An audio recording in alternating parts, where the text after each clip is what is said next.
12 dreams for the Red Queen under crown of stone. 8 voracious beasts born from 8 restless nights. 4 nails piercing the flesh of the sinner. 1 prayer for the summoned, called by this song. 'Tis perhaps the countdown to oblivion for the once proud city of London. 'Tis perchance her inhabitants' last dance alone to face death and pestilence. Confronted by the eerie and unknown, mortals became desperate for answers. A flock's flight makes for an omen, the falling of a star a dire presage. Turning to priests for interpretation when there was no reason to be found. When religion failed, men turned to science. I saw them build such vain cities, crafting machines made for endless war. New questions flourished as old answers withered. What is darkness but lurking sun? What is wall but enslaved stone? What is glass but tortured sand? What is song but a call to arms? What is hate but jilted love? What is life but death pending?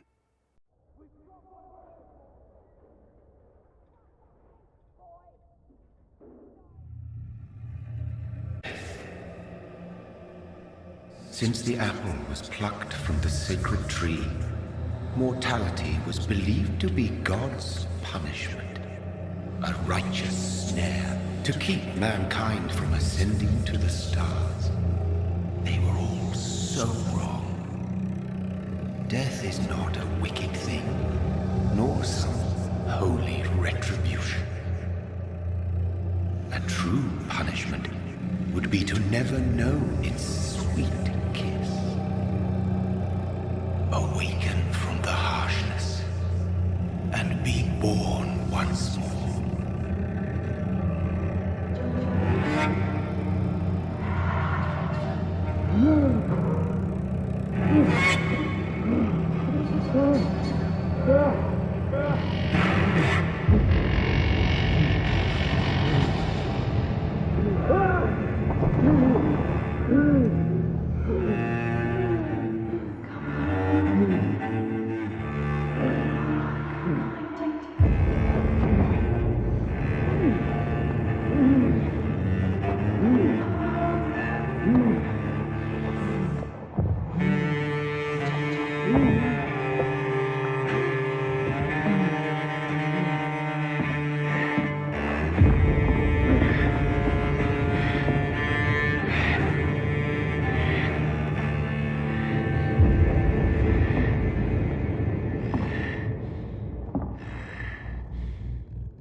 So thirsty.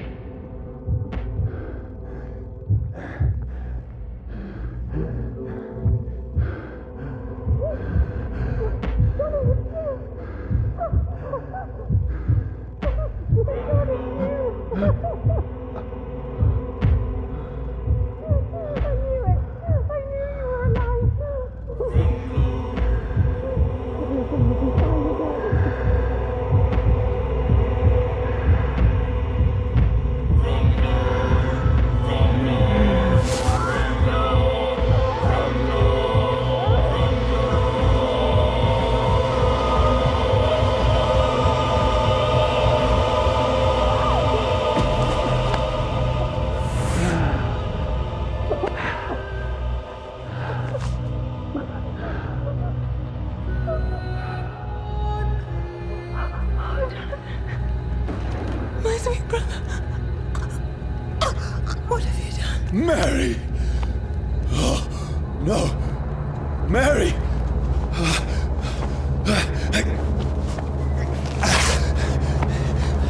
Hold on! Please, hold on!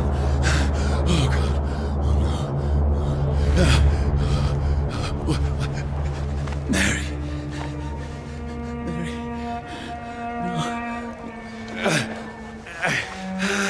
No. No.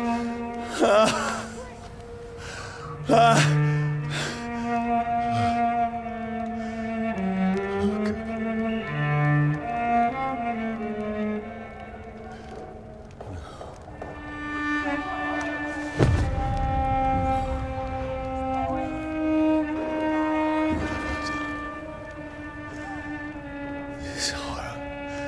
It's a nightmare.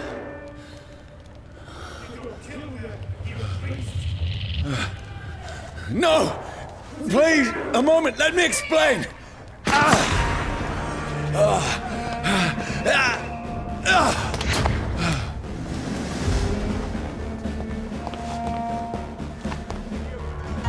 These patrols are after me! Cross the leads, boys! Shoot!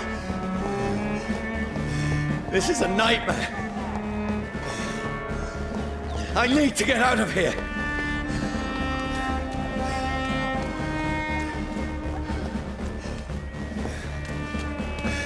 This can't be happening! Over there! One of those vermin! One of them! No! Please! Stop! I mean you no harm! Bloody right!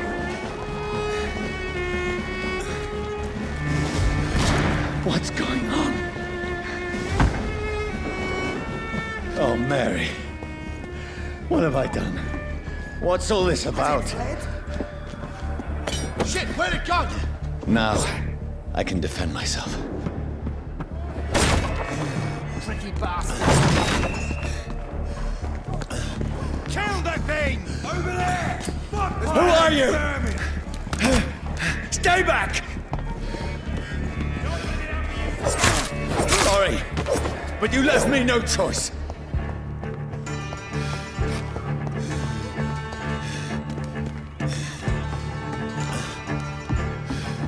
Who are you? Stupid beast! Sorry.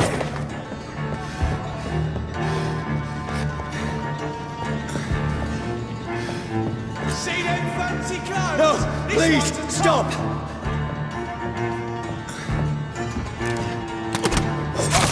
Who are you? Murdering bastards! It's down! What do you want?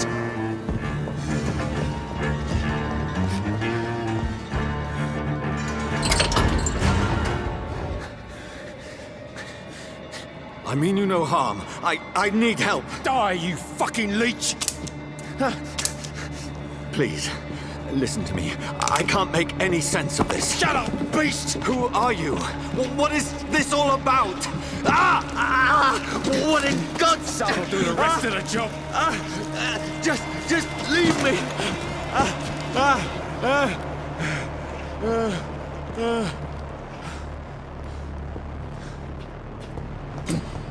The sun.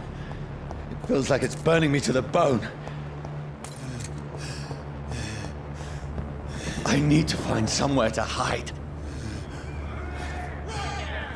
Let me go!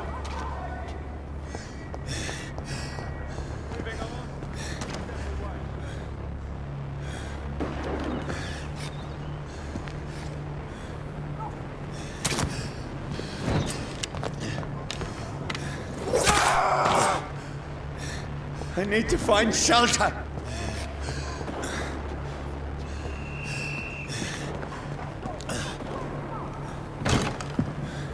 Is anybody there?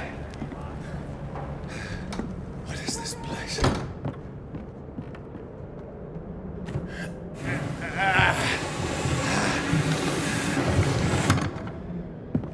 The place seems abandoned.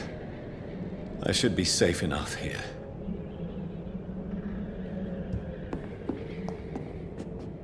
The sun is high. I cannot leave now.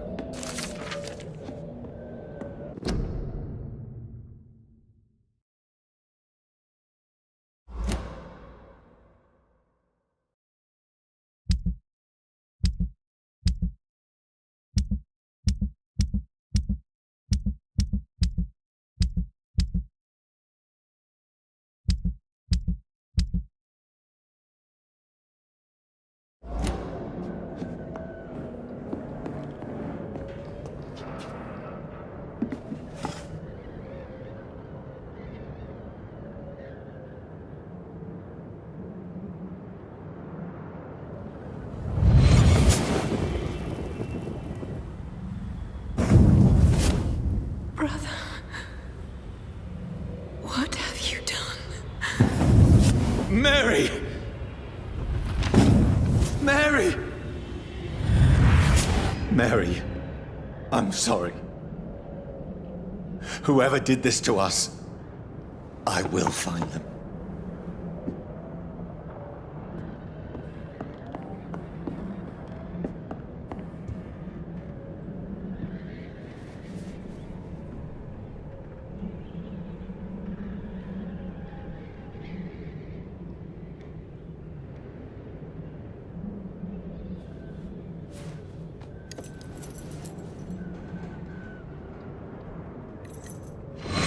Wait. This one's dressed up fancy. Let's run through his pockets. Picking the dead's pockets? Are you serious? I've still a rent to pay. He's got no more responsibilities. What's this? Gold watch.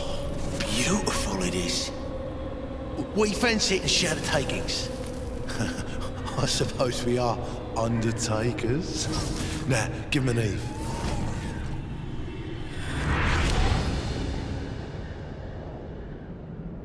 That's impossible.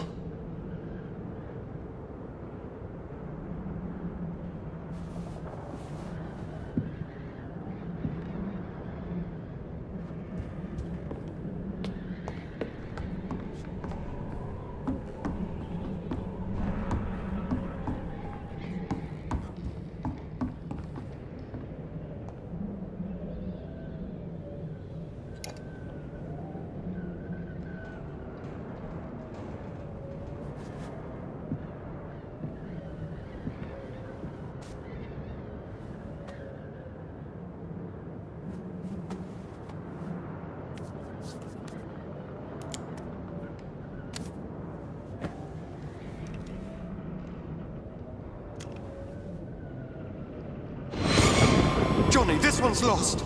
We need to leave. And now! No! There's time. I can save him. That's the enemy coming! The orders are to evacuate the hospital! Done. He'll live. And now what? We fight. Killing is a hell of a lot easier than healing.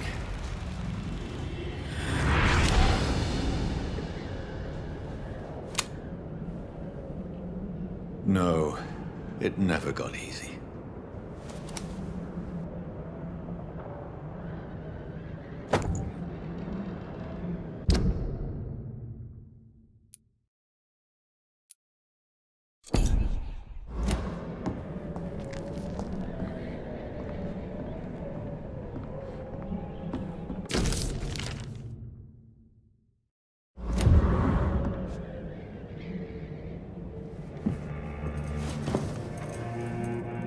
This makes no sense.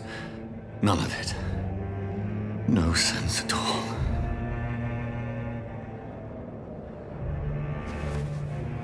It's a nightmare. That's it.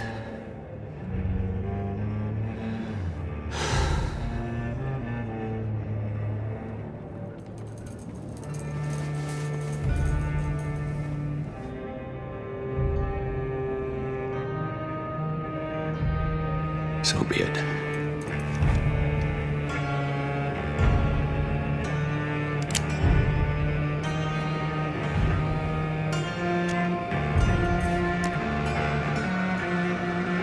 Rational thinking only.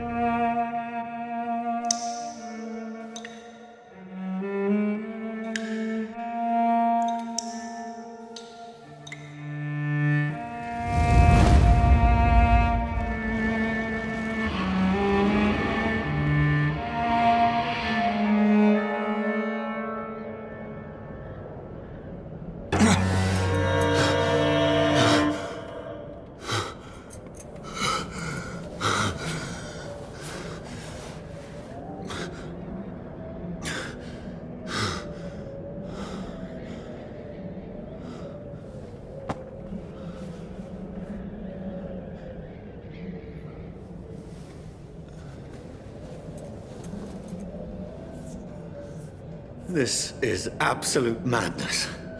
I've lost touch with the real. as it is, as mad as the moon, who tames blood in sunlight into a glowing reflection.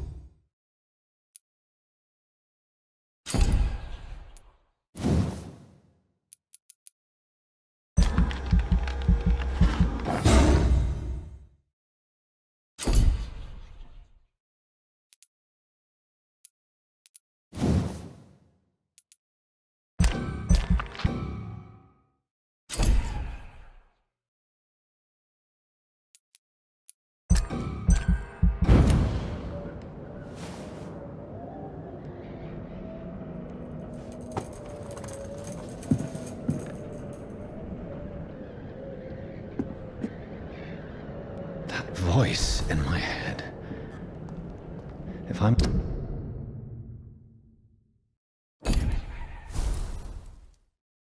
not mad, then it must belong to the one who made me what I am.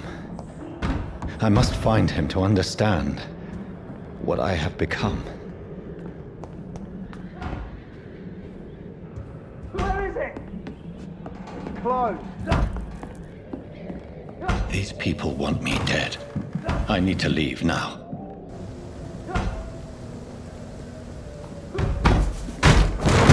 Here's the leech. Here!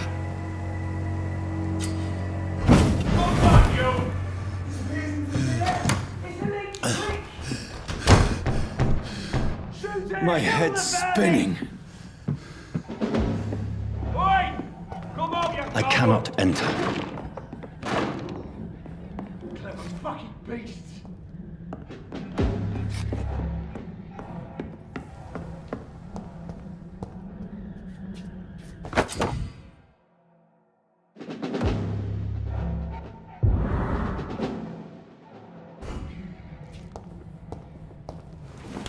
I'm still in Southwark. Over there! I must reach the West End. Die, vermin! A strength I never knew I had.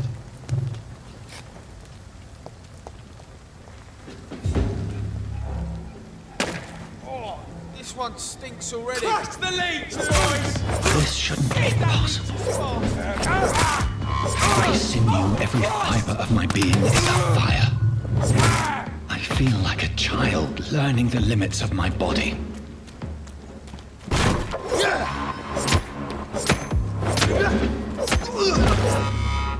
My strength, my reflexes.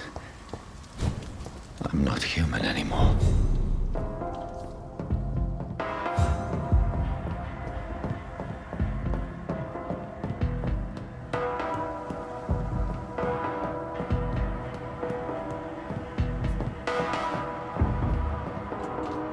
My poor sister. If only I had controlled my need for blood. Mary, someone will pay for what happened to you. For what happened to us.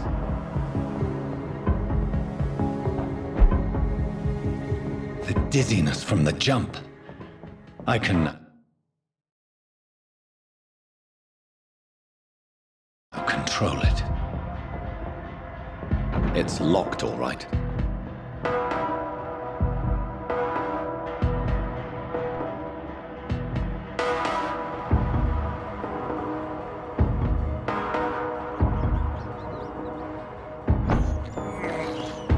I have this thirst for blood.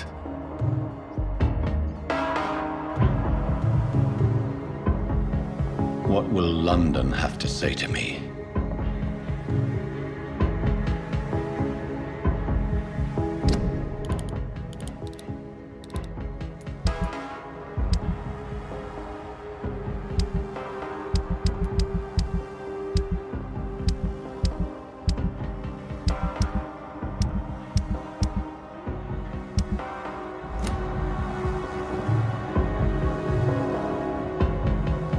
I've so so many questions unanswered.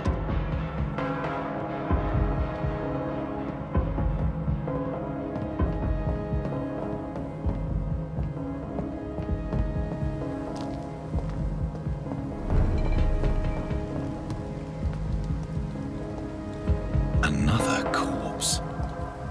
Have the very streets of London become a mausoleum?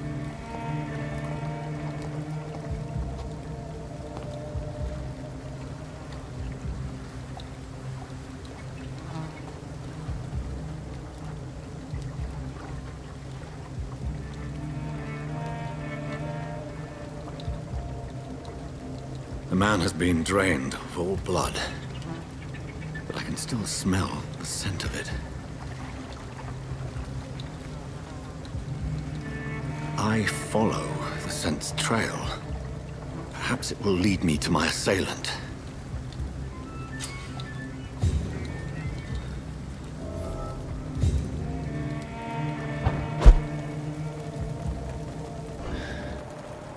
Something dire must have come about. Where has everyone gone?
At last, a little life. Good evening, sir. I wondered if I could ask for your help. Wow, you look like you need a drink. Yes. I apologize for my outfit. It's been a long night. Been there, seen that. Don't worry, things can only get worse. Has anybody entered the bar recently? Can't say. Sorry. I spent the night making love to that gorgeous bottle, see? This is important, sir. Are you sure no one has come in here in the last few hours? I don't know and I don't care. This is a free country. People still have the right to come and go, don't they? What's going on around here? It's like everybody is hiding. You must be new here. Have you not heard about the murders? Everybody fears the return of the sewer dog. What's going on around here? It's like everybody is hiding. You must be new here. Have you not heard about the murders? Everybody fears the return of the sewer dog. Who is this sewer dog? It's the local bogeyman. Convenient answer for every crime that happened for decades. You murdered someone, blamed a sewer dog, eh? You make it sound like it's a fairy tale. People will always believe in monsters. It's easier than accepting their own darkness. We can all be monsters. I'll leave you to your bottle then. Whoever he may be, the killer recently entered this bar.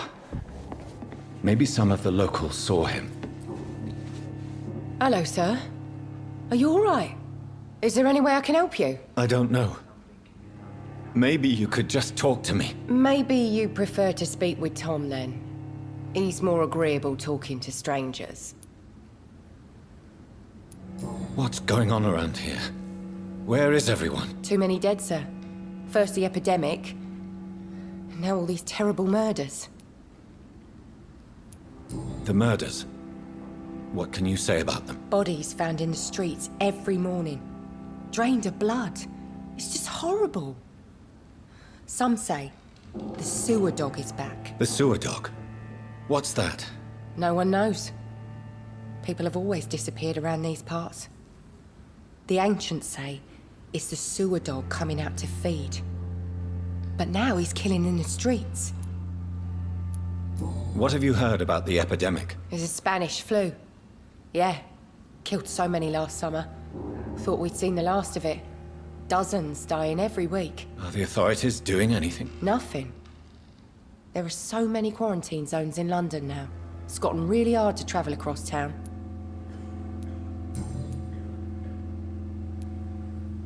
I just want to talk. I didn't mean to scare you. I'm not afraid, sir. It's just I've other customers to take care of. I only see one customer. Oh. Well, yeah, of course. I mean, I best check on them.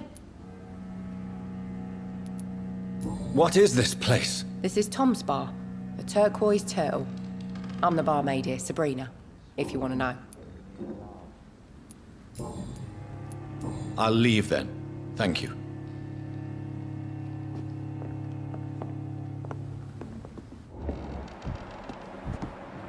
Something can be done, get out.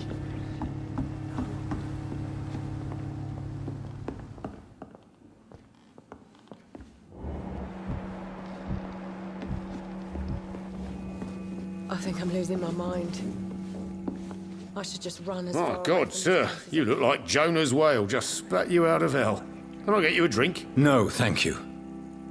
I'm not thirsty. Well, grab a chair and get some rest. This is going to be another long night. I'm looking for someone who might have passed through here recently. Wondered if you might help. It's been quiet tonight. The only other person I've seen went straight up to his room. Thought it was kind of rude, actually. You mean he's still here? Well, yeah. He paid for the entire week. I need to meet this man. I have questions. Just climb the stairs and knock on the first door. I heard him open his window, so I guess he's still awake. And, Yes? no funny business. You hear me? This is a respectable establishment. stupid or something. I've never even been to India. It's locked.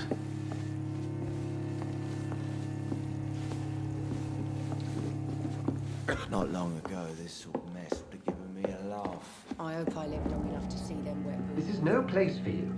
Prewen has several patrols roaming the area. They do not pursue me. But they're looking for vampires, and they're most efficient.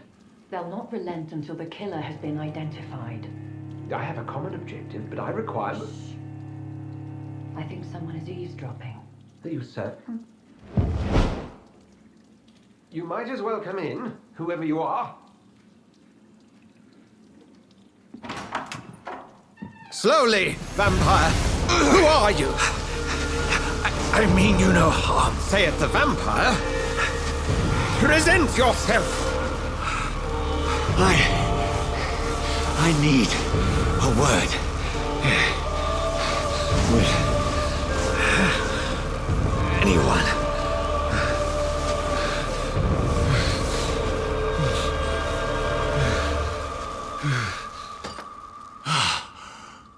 Well, that's something I can do for you.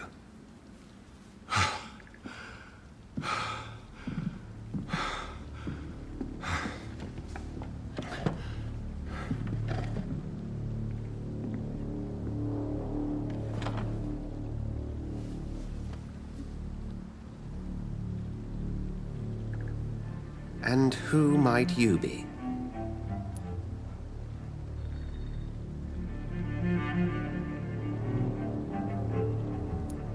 I'm not sure that I know anymore. Might I at least learn the reason of your presence? That's none of your concern. Sir, you have entered my room in the middle of the night, pale as a corpse and shaking like a tree. So please, indulge me. Someone is molesting people. In fact, killing them. Biting them. The calling card of a vampire. Like you.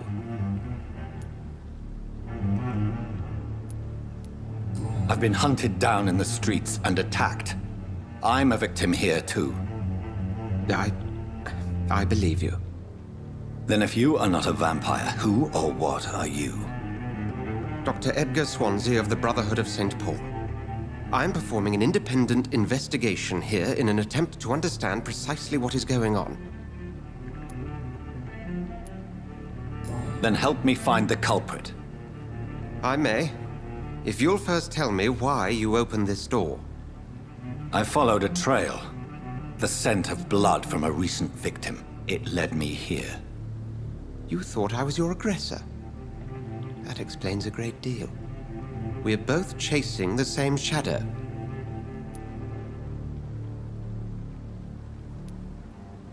A shadow, indeed. Yet I heard his voice in my head. There was a moment I believed I was mad. You should let me handle this affair. You've no idea what you're up against. No. I will find the monster. He is mine. How will you do any better than I? But then let me ask you this. What are your intentions if you find the killer?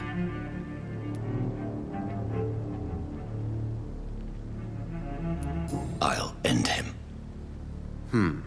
Then I can only wish you good hunting. And pray we shall meet again.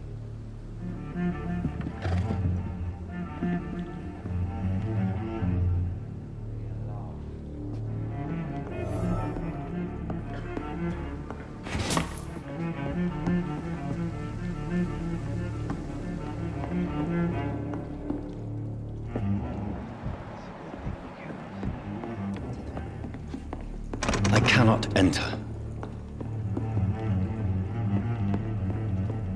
If Swansea is not my attacker, it means somebody else came here tonight.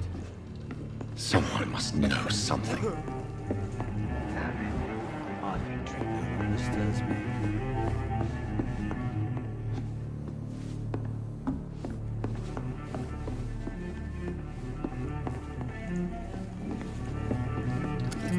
Hello, sir.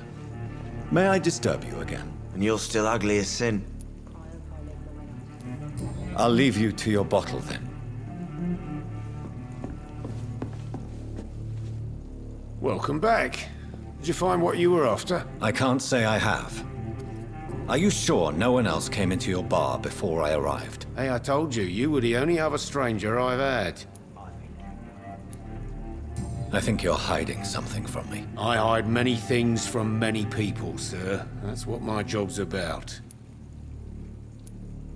I think you're hiding something from me. I hide many things from many people, sir. That's what my job's about. Goodbye, Mr. Watts.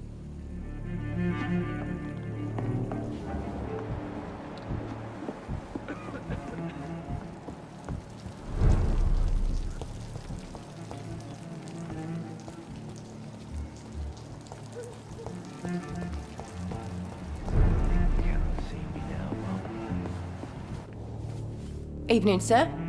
Can I help you? I have a few questions for you. Well, if you must. I spoke to Dr. Swansea. He's not the man I'm looking for. Now, I want the truth. The truth?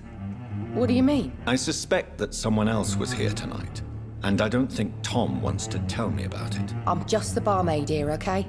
If Tom says you're the only visitor we had, then you're the only visitor we had. I can feel your fear, madam. Please tell me what's going on. It's William Bishop. He came in here earlier tonight and well, I thought he was going to clock someone. Tell me about this William Bishop. Will was a sailor who worked at the canning factory before he lost that job. A nice bloke, really. He's never been violent. Until tonight. Why keep it a secret? Why not tell me about it? Tom's nothing if not loyal. After Will lost his job, he offered him one ear. They used to be good mates. But recently, well, Will started to get very aggressive. I see. Thank you for your candor. I'll be sure to talk to Tom.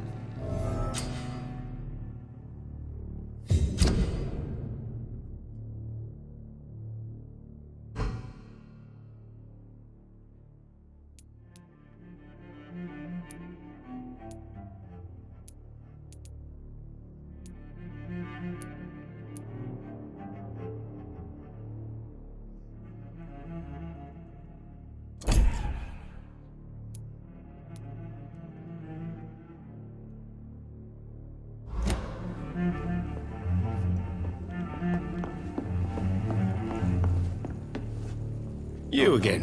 What can I do for you?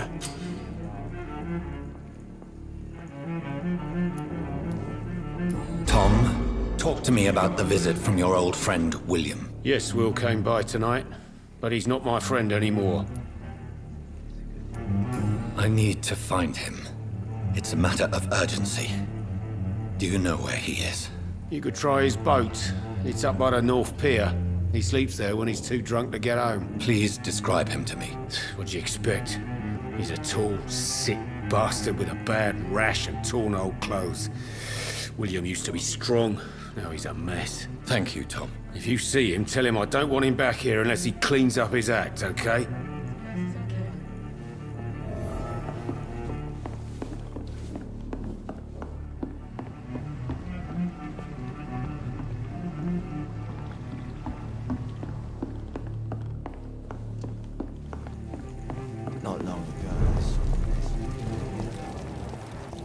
I will get to the bottom of this intrigue. What's been done to me, to this city.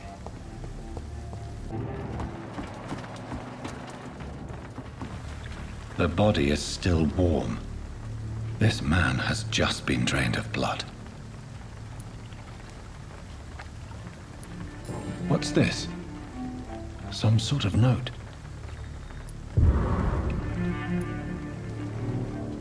This man was armed. He tried to defend himself. This corpse has been dried of its blood, just like the previous victim. Blood and empty gin bottles. This Bishop fellow is something of a heavy drinker. There are blood splats on the other side of the canal. I must reach that barge.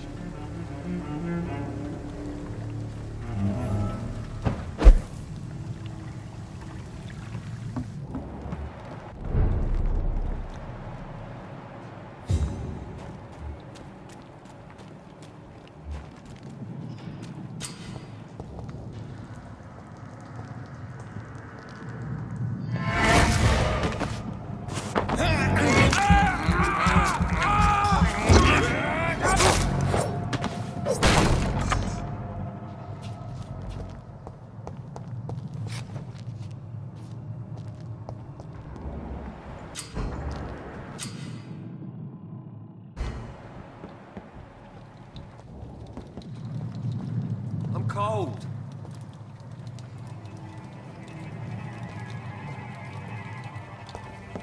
Leech spotted! Watch out, boys!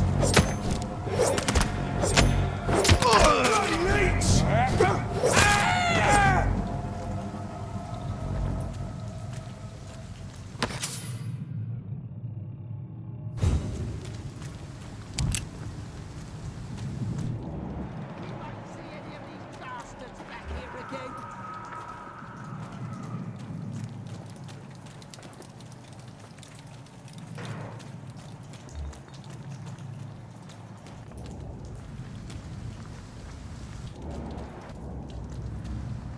My nightmare screams. Yeah, human! Kill him! Filthy piece of shit! Watch out for them teeth!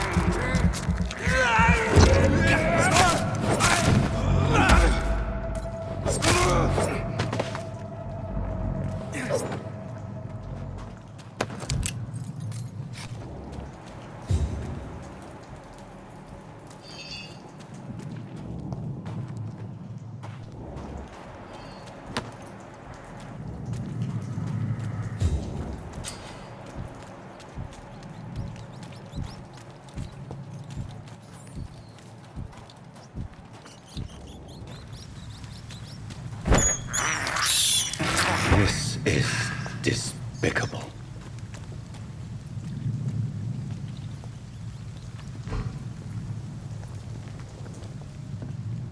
Over there!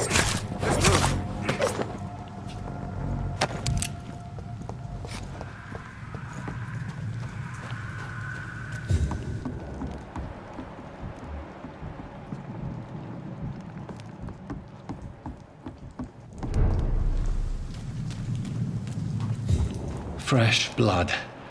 The whole building reeks of it. The scent is so strong it makes me dizzy. Is this first? See,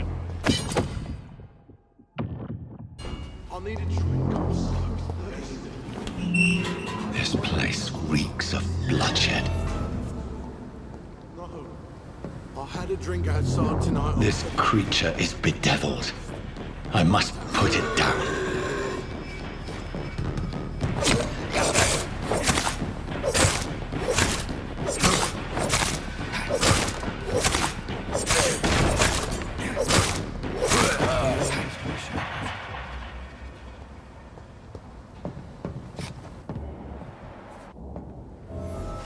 William was an honorable man.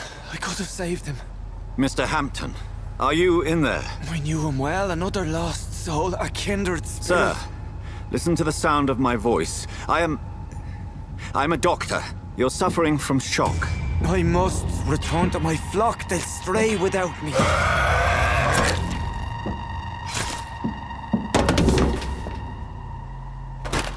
Remember, certain skulls are every bit as resistant as we are. Who are you? What do you mean by Skal? You truly are a newborn. I should have realized. Wait. You are the woman from the bar. Are you... like me? Can you help me? I believe, sir, I already have.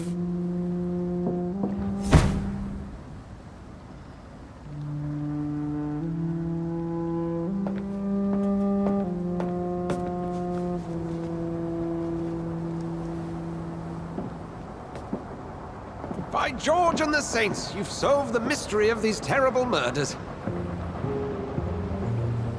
Patience, good fellows, I've come to offer help.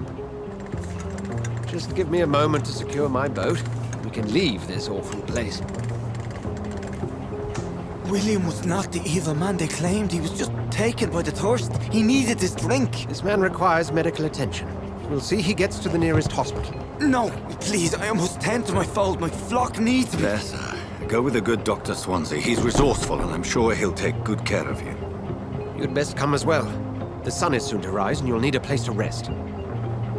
I just need a moment.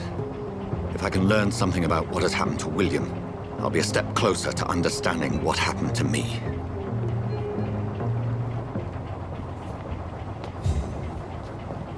This poor creature can't be my maker. Could it be some subspecies of vampire?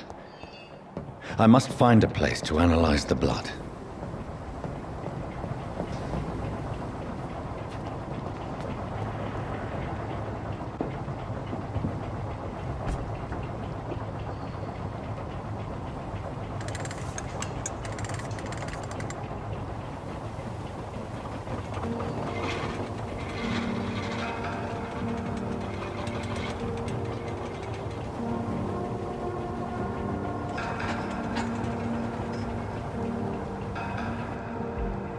Where are we headed? We're on our way to the Pembroke Hospital. It's just across the canal. They'll have a bed for poor Mr. Hampton. William was... What manner of creature was he? Predator, prey, villain, and victim. Who can say? The important thing is that he's been stopped. Duly noted. And the woman? What... Who is she? What woman? Oh, don't play me for a fool. You used me to locate that skull. You must know who she is. And I thought you a gentleman. You shouldn't talk about a lady behind her back, but I will tell you she values her privacy. Were London as peaceful as she appears from the middle of the canal? If only that were the reality of the situation. To be honest, I've always tried to avoid this part of town. Pembroke Hospital is the last bastion between the rest of London and the epidemic. The flu has decimated the East End and the war still rages. Welcome to the front lines of a plague. This is where you work, Dr. Swansea? I am the administrator of Pembroke Hospital. I thought you were here in service of your mysterious order, the Brotherhood of... Of St. Paul's Stole, yes. But first and foremost, I'm a man of science. A physician, like yourself, Dr. Reed. How do you know who I am? No need for modesty. You are Dr. Jonathan Reed, a surgeon of some caliber and renown, if I'm not mistaken. You are correct, sir. I knew it! I had my suspicions. But when you took the blood sample from the corpse of poor William, I was certain. Dr. Reed. Marvelous. Have we met? I attended 3 of your seminars before the war. I have the utmost admiration for your research. And what a turn of fate. England's most esteemed blood specialist returns to London a vampire. That word, again, from a so-called man of science. I understand. Traditionally, the role of science is to refute myth, but when myth walks among us, the Brotherhood of St. Paul has dedicated its purpose to their study. There's so much for you to learn. And for that, you are right. Well, then let me be blunt. Join my staff at Pembroke Hospital. As a physician. I suspect you'll not find a better post of employment to contemplate your predicament. This is sudden. I was returning home to see my sickly mother. But alas, that was before contracting this... affliction. Dr. Reed, take a moment to consider. The post would be for the night shift, providing a good explanation for your absence during daylight hours. You'll be adequately reimbursed, and have a place to hide. I even had the forethought to bring some clean clothes. So, what do you say? It seems I have little choice, but yours is a generous offer, so I thank you. Brilliant! Oh, Jonathan, this is one for the book, and the beginning of a beautiful friendship.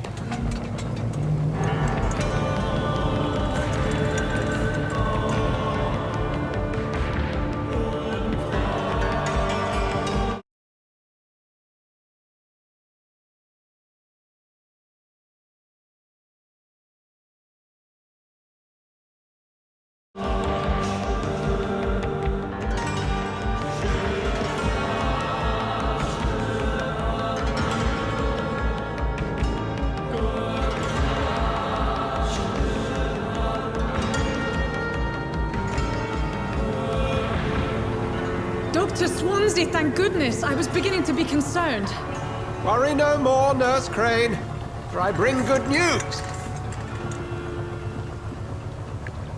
Oh, Doctor, what a night. We lost 2 more patients. Nurse Scow said she couldn't take it anymore and resigned. Yes, well, I'll make a new rota in the morning. In the meantime, find a good bed for Mr. Hampton. Be sure to pay attention to his needs. Of course, Doctor. Oh, and Dorothy? Yes, Doctor? Dr. Reed here has just returned from the front. He served King and Country and will be joining us here at Pembroke. We're very lucky to have gained a surgeon of his talent, and one so experienced in blood transfusions. That is good news indeed, Doctor. Oh, yes.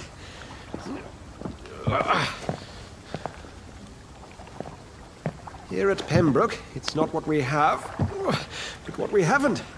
It's only thanks to Nurse Crane and the staff that our ship doesn't sink. If you have any questions, just ask her.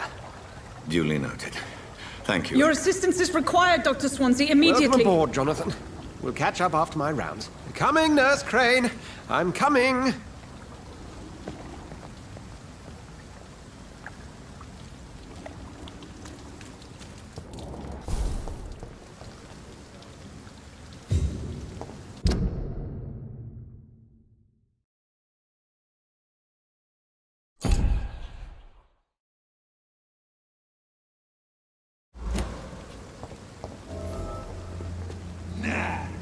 It's my turn!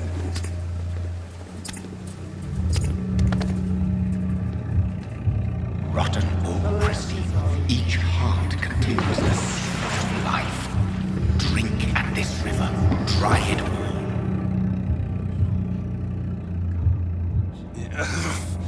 Oh, come on, you bastard! I won't bite! Sir, please.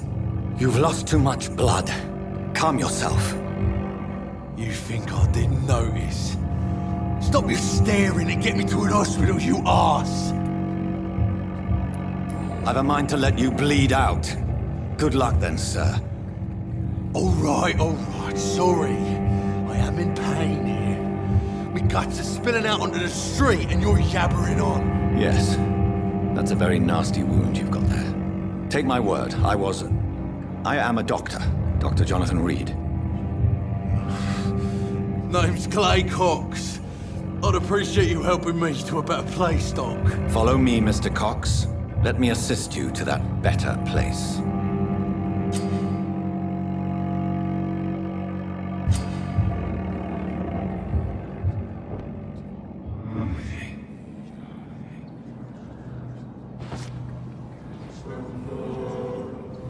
Bring this fading light into the shadows. Dance with him the dance of life and death.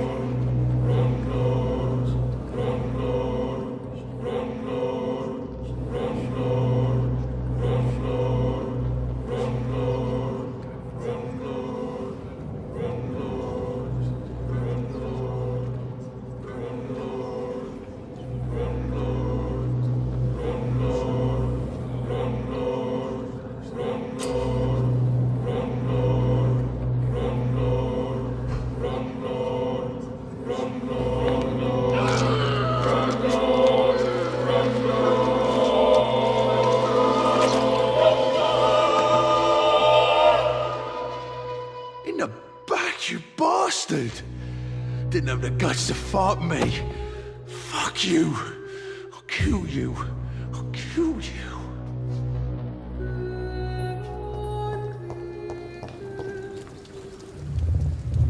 To taste a life, to embrace its most intimate secrets. Such a burden, such a divine sin.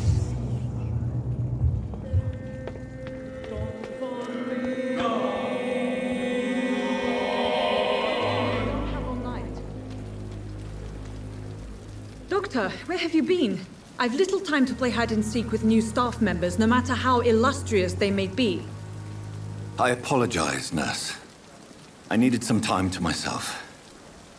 This has been the longest and strangest night of my life. You delivered poor Mr. Hampton from a terrible fate. The means to that end should be of little concern, Doctor. Thank you, nurse. What can I do for you? Dr. Swansea insisted we provide you a quiet office. You'll find it on the second floor with your name on the door. Thank you. Nurse Crane, isn't it? Yes, Dorothy Crane.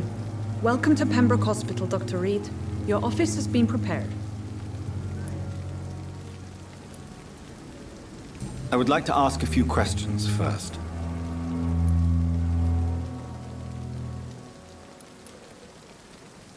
And Mr. Hampton, the patient we brought in, how does he fare? I gave him a sedative to help him sleep. Poor thing was in quite a state of shock. If you could point me in the direction of my room again, nurse.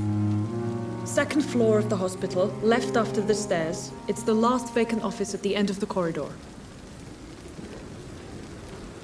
What kind of man is Dr. Swansea? Well, you accepted the job from him. I thought you would have known about your employer.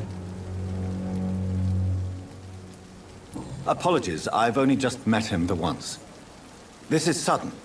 I've only just returned to England. Dr. Swansea is a brilliant surgeon and the most compassionate physician. It's right to assume Dr. Swansea knows far more about me than I do about him. You'll get to know him soon enough, and better than me. The administrator has better things to do than mix with us.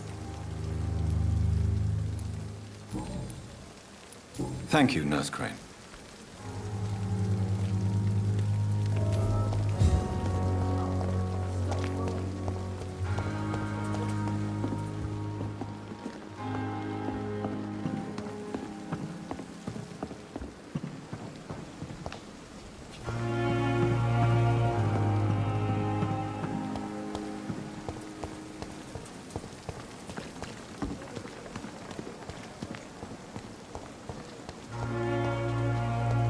Dr. Swansea is right. This place seems perfect to conduct my research. I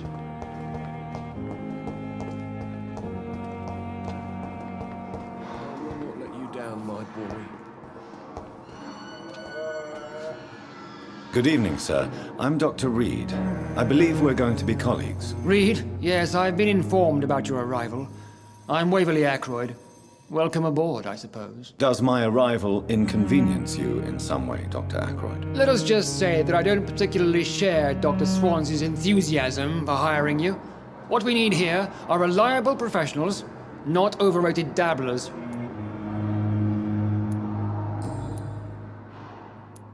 If you have a problem with me, Dr. Ackroyd, please feel free to tell me. Dr. Swansea has imposed your presence on this hospital without asking anyone's advice.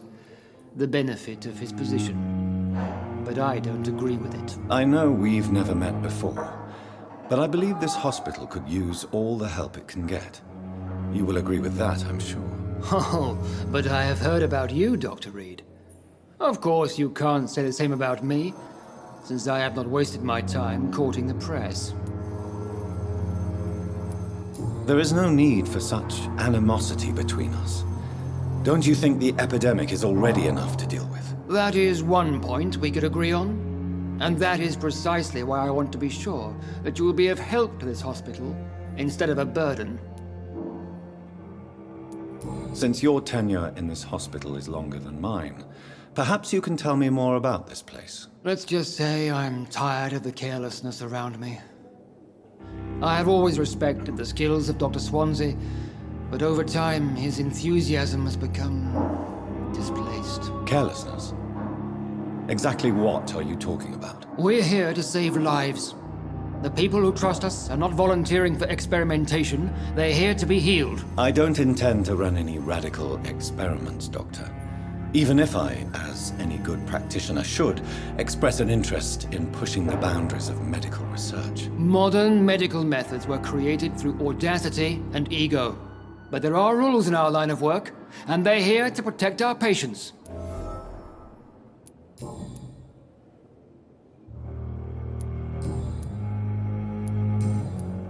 Thank you for your time. We'll talk later. So many deaths. My sweet girl. And still more coming. Reads me like a book. How can we be sure we're making Never a difference? could keep anything from her.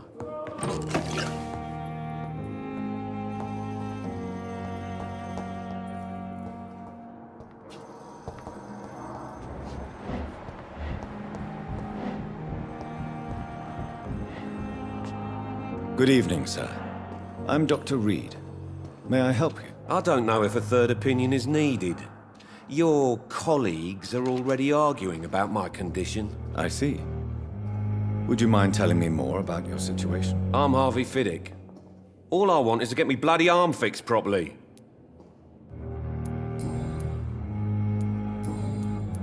Goodbye for now, Mr. Fiddick. I'll see you later. My sweet girl. Reads me like a book. What can I do for you, Doctor? Thank you, Nurse Crane.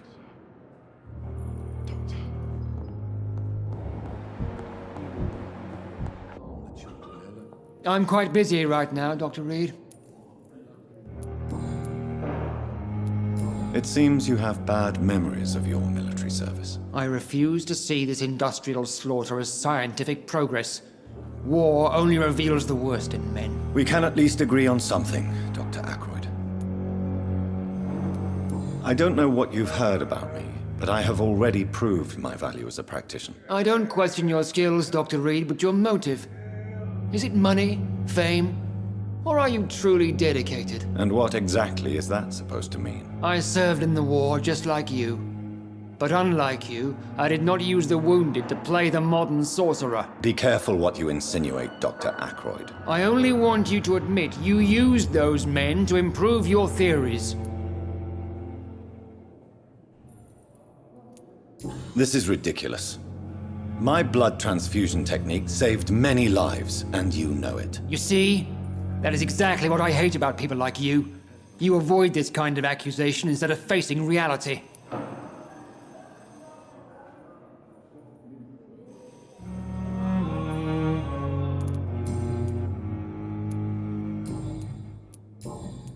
Thank you for your time. We'll talk later.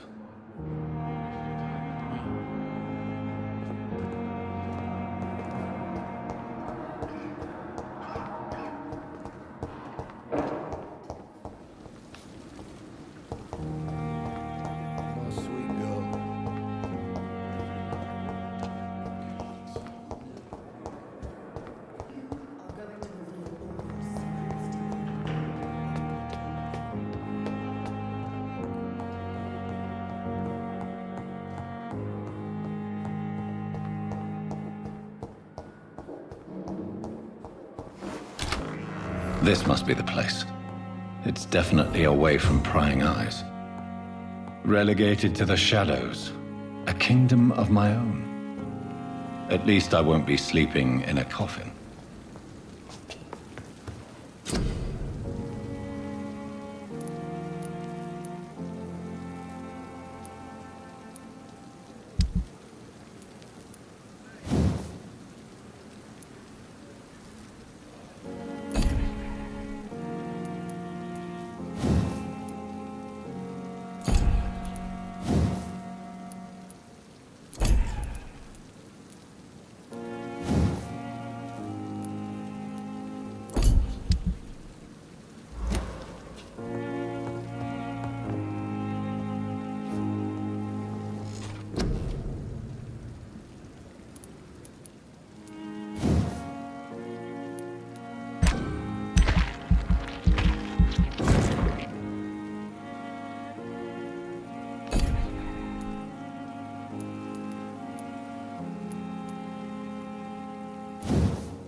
It's locked, all right.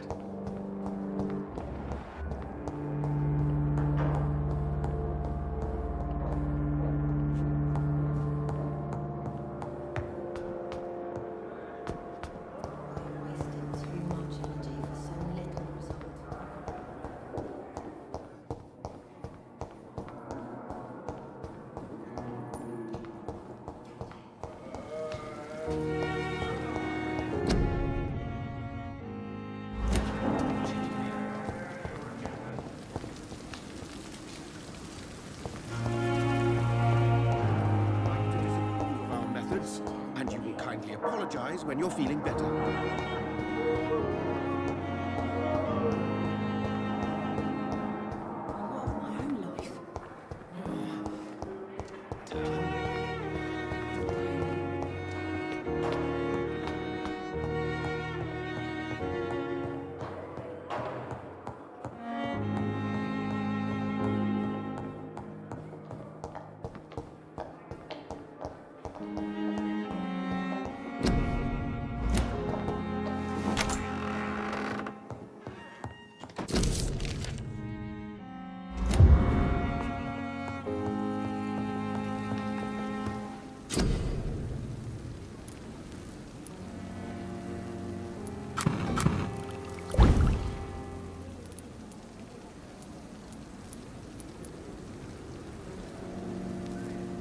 William Bishop's blood is much more unstable than human blood and shows extensive mutation. But this is not what happened to me. I must keep on searching. The sun is about to rise. I can feel it. I'll continue tomorrow night. I have so much time now.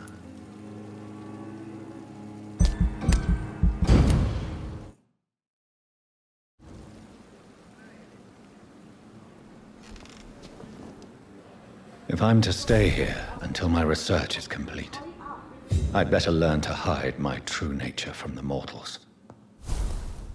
But what about my thirst for blood?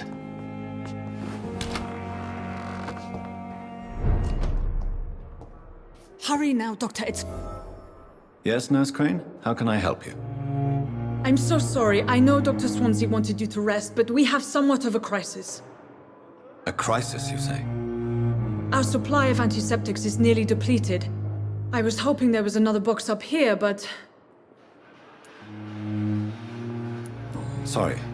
There's nothing here. Some of the patients won't last the night without them. Honestly, sir, I'm beside myself. I may have a solution. In France, during the war, drugs shortage was a daily problem, and we had to use our wits to overcome the shortages. However do you mean? If combined correctly, certain household chemical products can be used in a pinch instead. Now, where's the hospital storeroom? The storeroom? Fat chance. This is the Pembroke, and space is luxury we don't have. Everything used to be stored in the old morgue. Perhaps I should look there first. Where is this morgue? It's the large building behind the hospital. You'll need to go in the back door because it's been sealed off for sanitary reasons.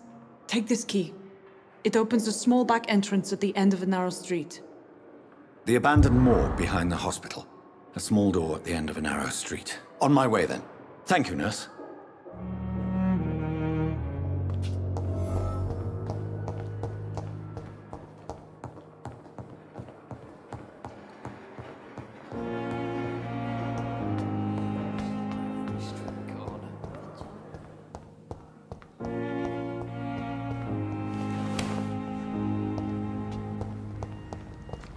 It's locked.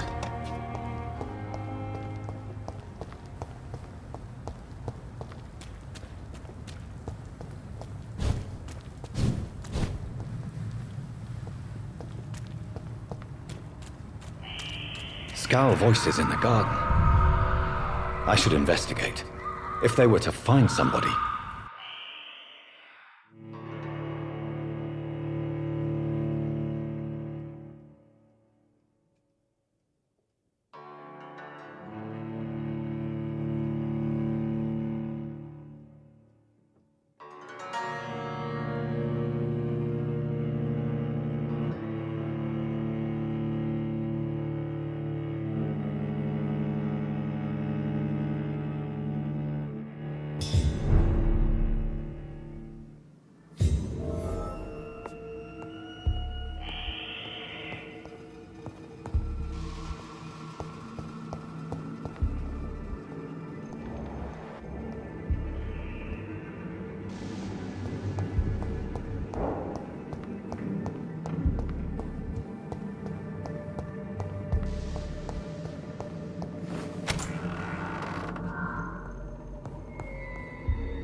Behavior is similar to the infected William Bishop.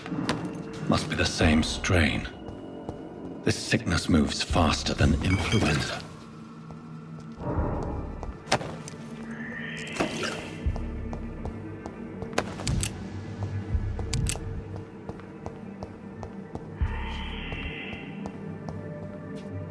It's locked, all right.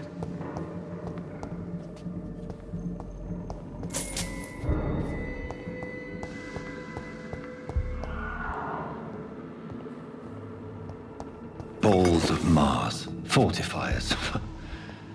as popular as they are ineffective. But they do contain iron tartrate, and that might prove itself useful.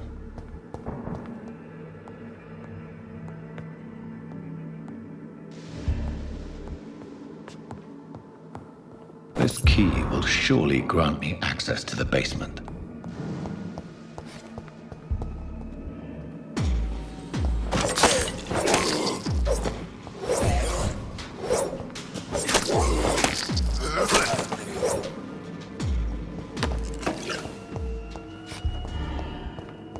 I cannot enter.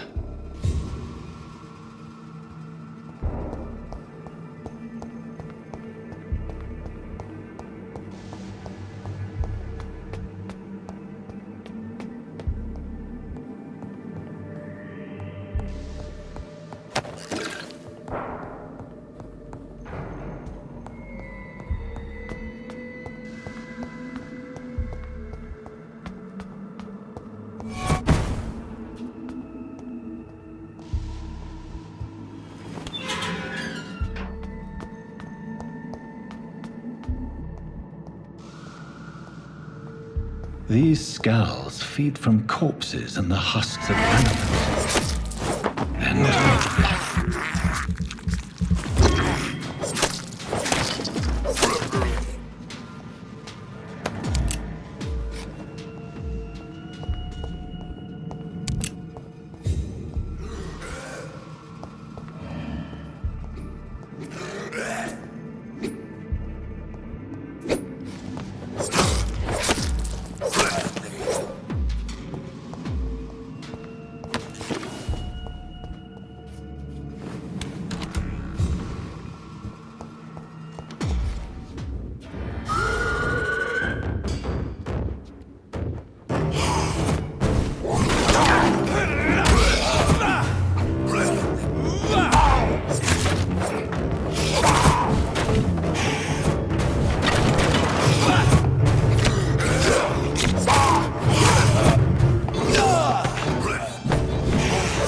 Scowls can be so ferocious. I'm not sure I can defeat them without becoming stronger. To drink blood is so tempting.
It's locked, all right.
dull voices in the garden.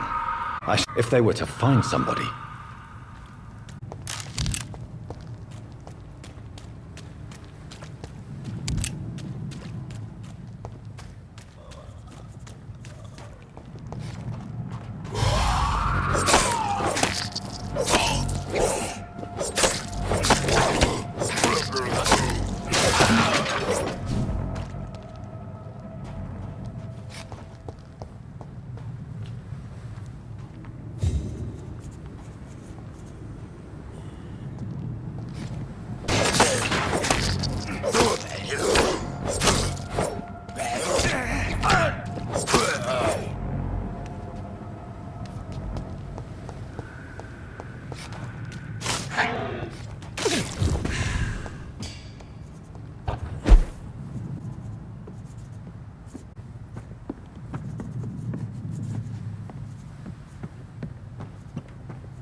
Thoughts would giant morgue disguised as a hospital. That's Pembroke nowadays.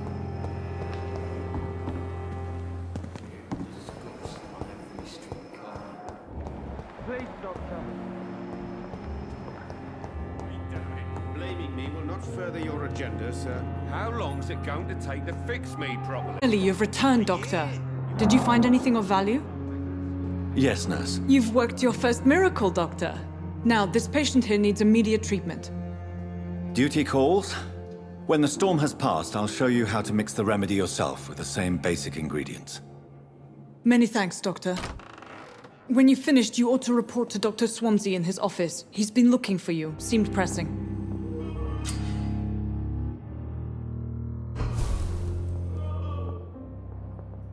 Good evening, sir. Doctor.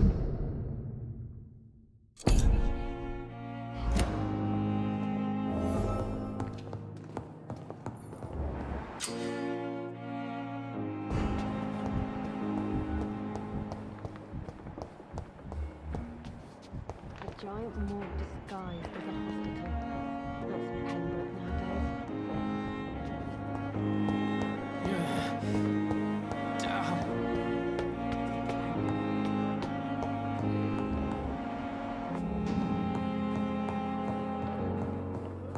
It's locked, all right.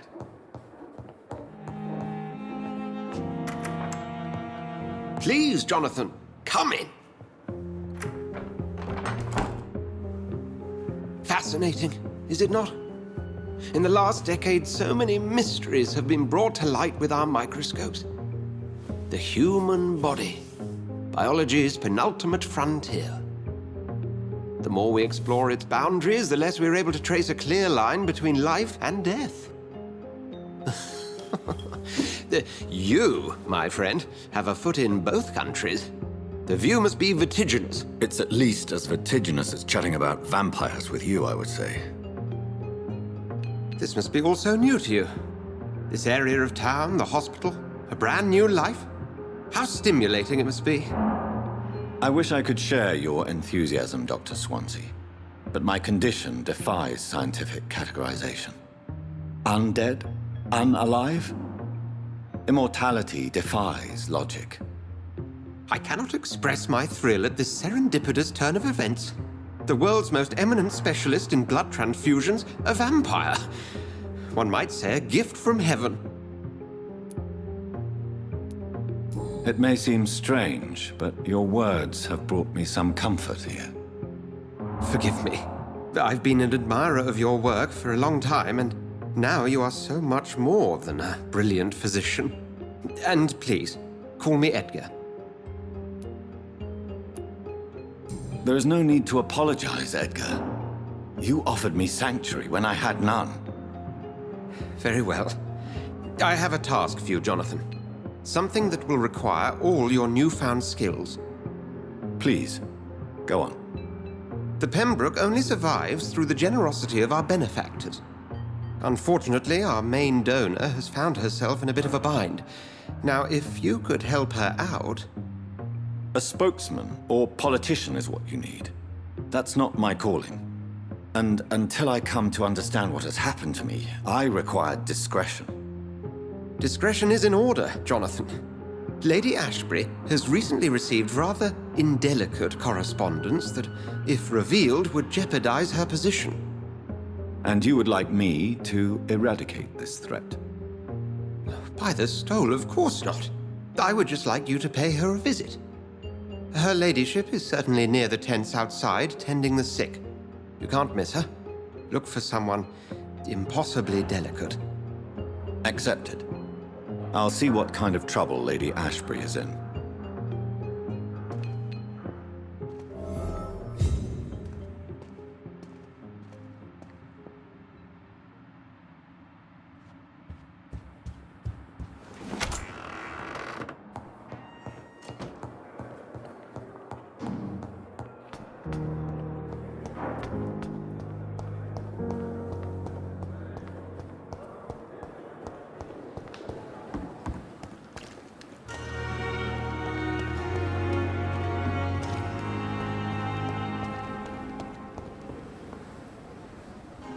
The flu took my dear wife, Emily.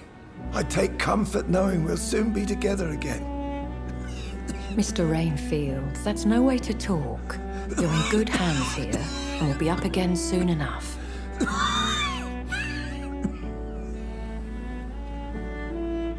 Now do me a kindness and get some sleep. I'll be back round later. Your words are kind, the blessings of an angel. You're the sweet, sweet Lady of Mercy.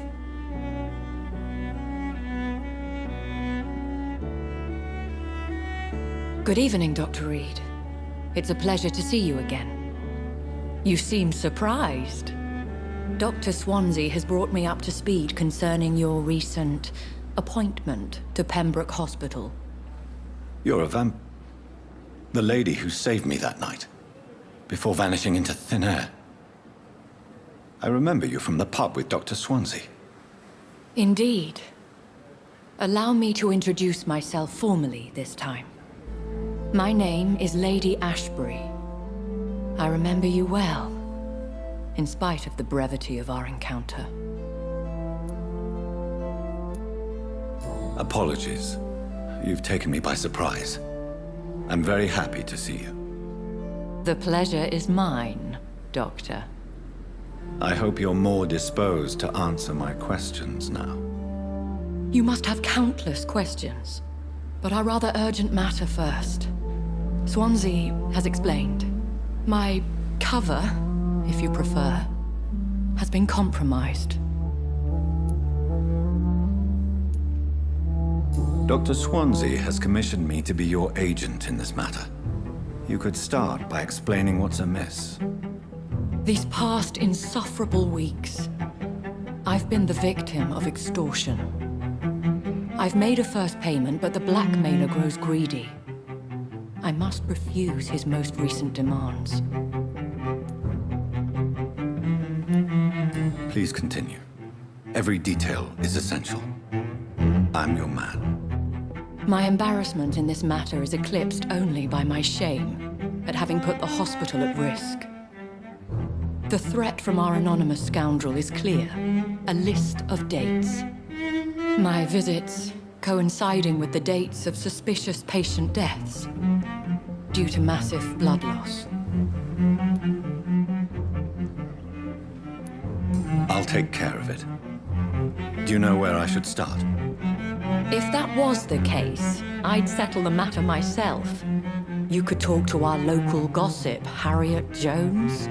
Not a pin drops here without her hearing about it. I'll meet that woman now. My life, as others know, is in your hands, Dr. Reed. I'm sure of your discretion, but I do fear your powers of persuasion will be put to the test. When this is resolved, I'll be your obligé. I'll answer all questions in regards of your condition.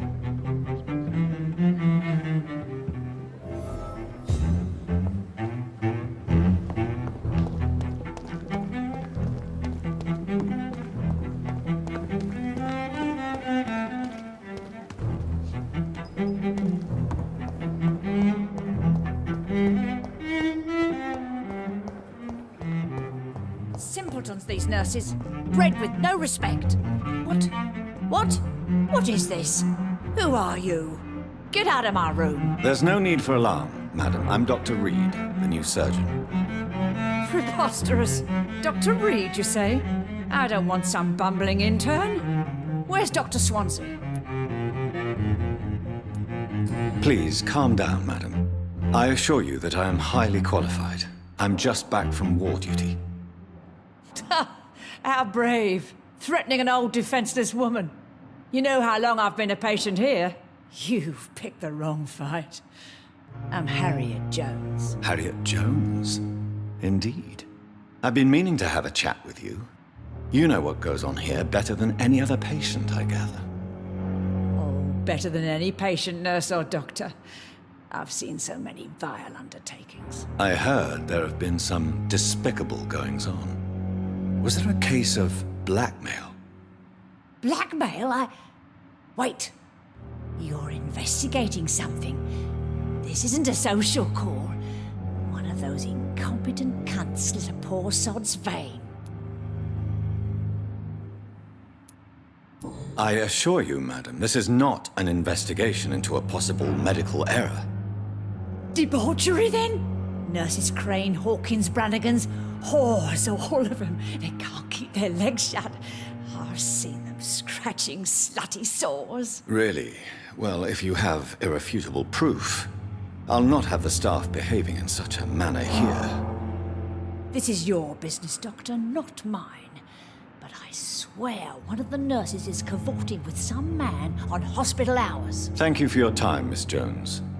You've given me something to go on. See you on the next round.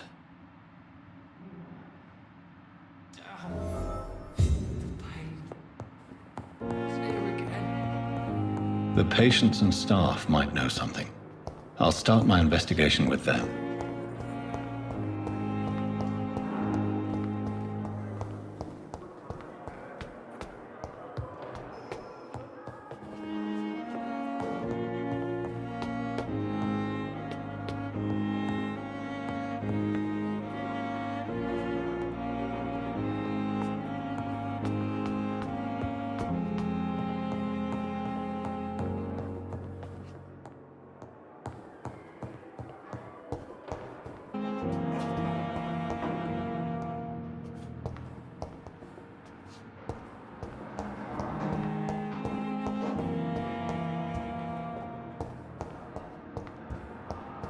It's locked.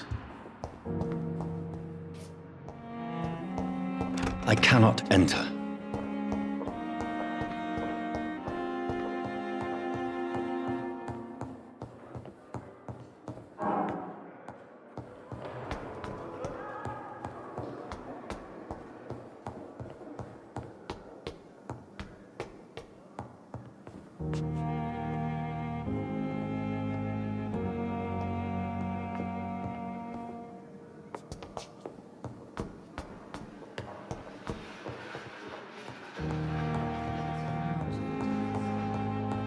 It's locked.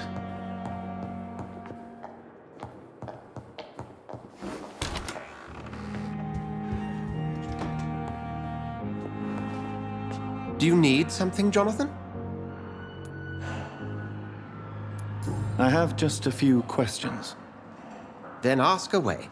I'm at your service, Doctor.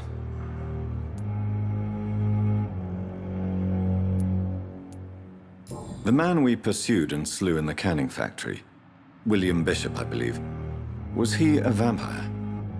He was a Skald, technically speaking. The debate rages as to their classification. Some think them a subspecies of vampire, others something else. Just for clarity, what differences are there between myself and a Skald? A Skald is easier to eliminate, Jonathan, even if they remain formidable foes for the unprepared. Vampires... Now, vampires exist beyond the mortal realm. How do Skalds come into existence? The name means slave. The etymology may indicate that they are a lesser species of vampire. From what I know, vampires tend to despise them.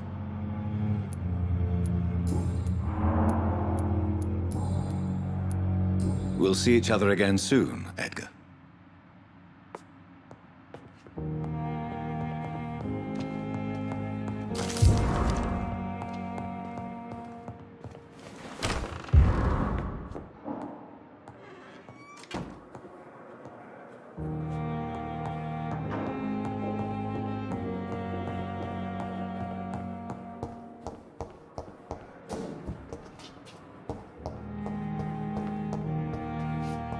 It's locked, all right.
Don't worry, we're safe.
Good evening, nurse. Good evening, Doctor.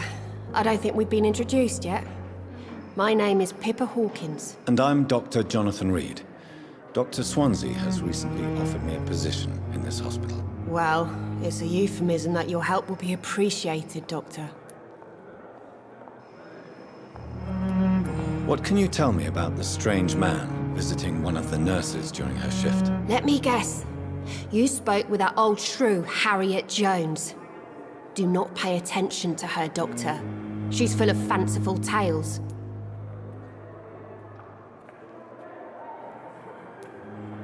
No matter how you feel about her, Miss Jones deserves our help.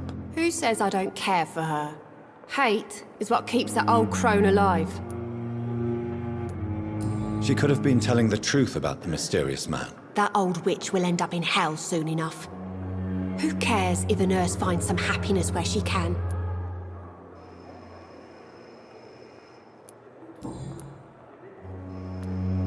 What can you tell me about the strange man visiting one of the nurses during her shift? Let me guess.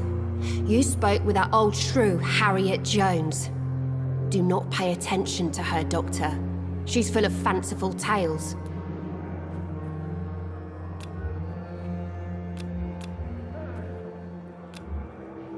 Do you need medical help yourself, nurse? I'm fine, really. I just need to sleep.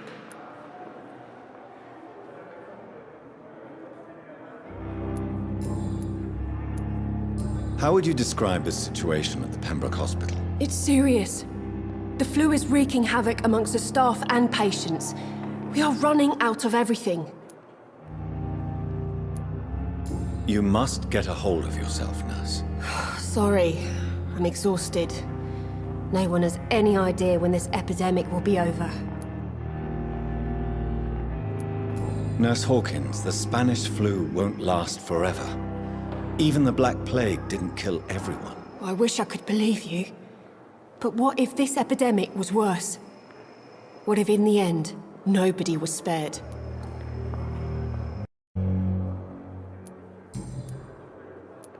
How long have you been a nurse? Well, long enough to see that the epidemic is winning. And no matter how qualified you are, don't tell me you'll change that. You'd be surprised what dedication can achieve, Nurse Hawkins. In medicine, sometimes we're just a test result away from a miracle. Sorry, Doctor. I don't want to sound bitter, but I'm just too tired to give a pep talk like Nurse Brannigan. How is the Pembroke staff coping with the epidemic? Well, not well. Milton, the ambulance driver, is even more grumpy than usual, especially concerning doctors. Why is Milton grumpy on a daily basis? Is it just an act? Milton's not the kind of man who's bothered about a bad reputation, whether he deserved it or not. Why does Milton dislike doctors? I don't know. Just ask him. But be warned, Milton is not the chatty type.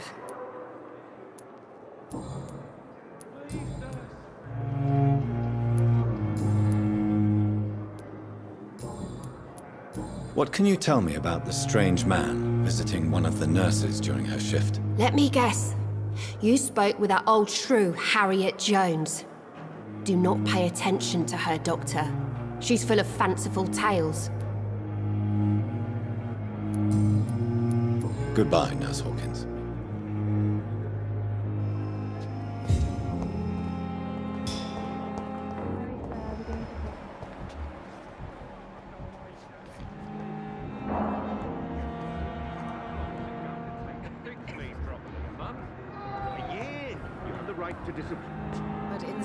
Good evening, Doctor.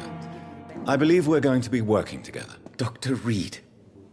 Dr. Swansea informed us of your arrival, but I could not dare to believe we'd have such good fortune. Such an honor, sir. Thank you. And you are? I am Thoreau Strickland, Dr. Thoreau Strickland. I'm a great admirer of your work, Dr. Reed. Goodbye, Dr. Strickland. You always knew the words to calm the children, Ellen. As for me, what a lovely...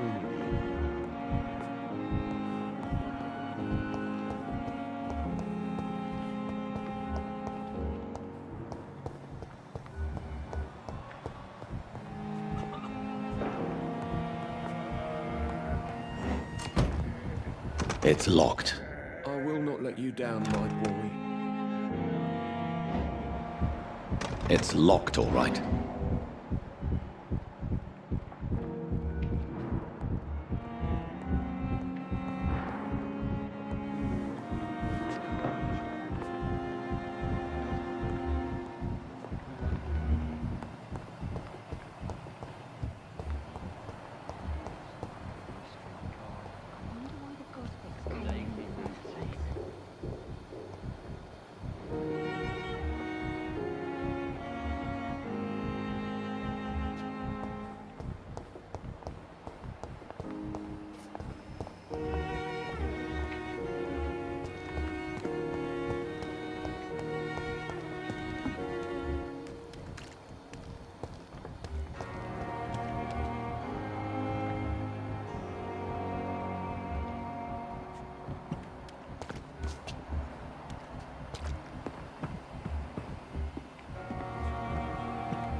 Good evening, nurse.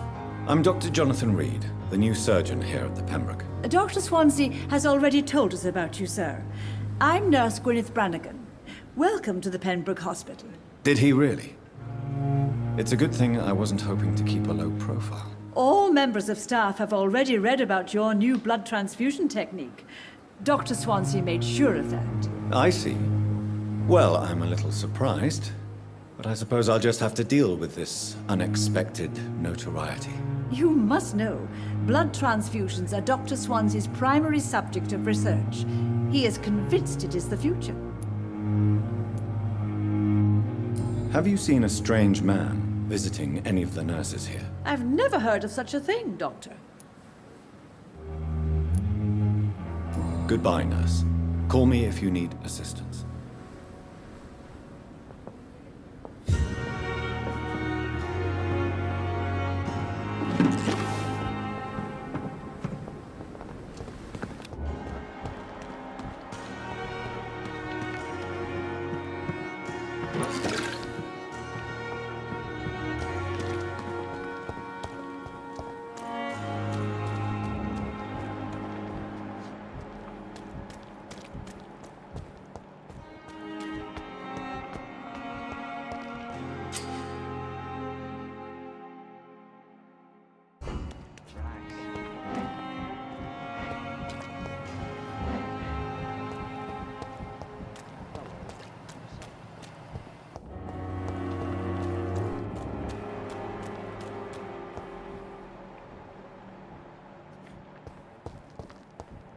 It's locked.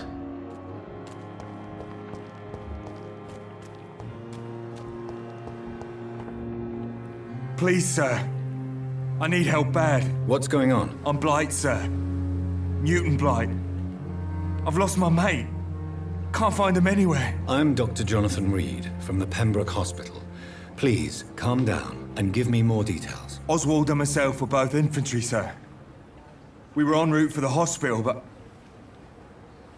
we had a disagreement. And Oswald ran off towards the canal. How long have you been searching for him? I can't go there. Too many rats by the water. Fucking rats. Can't stand them since the war, sir. Can't stand them at all. Don't be ashamed, Mr. Blight. Many soldiers who survived the trenches suffer from musophobia. I'll see what I can do for your friend. What can you tell me about yourself? I'm Oswald's best friend. We served in the same regiment, sir. Taken care of each other since we came back from the front. What can you tell me about your friend? His name is Oswald Thatcher. We survived the war together. Oswald is nervous and quite fragile since we came back from the war. This is a dangerous part of town. What are you doing here? We were looking for the Pembroke Hospital. We both need help. Treatment, I mean. To get some sleep. Just need to feel better, sir. Where was your friend the last time you saw him? He went down by the canal. He didn't want to go to the hospital. I think he went to the sewers on purpose. So I couldn't go after him. I have all the information I need for now. If I find anything out about your friend, I'll let you know as soon as I can. Thank you, Dr. Reed.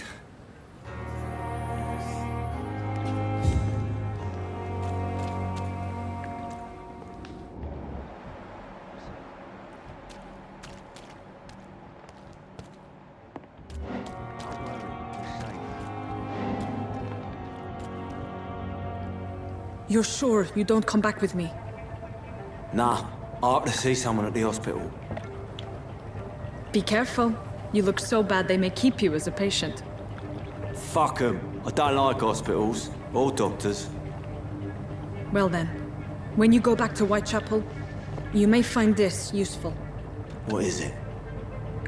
A pass for a free medical exam by the best nurse available. Just read it. I don't read well, but thank you, I guess.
This man has been savagely attacked and dragged to the floor.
believe I'm doing this.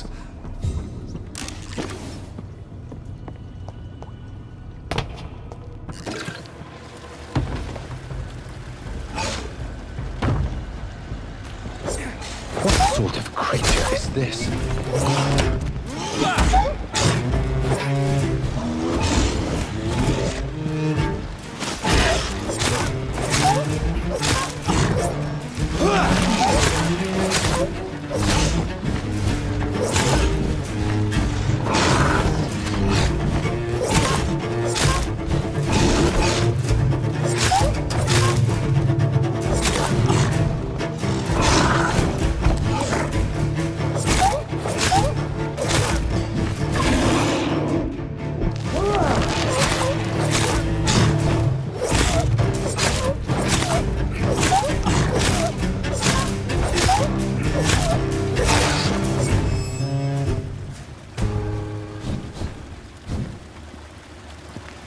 Here's what's left of him.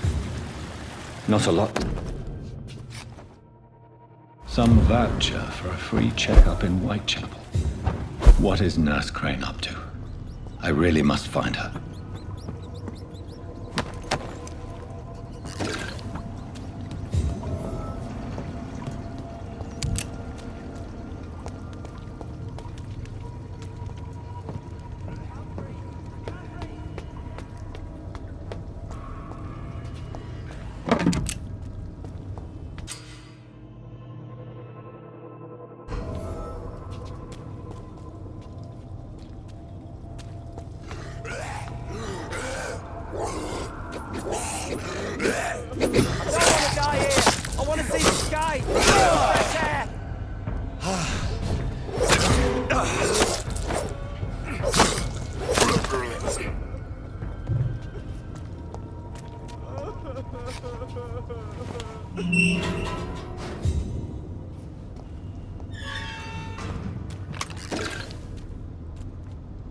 Are you injured, sir? Help me get out of here! I need to get out! I'm Dr. Reed, and I'd be glad to help you, but you must calm down first. Please, take a deep breath and tell me your name. Okay.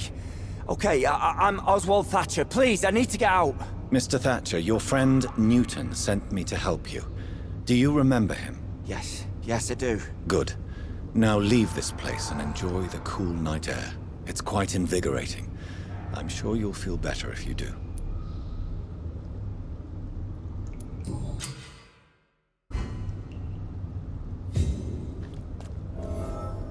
Are you sure you're all right, sir? Yes, I'll be. As soon as I can see the sky again.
I cannot enter.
It's locked.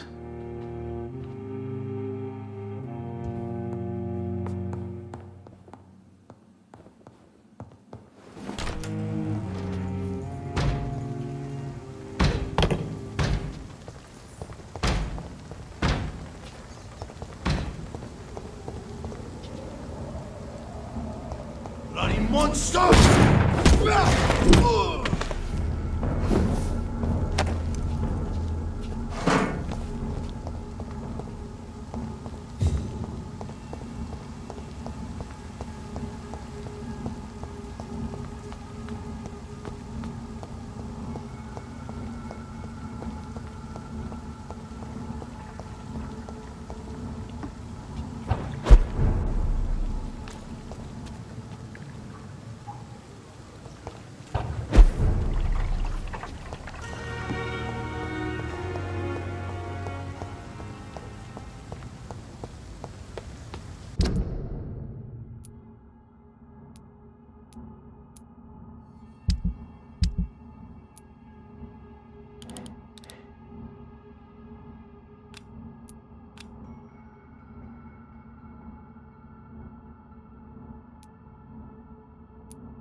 Get them weapons ready!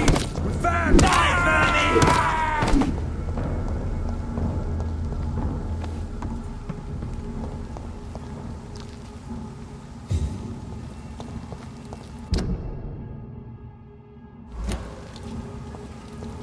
I cannot enter.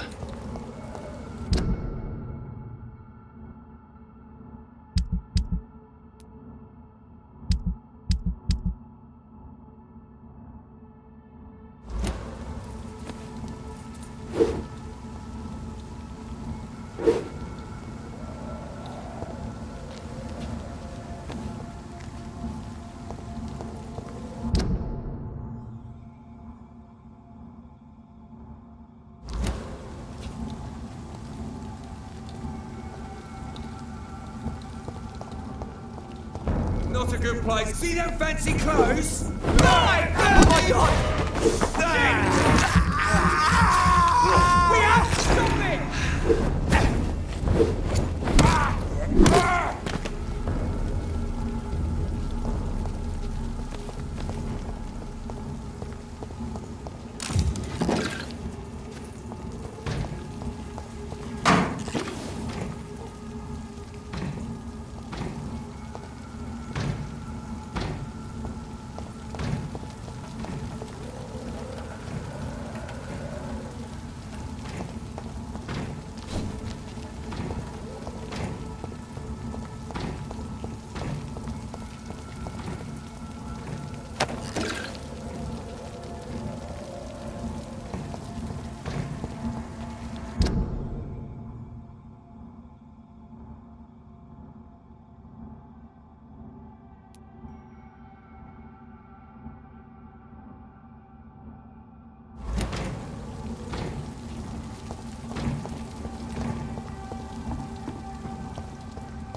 It's one of them!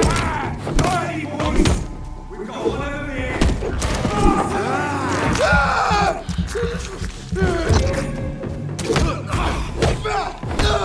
Watch it! It's a killer!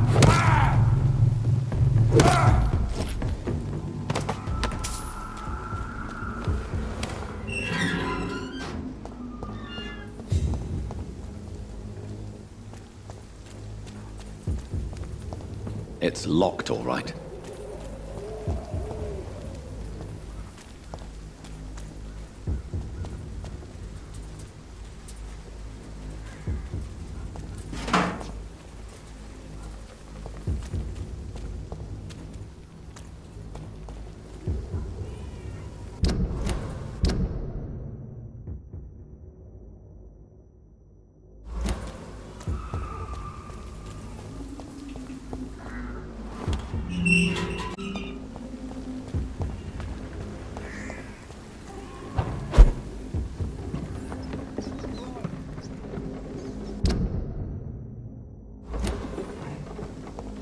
Stupid beast!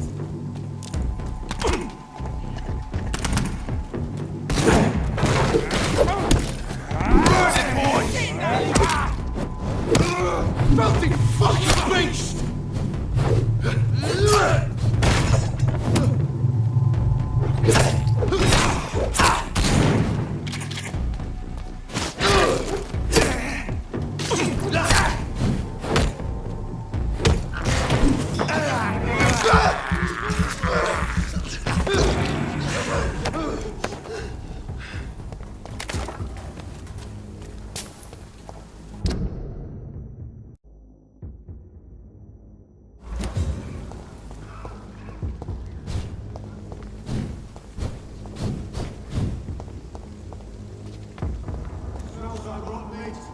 It's a leech!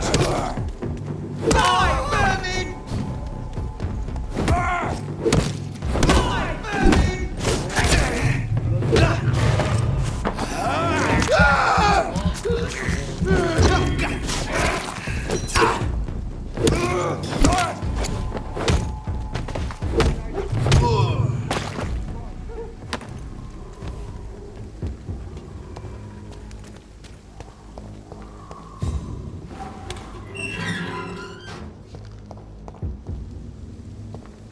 Whitechapel.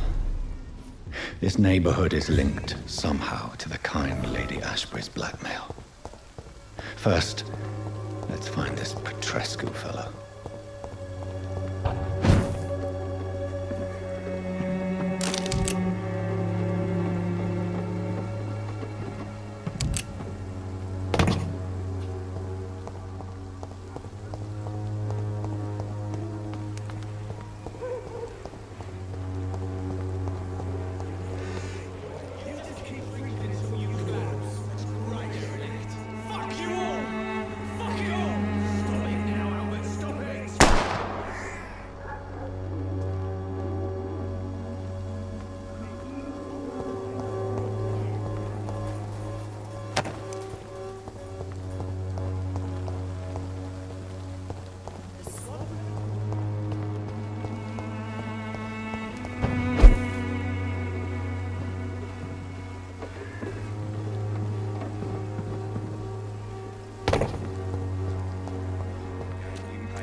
Look the other way this week, Joe. Come on, we can sort it out, right? It's not my call, Mary.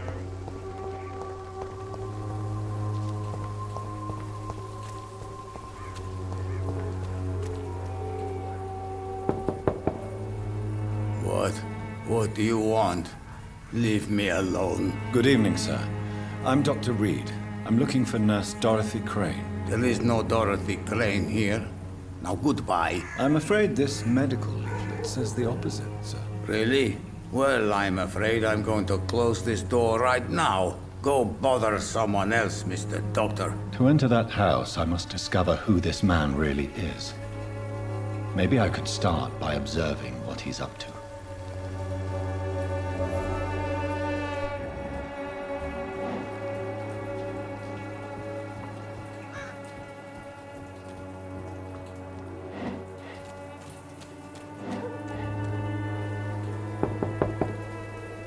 There's nobody here.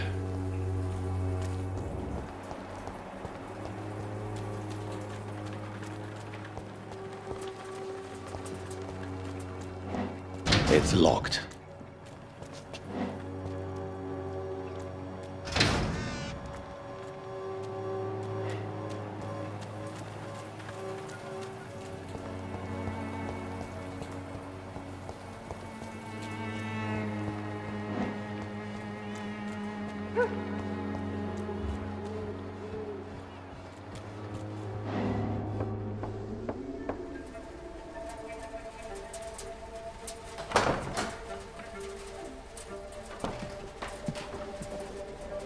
A strange man was at the door with a pass for our medical facility. I refused him entry.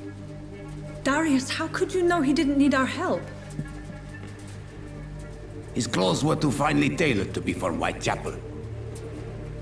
Perhaps just a friend of that stray poet who is always about. Richard Nithercott? No, not of the same cloth, this man. I suspect some machination from that journalist. Clayton Darby. Is he still asking questions? Yes. I saw him drifting around St. Mary's Church. I swear he is tracking me just downwind.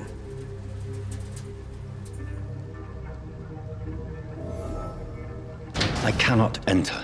I must talk to that journalist or the poet. They must know about Darius. Nearby the church they just mentioned.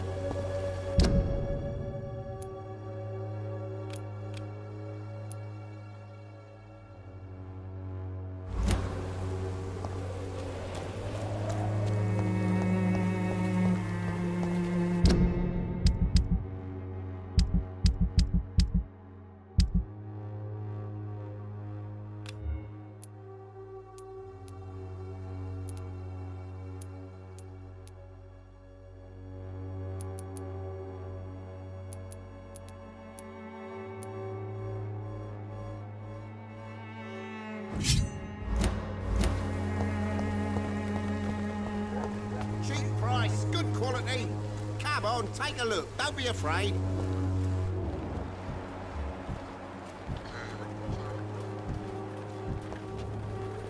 Excuse me, sir. I have a few questions for you. Another journalist?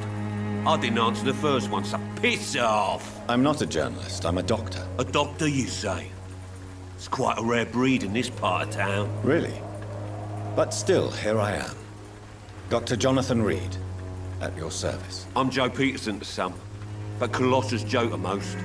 And I don't remember asking for your service, sir.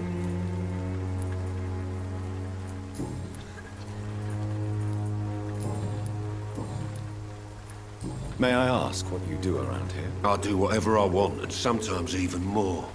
Now sod off. According to you, physicians are scarce in this part of town. Why is that? Not familiar with this neighborhood, are you? I guess your fancy colleagues are too afraid of being stabbed in the back. This part of town does have quite a reputation. Would you say it's justified? Totally. Look at me, for instance. I always look my opponent in the eye before knocking him out.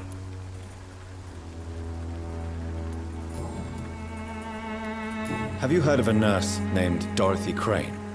She's a colleague of mine, and is supposed to live around here. Dorothy Crane? Yeah, I know her. One of the few good souls who dare to help the sick around here. Could you please tell me more about her? She's a nice girl. Tries to help the migrants. I offered to give her a hand, but she said my reputation would attract too much attention.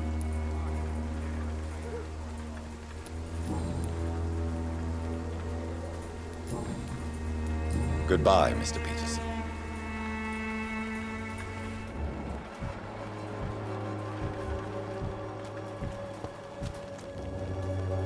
Welcome, sir.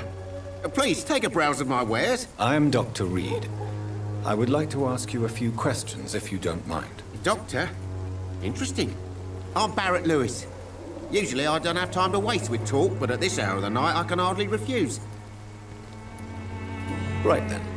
Show me what you have.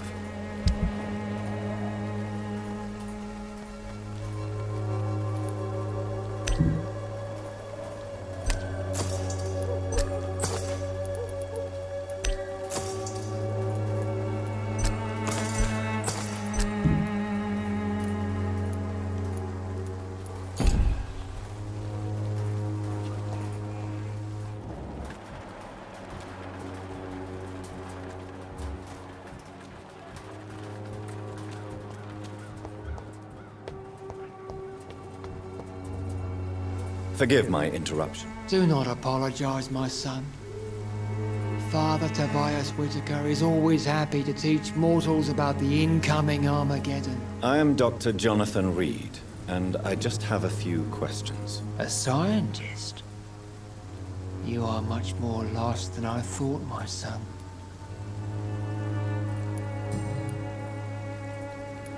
What do you mean when you say that I am more lost than you thought?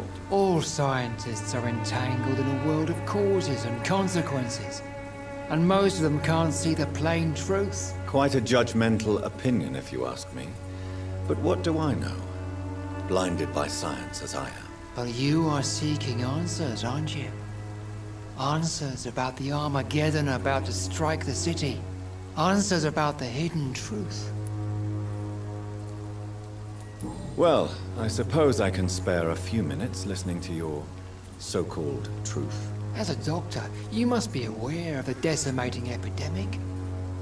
But let me tell you that this so-called Spanish flu is just the beginning of the end. What do you mean? The beast is finally revealing itself, corrupting the flesh and the heart of men.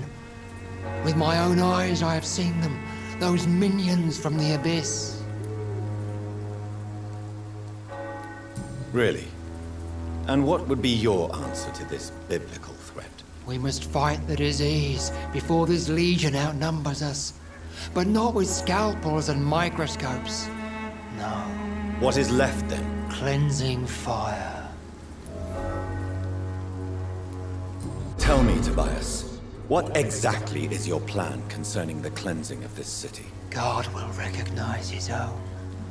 More than once this city has risen from the ashes, hardened and purified by the flames.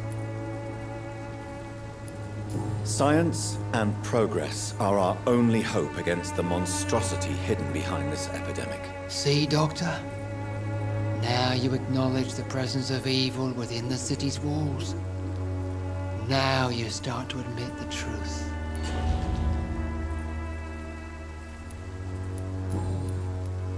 I have heard enough for tonight. Goodbye.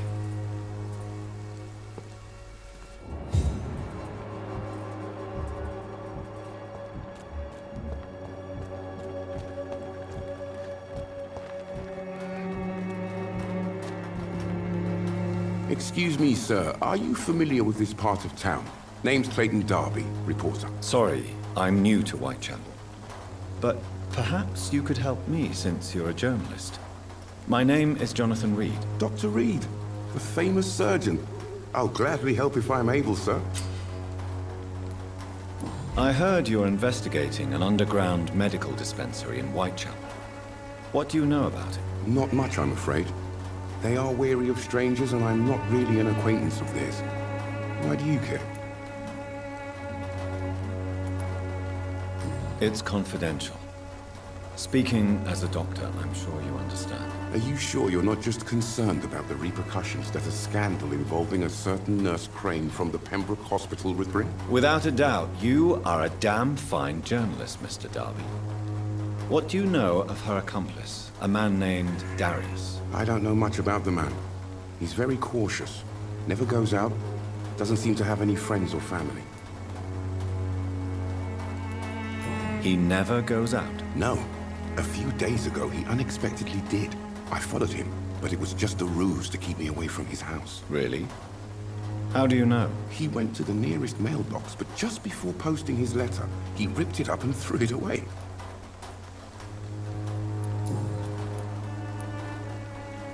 I still have questions about that Darius fellow. I don't know much about the man. He's very cautious. Never goes out. Doesn't seem to have any friends or family. Goodbye, Mr. Darby. Farewell.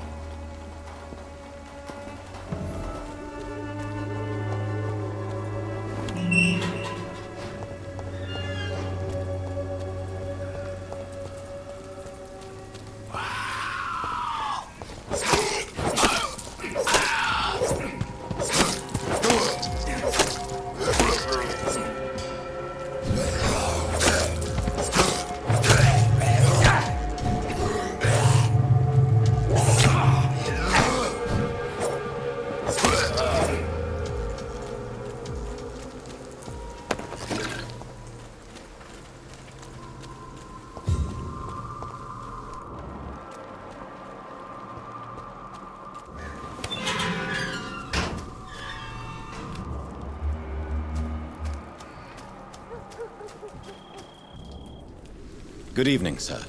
I'm Dr. Reed. I would like to ask you a few questions. Please be my guest.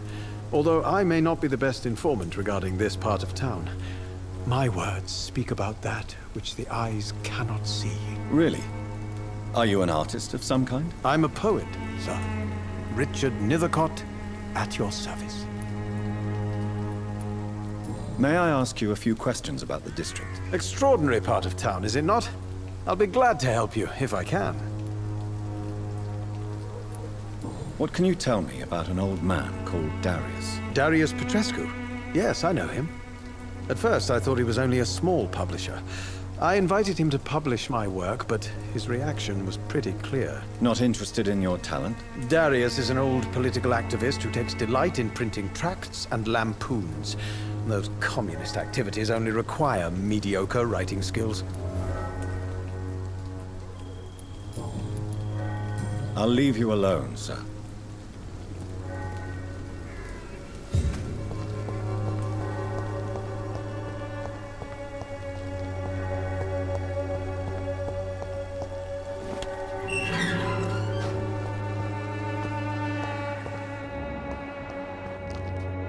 Good evening, miss.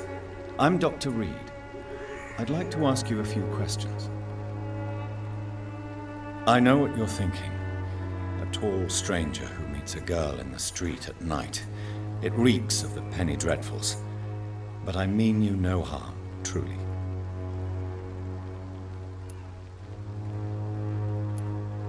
I know you understand what I'm saying.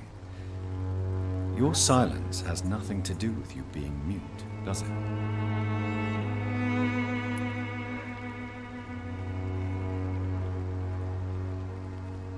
You don't seem to need my medical attention for now.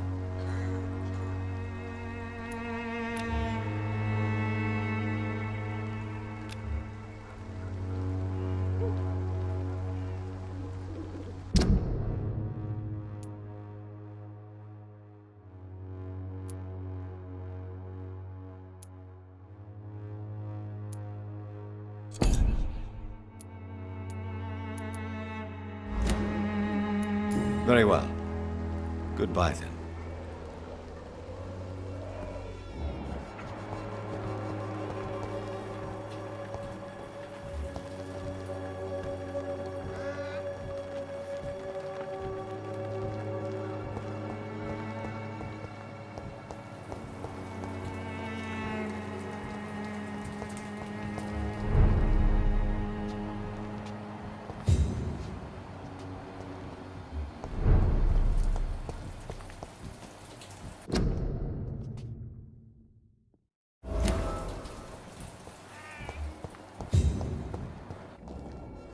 Hello again, miss. Camellia, I know you work for Dorothy Crane. Please tell me about her secret dispensary. A stubborn and mute comrade. Nurse Crane and Darius Petrescu have been clever.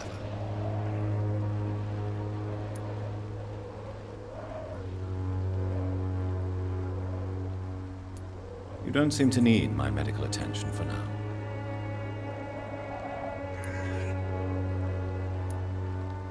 Camellia, I know you work for Dorothy Crane. Please tell me about her secret dispensary. A stubborn and mute comrade.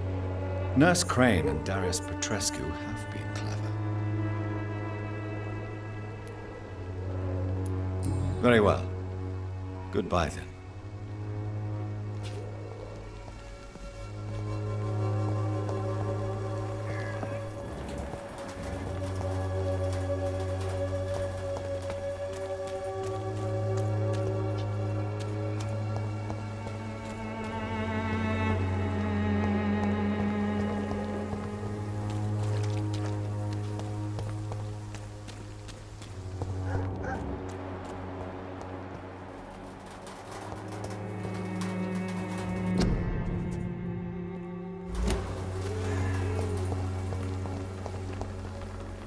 Hello again, miss.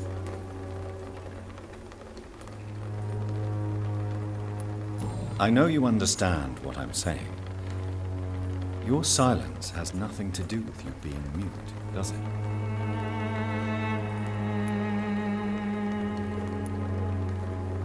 You don't seem to need my medical attention for now.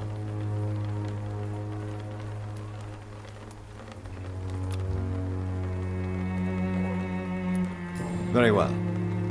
Goodbye, then.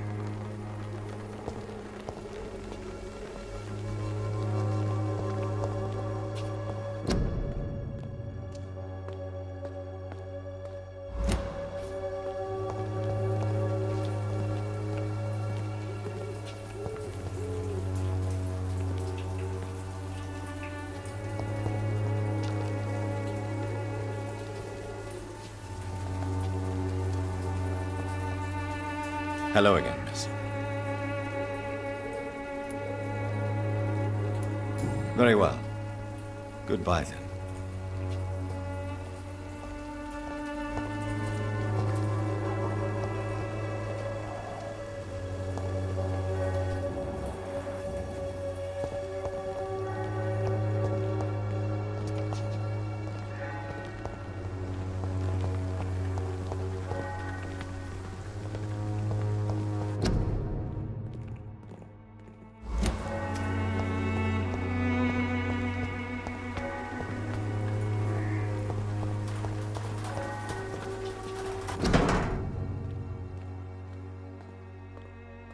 The content of Darius' letter to his children could give me more leverage to enter. Darius is a bit less of a mystery now. It should not be that difficult to incite him to let me in.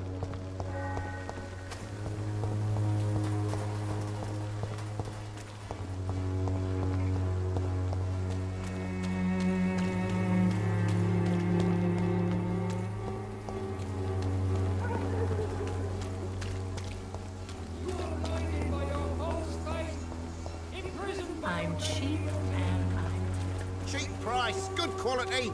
Come on, take a look. Don't be afraid.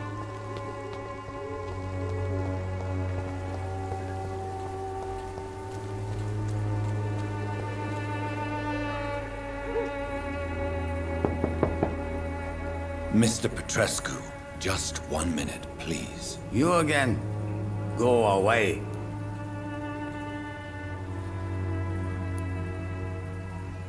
Sir, wait. Stop this nonsense. I know Nurse Crane is here. Shall we speak man to man, you and I? All right. Speak up. Don't you see we're on the same side? We fight to help the poor, sick, and abandoned. I'm nothing like you, Mr. Doctor. Yes, you are. You too believe in providing medical care without charge. You know what we have to sacrifice to make the world a better place. I have to admit your words have conviction. All right, I'll let you see Dorothea. Don't make me regret this, though.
Give me a drink! Raz, I need help! What do we have here, nurse? Patient Raz Van Vasily, high fever running on 3 days. Complaints of dizziness, muscle aches, and head pain, diagnosed with influenza. Treatment? Aspirin and salicin for the fever and discomfort, liquids for dehydration, but he's having trouble keeping even water down. Thank you, nurse. Anything else I should know?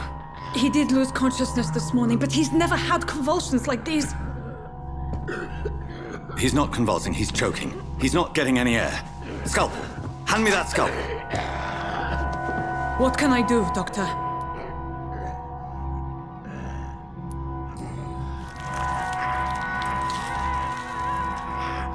I need to perform a tracheostomy. Short pipe. That rubber tube will do. We're going to cut a passage for air through the neck. Yes, Doctor. He's breathing again, but he's coughing up blood. Internal hemorrhaging. I need to make another incision into the chest cavity to drain the fluids from the lung. Prepare another tube. A thoracostomy? Doctor, we've nothing to fight the infection. We need an aseptic environment. Right then, Nurse Crane. What do you suggest we do? I've no idea. I'm not the doctor. Time is of the essence. We need to perform a thoracic drain. Yes, Doctor.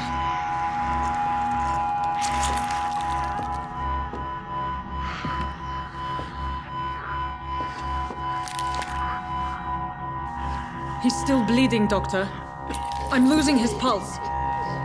The drain must have punctured the intercostal artery. There's too much blood. Are you all right, Doctor? I can't see.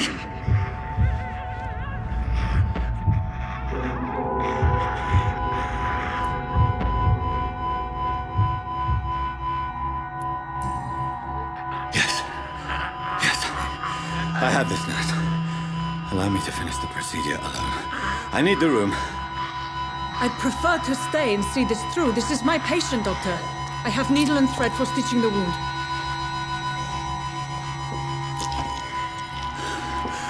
Good. The stitches are holding. How's he doing? We're losing him. We've lost his pulse. He's dying, Doctor!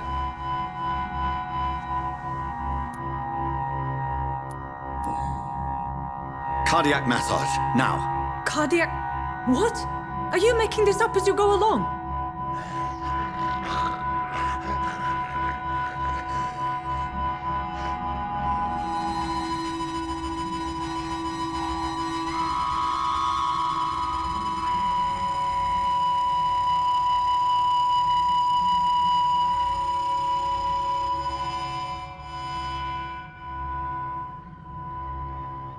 We've lost the pulse. He's gone, Doctor. Nurse, we did everything we could. Truly? Everything you could. Is that how you'll report this in your log? Is this how the war went? Piling up one poor corpse beside the next? This was not an influenza-induced seizure. I've never seen symptoms like these on the continent. Neither have I. But the previous symptoms leading up to this attack were the same, indistinguishable from the epidemic. No. There was something more vile in these reactions. Something primitive. There have been numerous reports of mental breakdowns caused by the fever that accompanies the flu itself, Doctor. Yes, but... I'd best take some samples of the blood for analysis.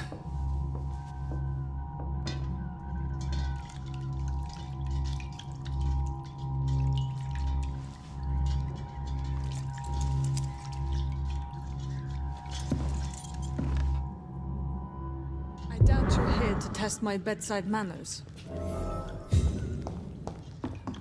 I suspect it was more than intuition alone that led you to us. So, how might I be of service, Dr. Reed? Your heart might be in the right place, but you can't carry on with this blackmail. For God's sake, Dorothy, it's extortion.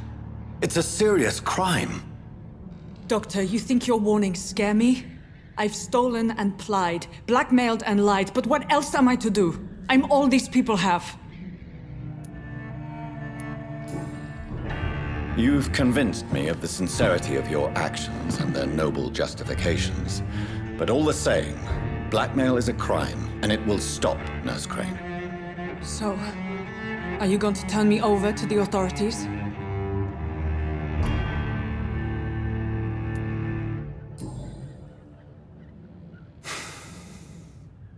No. Your place is here. Jailing you would be an even greater crime. So, here is my proposition. I'll look the other way on your little enterprise. In exchange, you will resign from the Pembroke Hospital and provide me with medical supplies when the need arises. Dr. Reed! That sounds like a business proposition. My accomplice, then? No, just a privileged client. My research may require the occasional rare piece of equipment or ingredient. I'll pay good coin in exchange, fair and honest, to help finance your noble endeavors.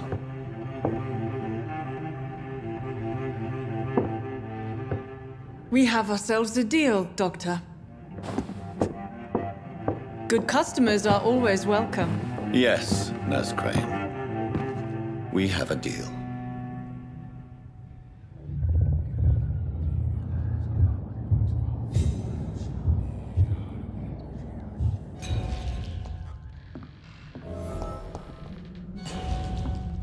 It's locked, all right.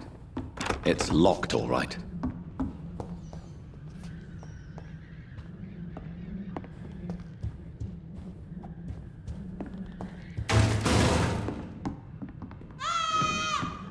Leech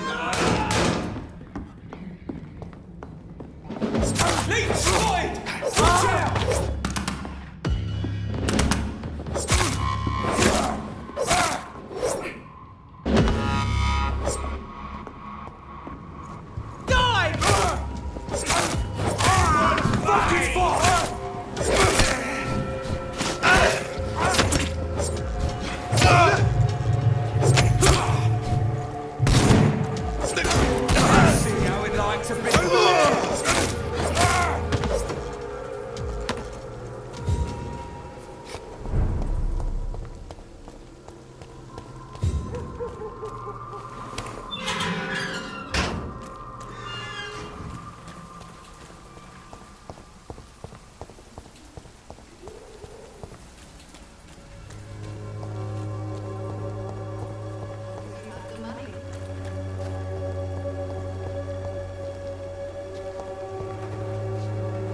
Good evening, miss. Good evening, sir. Are you interested in a miraculous cure for this unknown and deadly epidemic? Actually, I am. Then you have come to the right place. The famous Swanborough cordial is all you need to help keep you in perfect health. Oh, really? Why didn't I hear about it during my studies? I'm Jonathan Reed, by the way. Dr. Jonathan Reed. Ah, my brother has spoken of your research, sir. I'm Loretta Swanborough, and it's always a pleasure to meet a fellow healer. I'd like to see what kind of medicine you're selling.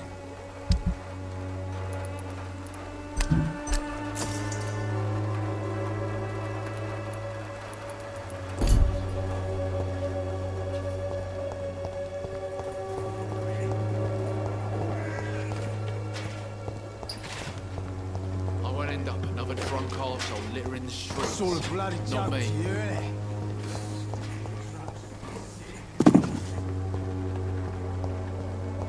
I cannot enter.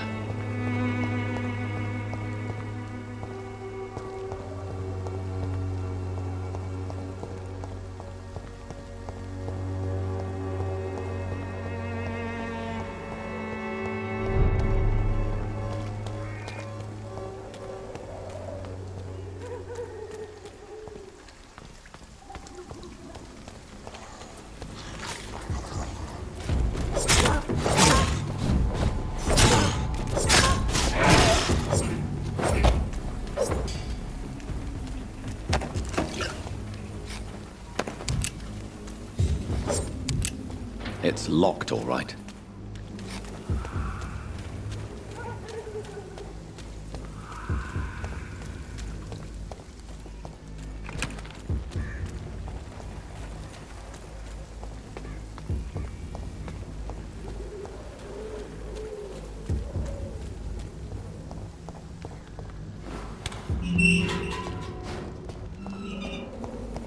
Human blood. Whoever left these marks did so deliberately. Kill it, boy! There's one of them burning!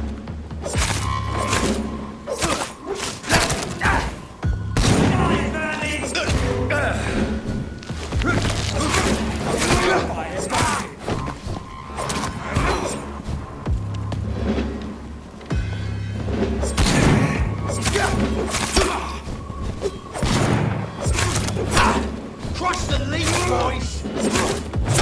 Pay for this! Die, Vernon!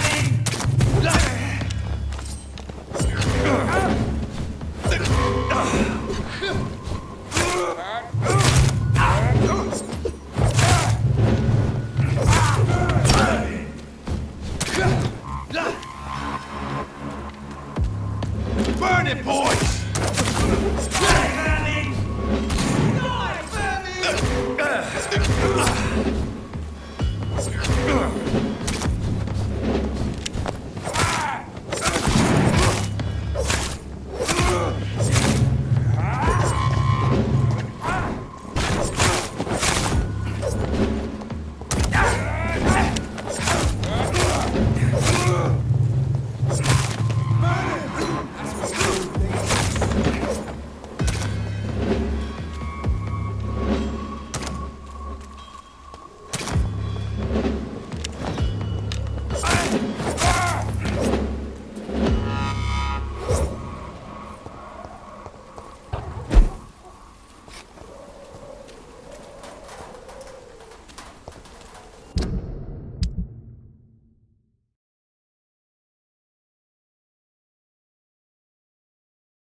Glorious battalion of Pembroke.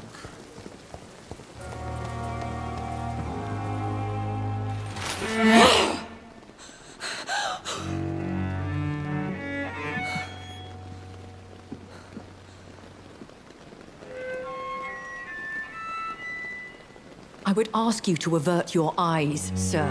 Or did you not know it was rude to stare? I knew it. Speak up, Dr. Reed. I like a man who speaks his mind. You killed him. He trusted you. And you killed him. Spare me your sarcasm, Jonathan. You are but newly born in this world.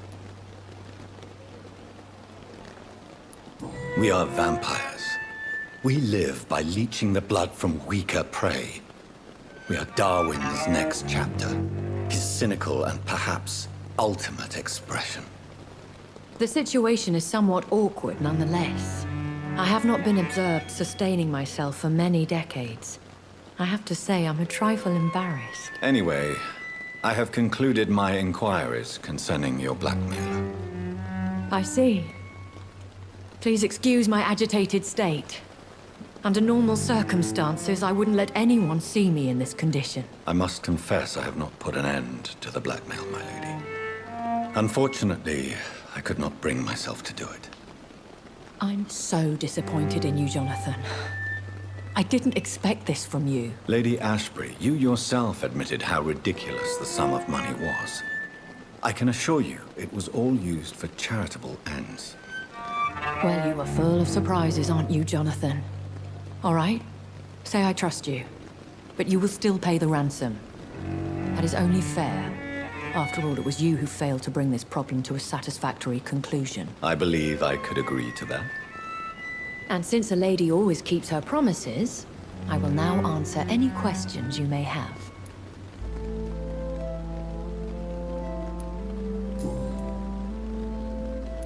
Why does Dr. Swansea allow you to feed on the patients of the hospital?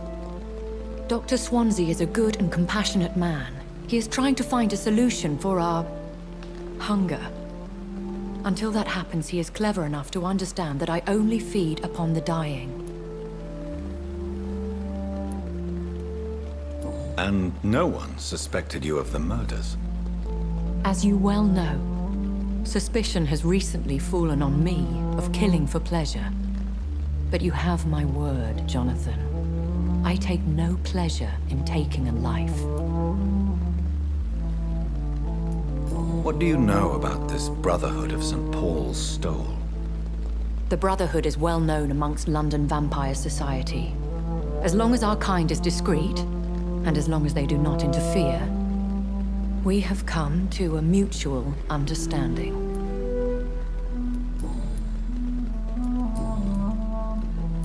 I bid you farewell. For now, my lady. I must quickly analyze the blood I took from Nurse Crane's patient.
Razvan Vasily was infected by Spanish flu, but also has the highly unstable blood of the Scowls. Is the London vampire epidemic transmitted through the flu? I should talk to Dr. Swansea about it.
Evening, Edgar. Could I get your professional opinion? Please speak, but I have something important to tell you. This strain of flu, it's very different from the one I saw in Europe. It's downright peculiar. Really? What makes you say that? I've just looked at the blood of one of our recently deceased. I see. Do you have anything more to go on? This disease spreads and looks like the Spanish flu, but its effects differ greatly. The London strain is different from the continental one. This is very interesting. Did you find something else? Yes. Unlike the flu, the infected begin to show an increase in outwardly aggressive behavior. More than simple agitation. Once docile people become violent. You mean like rabies? Is there a chance we could create a vaccine, Jonathan, like Pasteur? By the stove, that would be smashing. There's a lot we're not seeing here. But it is spreading, and quickly. If we don't act, the whole city could be lost. But Jonathan, we've a fantastic opportunity sitting right here in front of us. A weapon of choice. What on earth do you mean? Why, you, my dear boy. With your expertise and your blood, we could isolate the properties that course through your veins. Think about the possibilities. I admit it did occur to me. Blood seems to be the common factor in all of this. I totally agree. We're in uncharted territory here. Maybe it's just wishful thinking, but imagine the possibilities. We'll discuss this more later. Thank you for your time. No, thank you, Jonathan. But as I said, I needed to talk to you. I have some rather bad news. Yes? I'm afraid it's your sister. My sister?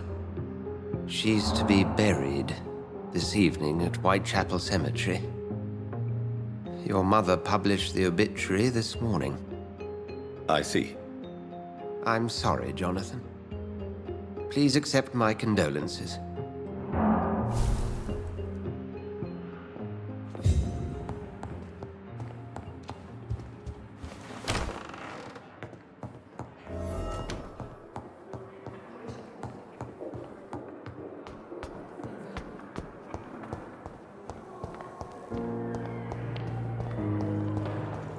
I never thought I would have to attend my murdered sister's funeral.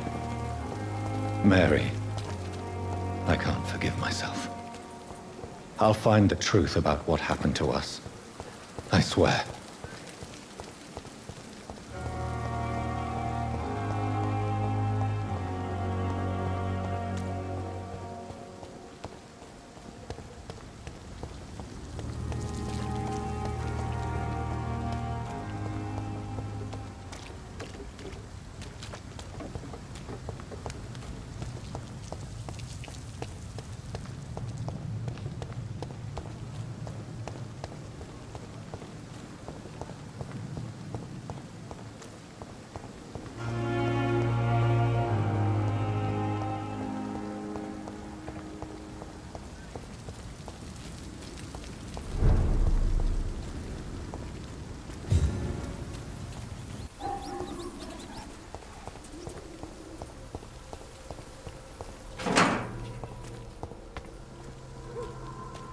He's mine! Over there! There's one of them burned!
Look lively! It's on to us! Die, vermin! That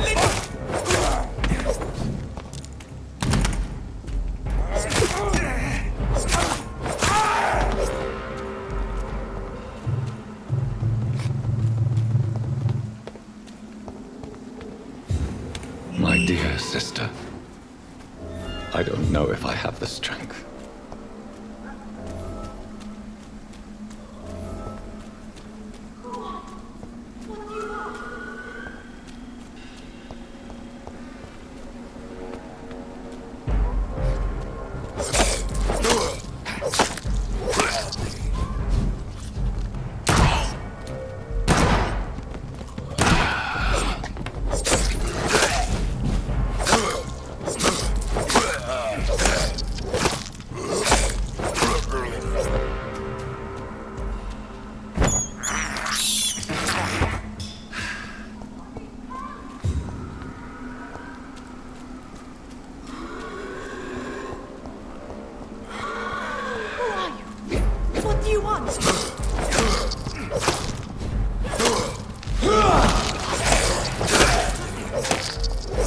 Somebody help!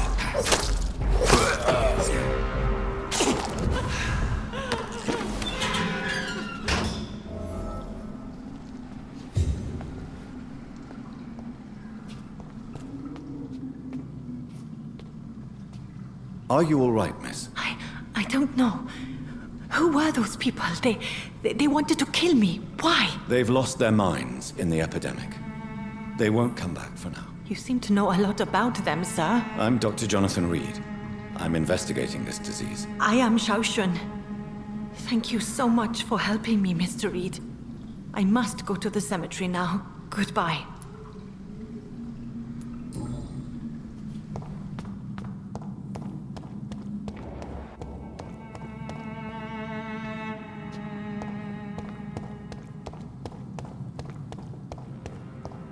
It's locked, all right.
Since I can't reveal myself to my mother now, I must find a discreet spot to attend the ceremony. Avery, I leave you to care for my mother. I'm in no state to comfort her. My mother would die if she were to see me in this state. I must wait. Mother, why have you come here? This is proving far worse than I imagined. Mother, why have you come here? This is proving far worse than I imagined.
Are you all right, Miss Shun? My name is Xiao Shun.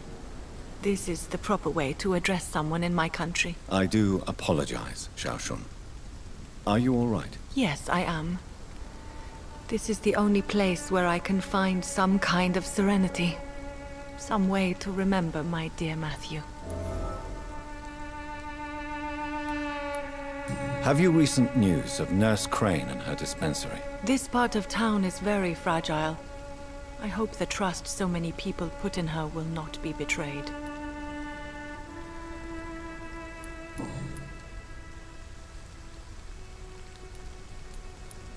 Tell me how your husband died, Xiao Shun. Matthew died of the Spanish flu, like so many others. It's a mundane cause of death these days, but for me it meant the end of the world. At this time, there is so little medical science can do to defeat this terrible epidemic. I'm truly sorry. The worst thing is not his death, even if it tears me apart. The worst is not to have seen it coming, to have lost him so quickly, even before realizing it. Did he hide his condition from you? Matthew was a smiling type, a happy sort. Everything that I am not. Did he laugh at his death to come, or did he not realize what was going to happen? I'll never know.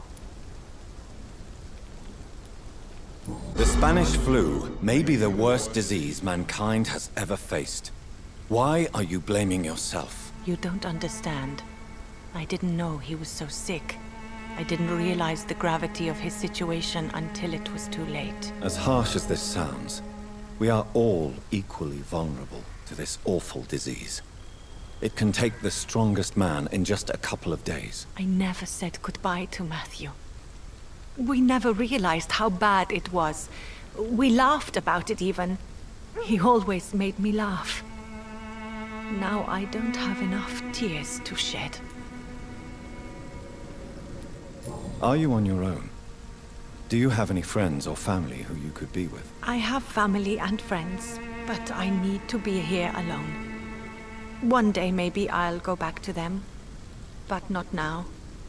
I need silence, and I need sadness. Sadness can be a terrible trap. It can entangle you and weaken your heart if you let it control your thoughts. Thank you for your sincere words, Dr. Reed. I sense you trying to help me, even if I don't quite understand why. Goodbye, Xiao Shun. Maybe we'll talk later. So many new graves. Why do I still feel so disconnected from the others then?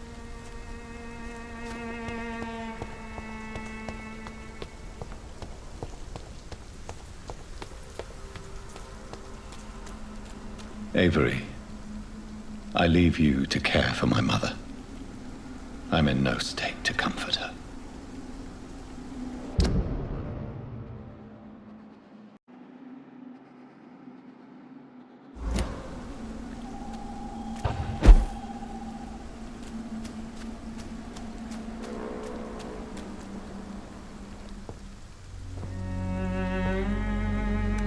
I am the resurrection and the life. He that believeth in me, though he were dead, yet shall he live. And whosoever liveth and believeth in me shall never die. We commend unto thy hands of mercy, most merciful Father, the soul of our sister departed, and we commit her body to the ground. Earth to earth, ashes to ashes, dust to dust.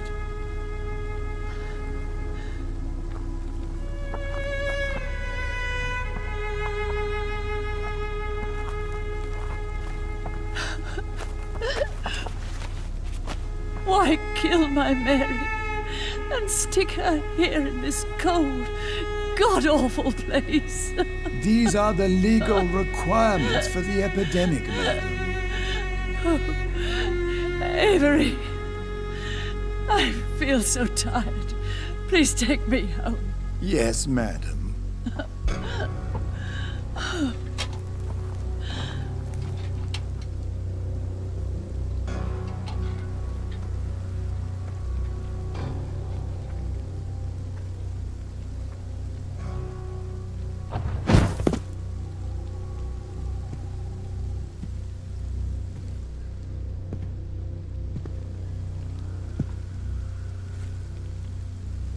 Mary. What have I done?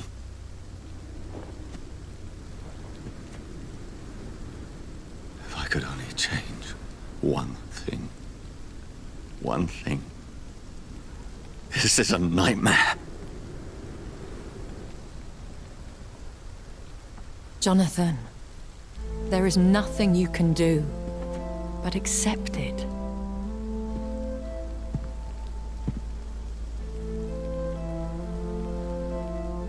What brings you here?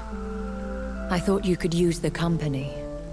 I am so sorry for your loss, Jonathan. She was a good person. Vibrant, full of life. She was kindness incarnate, my Mary. You're a good person, Jonathan. And a young Ekon. A newborn cast into the night without so much as a candle to guide your way. She had been scouring the most dangerous parts of London in search of me. And it led to her death. Jonathan, don't. I still hear her last thoughts. They echo in my head. Her mind shattered, and it haunts me. Jonathan, stop. Listen carefully. You must come to terms with this. You must learn to live with what happened. How can I? I've destroyed my family. My poor mother. I can't even console her. Don't you see? You're doing the work of our enemies, feeding your remorse. We are weakest when we grieve, and the guilt blurs our senses. And so this is why you're here. To warn me. You felt this pain yourself. You too have endured this. I don't want to lose you, Jonathan. I've lost so many friends. Loved ones I cherished. Pray for Mary's forgiveness, if you must. Thank you, my lady. I will. Good. But be careful. If I found you here, others may too. What should I do then? St. Mary's Church is not far from here.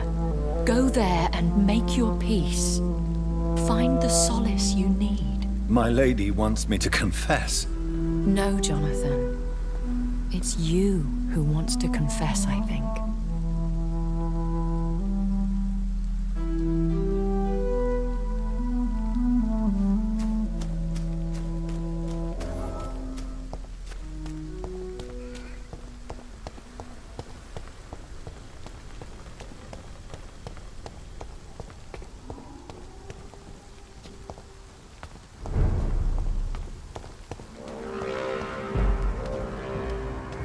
Step away, sir.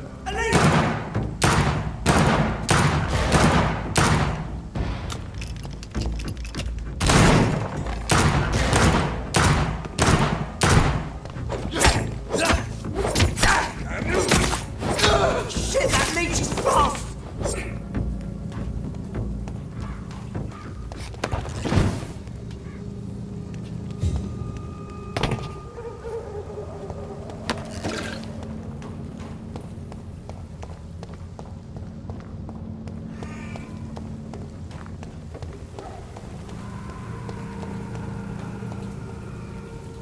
And off to church he goes, a newborn seeking divine consent to lick the blood from the soft and pointy crown. Who are you? Make yourself known. Newborn, you reek of guilt and pointless compassion. Shed your skin, forget your old weaker self. What do you want from me?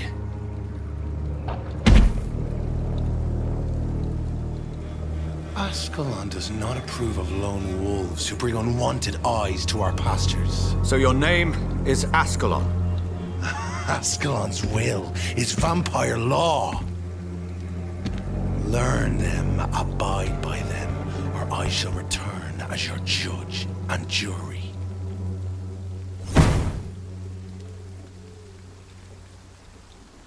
These immortals try my patience with their plans and unsolicited counsel.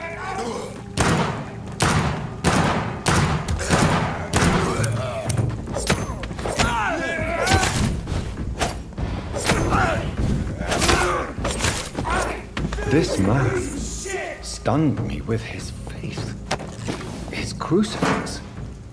This is not good news.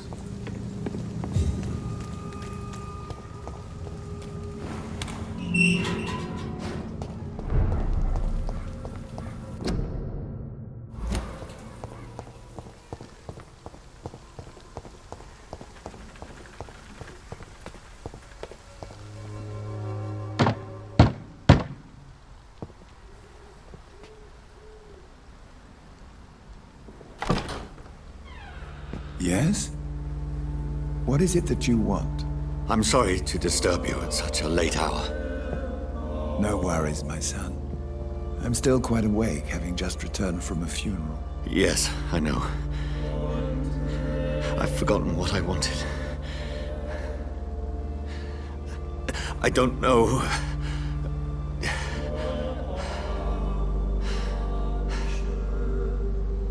May I help you, child? You seem somewhat perturbed. I haven't the strength to cross the threshold. I wish to pray, to cleanse my soul. The church is shut by order of the bishop. But I'm still the vicar of St. Mary's, if that is any use to you, my son.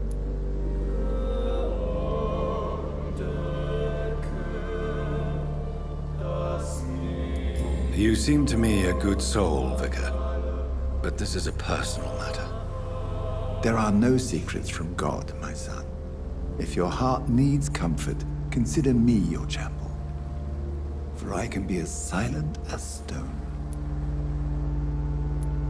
I've words for one departed. They're not for living ears to hear. Your eyes burn with rage, yet I see the pain that lies beyond. I am here to lighten the burden of all God's creatures. Whatever you tell me is between us and the Lord. Very well, priest. As you seem quite adamant. Open your heart, my son. Tell me what burdens you. With whom do you wish to speak? She was my sister.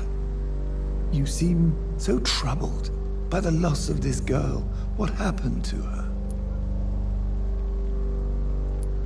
It was an accident. A terrible, terrible accident. I see. And how are you feeling, my son? I wish I could forget all this. I have a final question for you, my son. This is of the utmost importance. Ask your question, Vicar. What would you like her to know?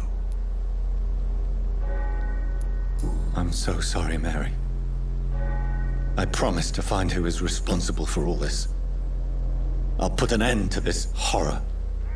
You have been heard, my son, and your burden will lighten if your words are sincere. Go in peace now, and live your life in the way she would have wanted.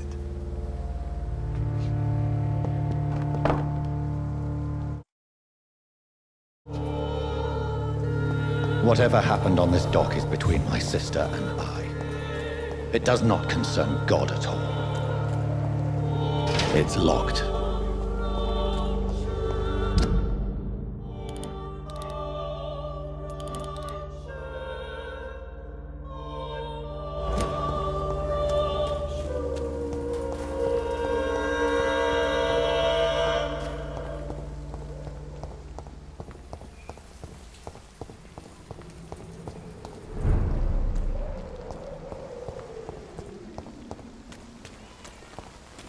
He's mine! I'll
remember you.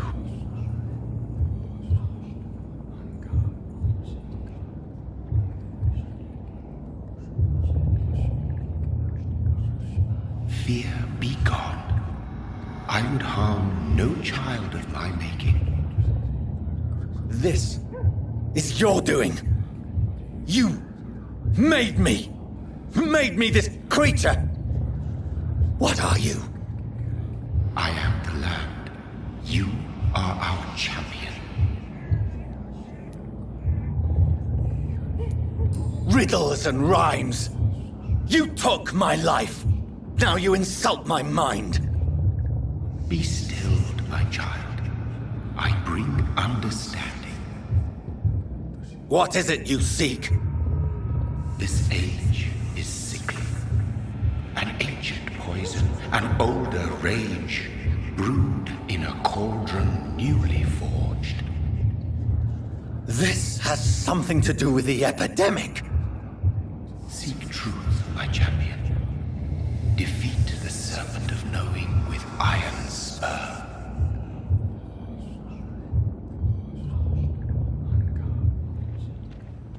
I've had enough of others making decisions for me, pretending to know how I should feel or behave.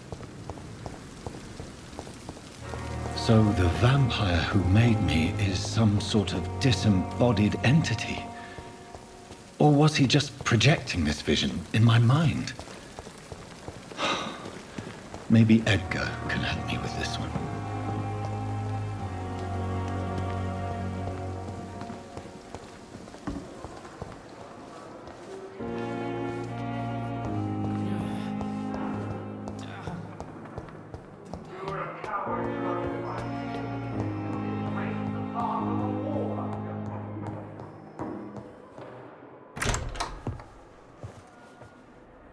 God protect us. You've got a leech in the hospital. Yes, my hospital. My mission is to heal while you go about warring. You've set the table for a snake. I wonder why there's venom in your food. I'm growing tired of your song. You're a woodsman, McCallum, not a doctor. Return to your hunt. Remember, I've a good nose for machinations. I can flare the scent at a mile. You can't hide from the god. Leave him, Jonathan. This is sacred ground. Neutral territory. And I just had the carpet cleaned.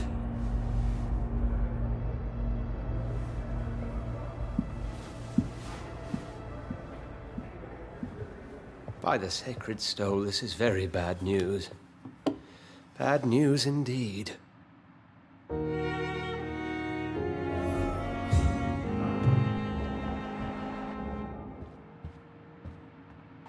What happened? The hospital has been attacked.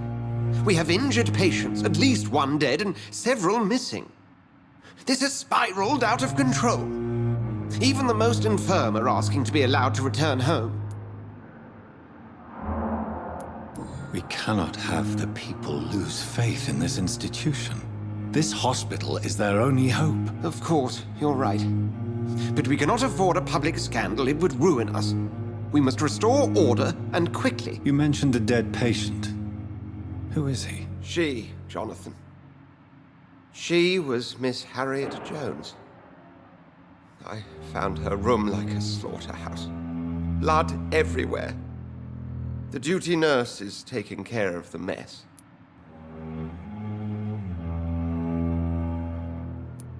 Very well. I'll help you. Jonathan, please. I can't rely on anyone else. And this concerns you as it involves vampires. Someone has taken advantage of our more liberal tendencies here. In what way? Jonathan, I may turn my head when you or her ladyship indulge, but I will not allow this place to become a nest for street feeders. Please then, tell me. Sean Hampton, the man we thought we'd saved at the docks. It seems he was infected after all. So Hampton became more beast than man. Exactly. And now Guard of Prewen suspects the hospital of vampire activity. Do you realize what that could mean for us? Do you really believe they would come for us here? In such a public venue? McCullum is a fanatic. The Guard will stop at nothing. You don't know what they're capable of, Jonathan. Very well. Since I brought Mr. Hampton here, I will put an end to this.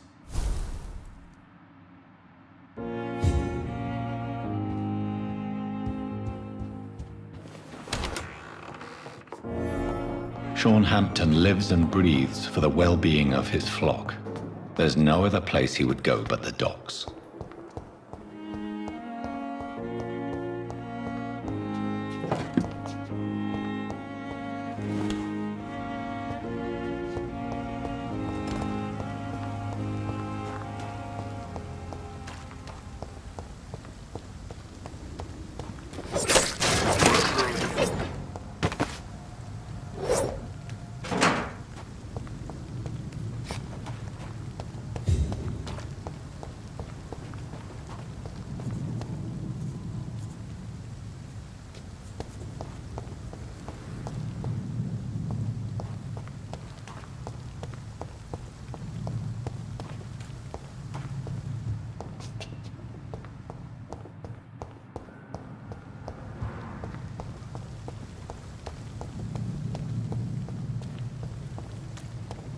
It seems the Priwen are redoubling their patrols in the district. I must be more careful. Fear no evil! We do the Lord's work here!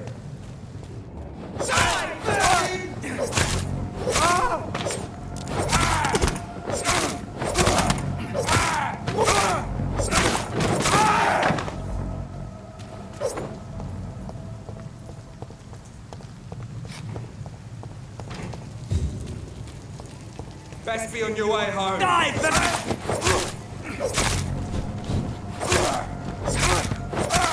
we have to stop it! It's too fucking long! Oh my! Vermin! Die, vermin! See it, vermin, close! This one!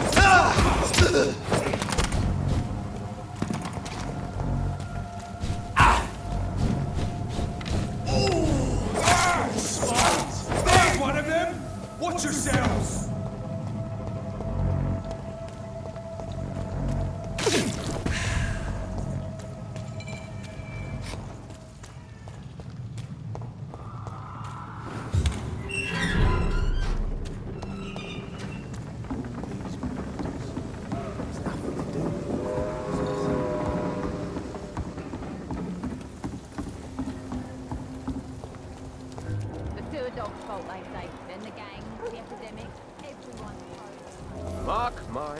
Not a drop of blood left in his body.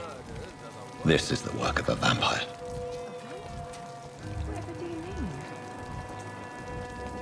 I'm a tracker of these creatures. A vampire hunter. You best be off to your hunting then. For if the sewer dog is back and hunting all these poor folk, he needs to catch him. A sewer dog? What's it look like? It's an old story. A monster with daggers for teeth and icy claws. He comes of a sudden, nighttime, claiming innocence, then vanishes. Claws, murdered by night. Your sewer dog is my business. He's the kind of drinks just as likely to cause a problem as to solve one. Good evening, Tom. Good evening, sir. How are you tonight?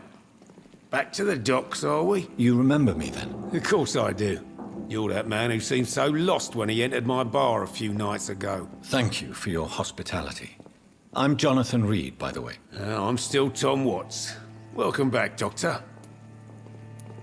Tom, I need to find Sean Hampton as quickly as possible. I've been told you could help me. I heard the sad saint was recovering at Pembroke Hospital. Did he leave or something? The important thing is I find him, quickly. Why not try his night asylum? He takes care of those who need a meal or a roof there. Where is it? It's in an old warehouse, northwest of here.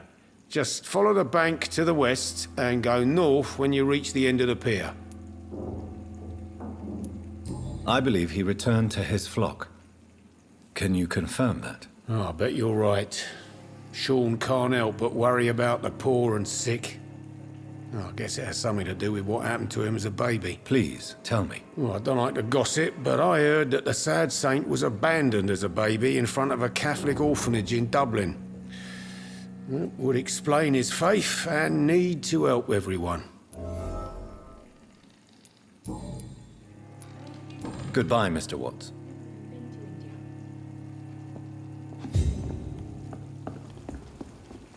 I should have offered a drink to the boy.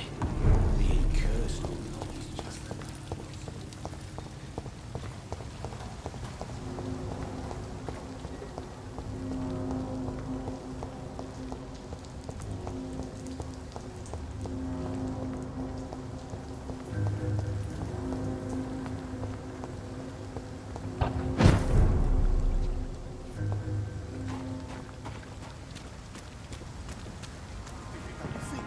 Leech spotted! Watch out, boys!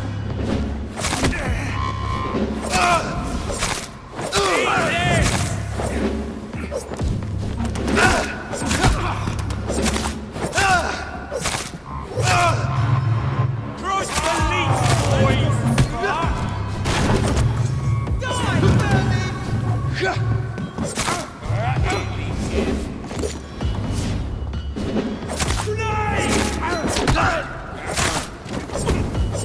it, boys!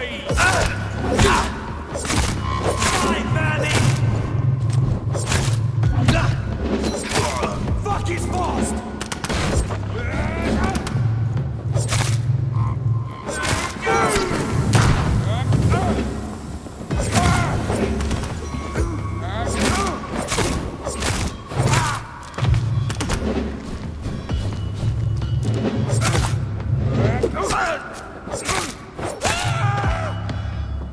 The wounds on this corpse are deep, the result of rabid rage. If this is Sean's doing, he's become a murderous beast.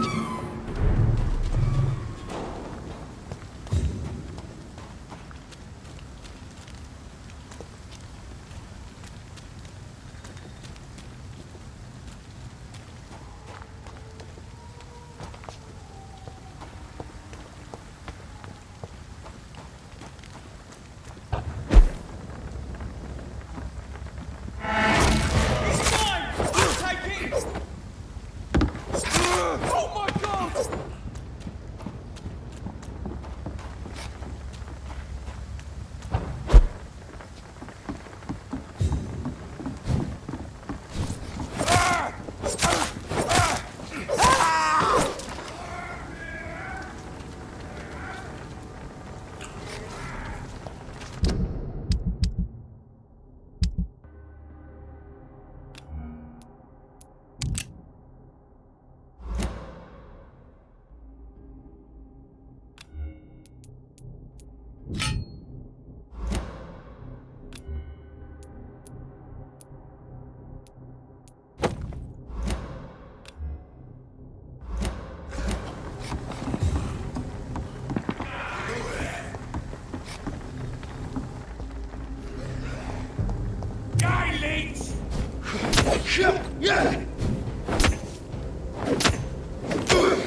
Good evening, miss. I'm Dr. Jonathan Reed. May I have your attention for a minute? Good evening, sir. My name is Giselle Paxton, but I don't have time for men like you. Have we met before? No, but I just need to look at your fancy clothes to know that you must be desperate to visit the docks at night. That's quite judgmental of you. Sir, I've led enough strikes when I had a job to identify you as an enemy of the working class. I'm looking for Sean Hampton. Can you help me? What is it you want? Does he owe you money? Has he displeased your Royal Highness? I'm no snitch, Mr. Fancy Pants. Well, I'll leave you for now. Goodbye, Miss Paxton. There is still much work to do.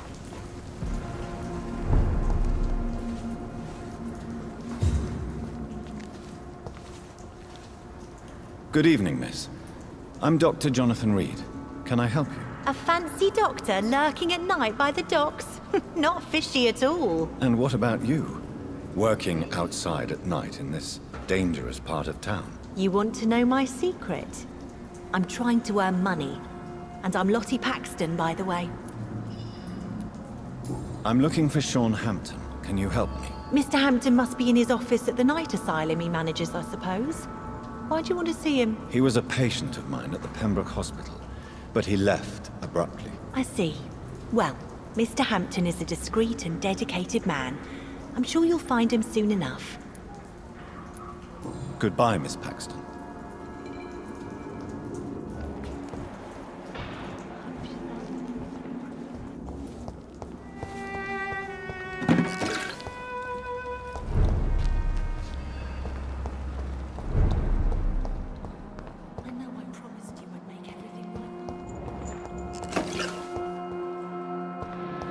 It's locked, all right. It's locked, all right.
Why the long face, Doctor? Is it all that worries you, Sean? My long face? Really? This is a blessing for me, to become a Skal. Immortality gives me more time and energy, if truth be known, to run a shelter. What more could I want? Since you left Pembroke, the amount of blood that has been shed, it's hard to believe you, Sean. Ask what you will. As the Lord is my shepherd, I will not speak a lie to you. Why did you kill Miss Jones at the Pembroke Hospital? Killed old Harriet? You must be mad, Doctor. Why would I do such a thing? So you claim Miss Jones' death was not by your hand, nor the other incidents at Pembroke? Though Harriet was an angry, spiteful woman, she was one of God's creatures. I have nothing but love for all he has made. But you were close to her. Of course. But she was lost, separated from the fold. She did not see the hand of the divine in my blessed condition. People have been murdered. I've seen the blood. I don't believe you can be trusted. Have a little faith, Doctor. If you will follow, I will guide you to the light. How do you plan to do that? Take this key of the old sewers. The entrance is by the riverbank, south from here. There you'll find all the proof you need. I will not look kindly on you if you're trying to trick me. I'll be here when you return. If you still think I'm a threat then, well, I surrender myself to your judgment.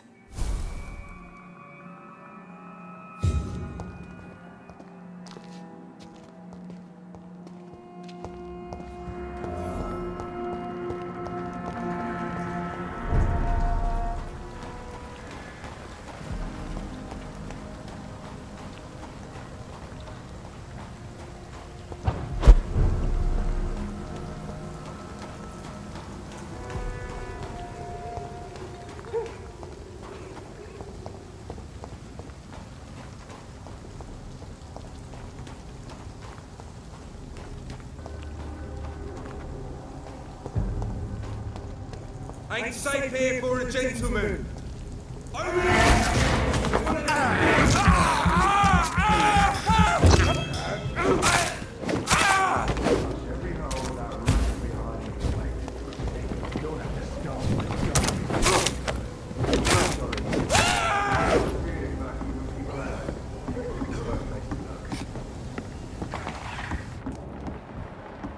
That's gonna hurt.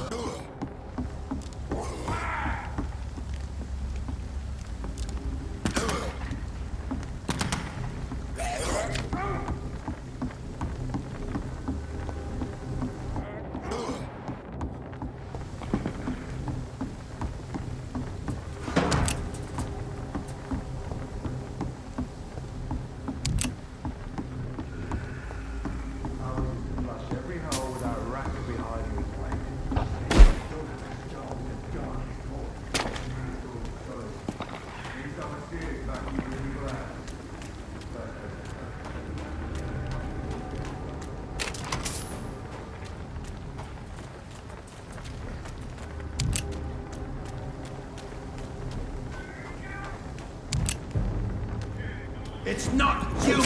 Kill it!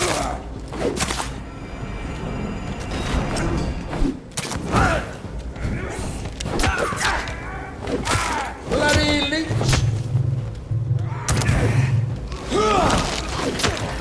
I am crushed! Shit! You'll pay for that!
I cannot enter.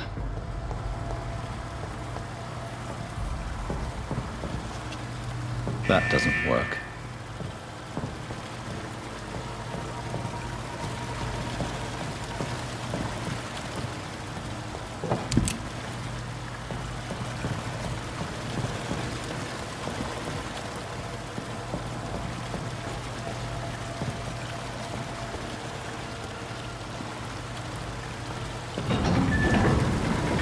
So that's it. These wheels control the water level.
That doesn't work.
It's locked, all right.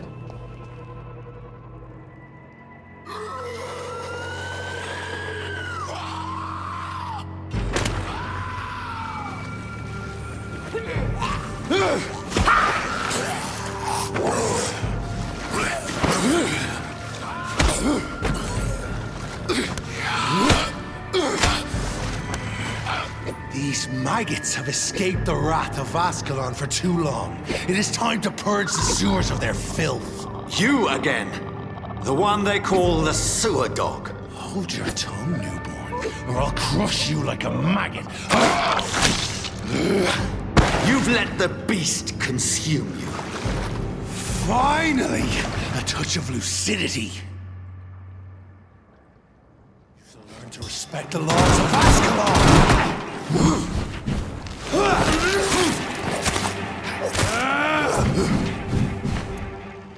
Whence you vanished, I'll slaughter these skulls while singing your name!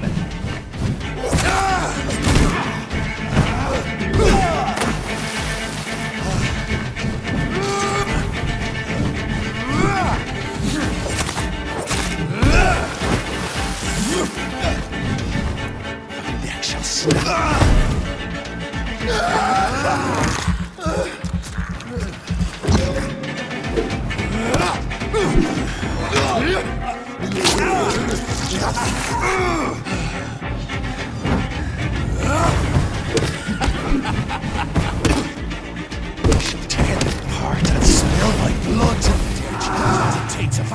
Return to your apothecary and needles.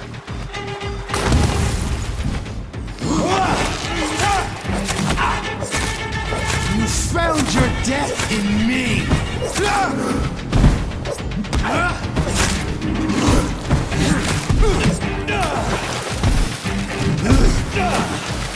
How you cannot comprehend!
Safe we are, still. Drink now. Bless you, Bridget. This isn't the blood of a vampire, but it will quench your thirst. This is our domain, not yours. You've been warned. Wait, I saved you from this creature. That must count for something. Thank you. Now go. Go back to the streets and houses. There is no love lost between us, Vampire. But thank you. So you're the sewer dog I've been told about. But who are you, really? If you must know, they call me Old Bridget. And this shelter is where we live. I'm Jonathan Reed. I'm a newborn Ekon. I'm afraid I'm not sure what's going on. I shall not bend a knee, young Ekon. But I sense your pain. Ask, and I will afford you my attention.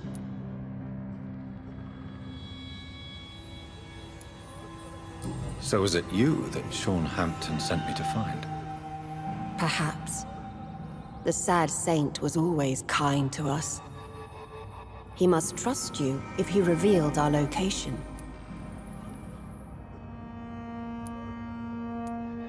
Sean is a Skal. All those I've encountered have been violent, crazed creatures. How can he be any different? Maybe because he is the sad saint. Or perhaps because I am Old Bridget of the Sewer Skulls. Sean killed a patient of mine. And that's just one of the murders he's being hunted for. If you refer to Harriet, she is now among us and under our protection. Harriet Jones is alive. That's it. That's the proof Sean wanted me to find. I must talk to her. No. Harriet is not alive. But you can speak to her. I must warn you. She is fragile and may not receive you warmly. I don't understand. She is filled with bile and hate. Her mind is sharp as a tack, but her body is so weak. I've never seen its like before.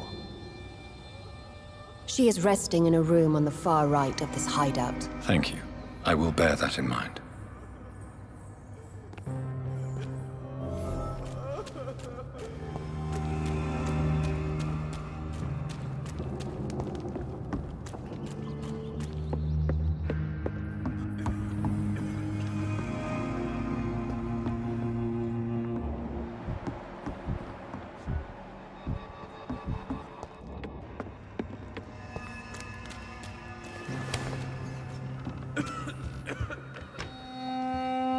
Hello, Harriet.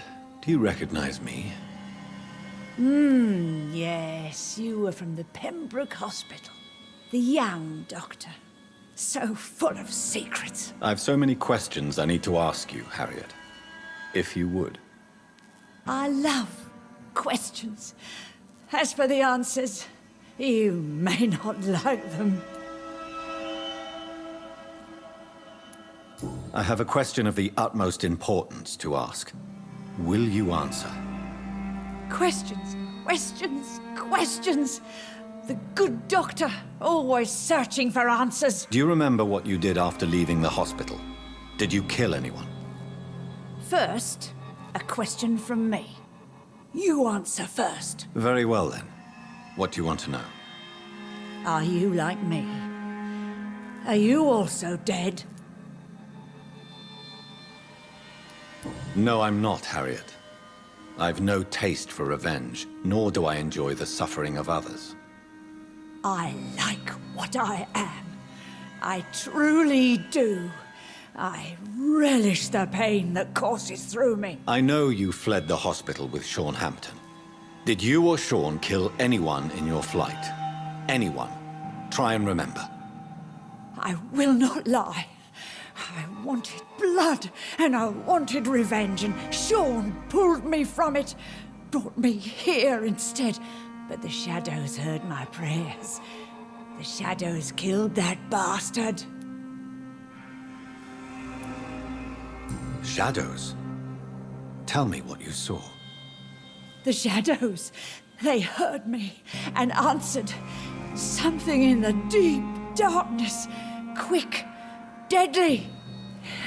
It asked me if I wanted revenge. I answered, yes. And these shadows, this presence, do you still hear it?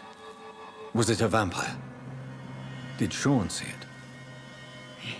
It spoke only to me, and now it is silent, but it is born of hatred. And it will kill again. And it hates you, Doctor. Oh, it hates you. What makes you say that? It whispered your name, Dr. Reed. It wanted to know who you were and where you went. Questions about me? What did you say? Nothing, Doctor. I said nothing. There was nothing it didn't already know. Oh, I'm tired now. Let me rest.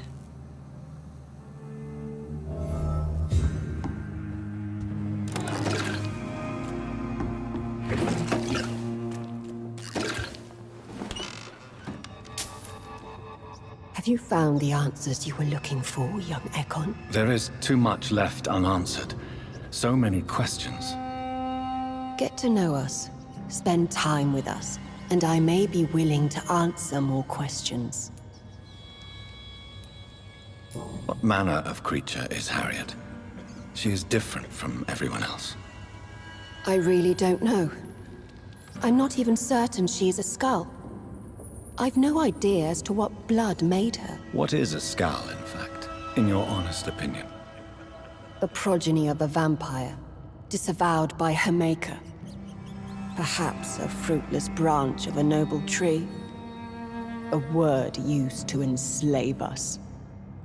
I cannot say. You mentioned that vampire blood has tremendous potency. You believe it to be stronger than your own? The vampire's sweet blood. That rich, dark wine that we crave. For it made us, and it can sustain us. I thank you for your time, madam. I must go back to Sean Hampton now. Your kindness has been ample payment, Ekon. To protect us, I'll close the access to our hideout, but you can use our shortcut to reach Mr. Hampton's shelter. Just follow the arrows. Thank you, old Bridget. I hope we'll meet again.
I cannot enter.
Welcome back, Dr. Reed. Would you like to take communion with me now? Sean, are you eating raw flesh? It is the sacred flesh of the mortal lamb. Our Lord's bountiful transmutation for the sustenance of his believers.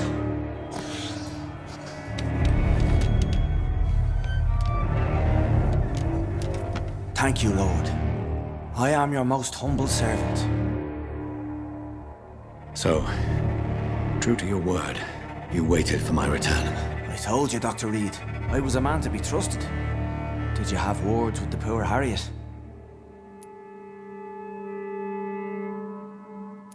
This shelter is the tip of the iceberg. You hide your game well, I'll give you that. We are God's children, Dr. Reed, one and all, and he's determined to save us. Harriet, Miss Jones, has been behaving in a most violent manner. She's going to need special attention.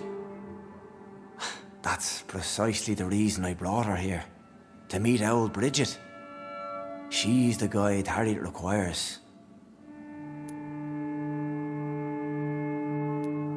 Harriet is possessed by her hatred. You cannot let her roam free. She's dangerous. She has joined her own kind, Doctor. Old Bridget is a saint to the younger Scals, guiding them to salvation and peaceful existence. I believe I've learned all I need to know. I'm certain you've killed no one, but one day I believe you'll cross the line. Logic is a false prophet. Faith is the only path to salvation. What do you mean? We have been blessed with God's eternity. We are the instruments of his divine will. We shall feed the hungry forever and ever. Amen. I haven't the luxury of being able to satisfy my hunger on staunch blood and lifeless flesh. Give yourself over to God, Doctor. Expel your urges and kneel before the Lord in praise. These urges. You know the hunger will never be satisfied. I've come to embrace the everlasting craving. I have sworn to feed only upon the flesh of the dead. It is now my sacrament.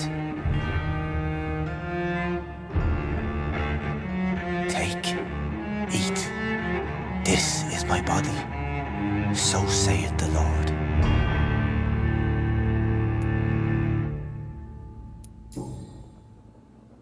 I really would like to believe your fairy tale. The good ghoul feeding upon the flesh of the dead. But I'm all out of innocence. Do you question my faith, Dr. Reed? Do you remember William? Oh, how his admiration for you was exceeded only by his hunger. May his soul rest in peace. A night will come, and you will suffer the same hunger.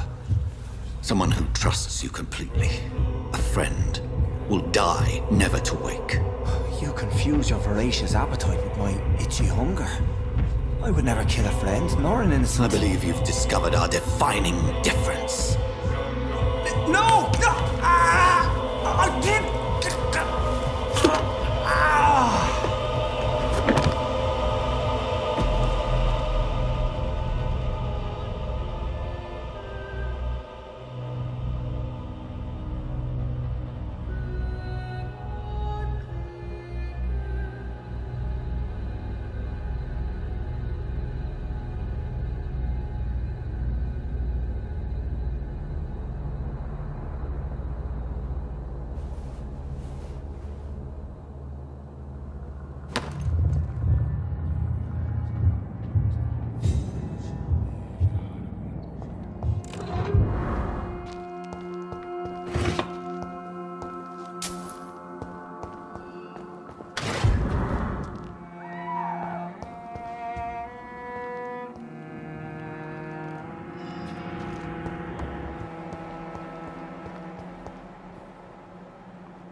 Another corpse thrown in the streets. Someone's playing a very sick game.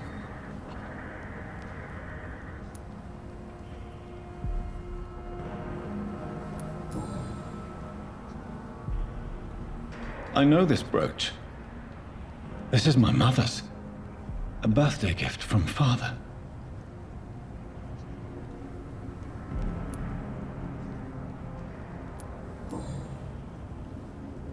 "29 Pretty Orchard Street. That's near Poplar's district. Why would this man carry off my mother's brooch? I must go there.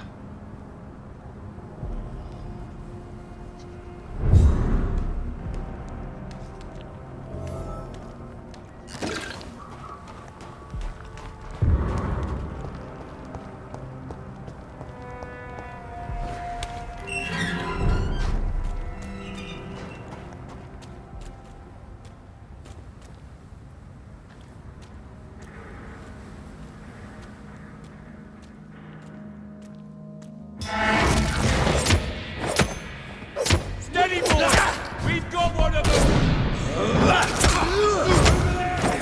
There's one of them burning!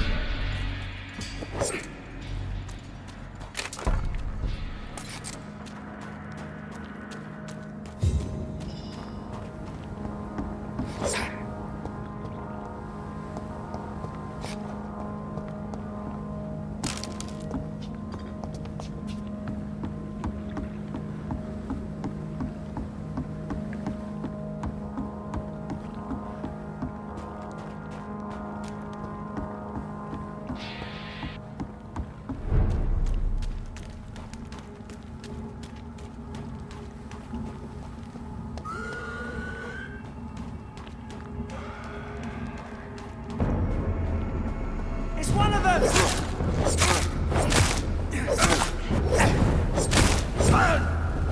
Him, you leech!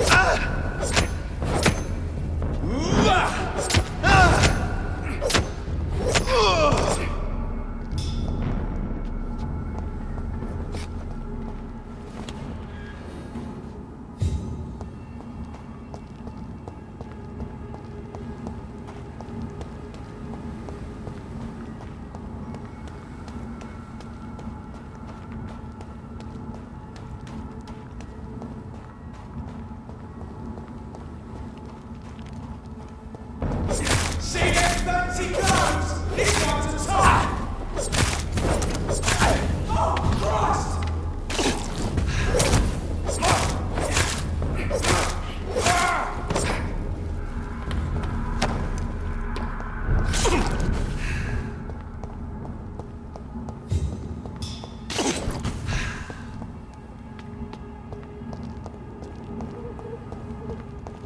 29 Pretty Orchard Street. This is it. What's in there for me? There's been a fight here.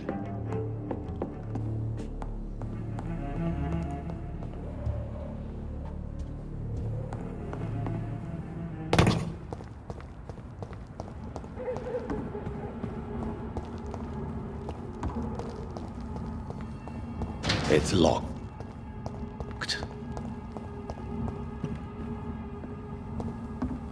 Did you hear me? Over there!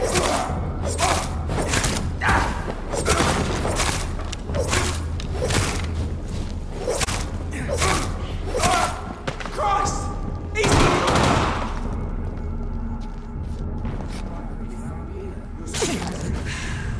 Occasionally, you make a good point. We're being misled. Look at it! Vicious...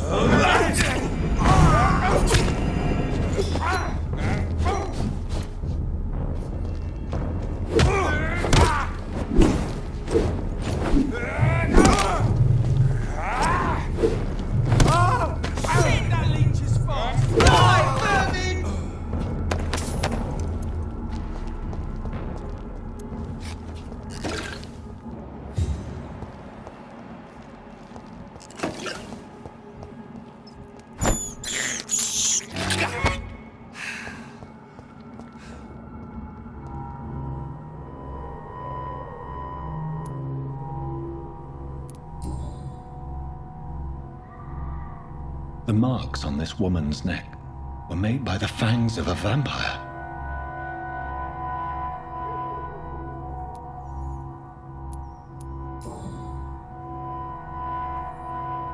This is the very flower my mother tossed on Mary's coffin.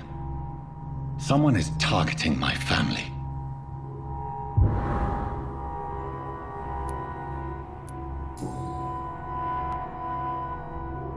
Only a golden watch in her pockets.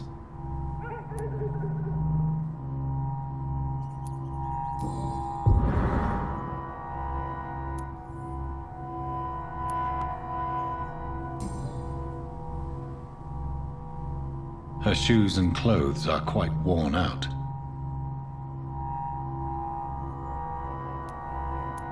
I see you.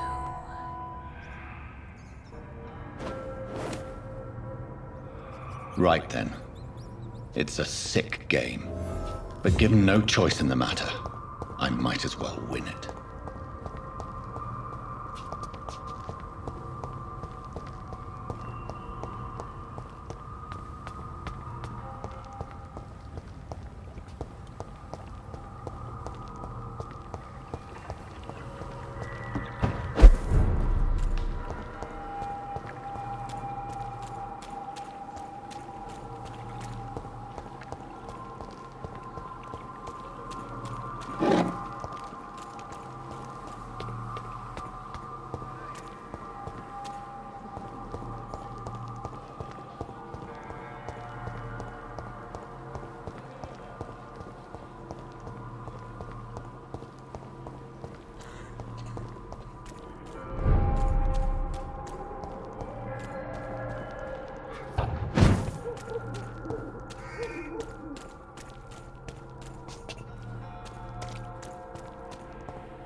It's a leech! Hey, boys! You'll pay for this, you ugly fucker!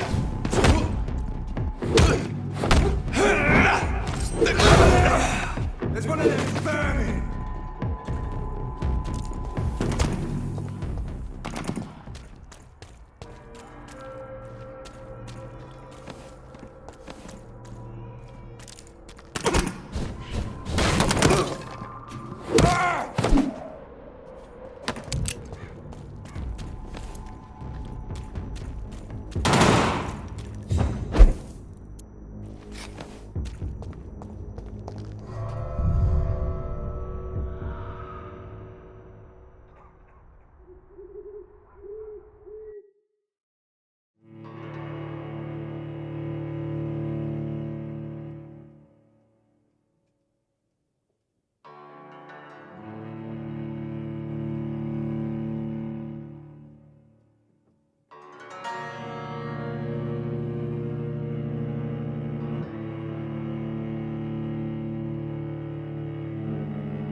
Damn strangers are attacking me!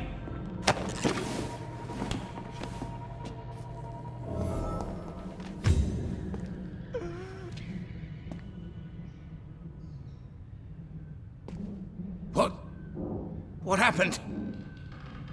Who are you? It's all right, sir. You're safe now. Oh, a fellow Englishman. Thank you, sir.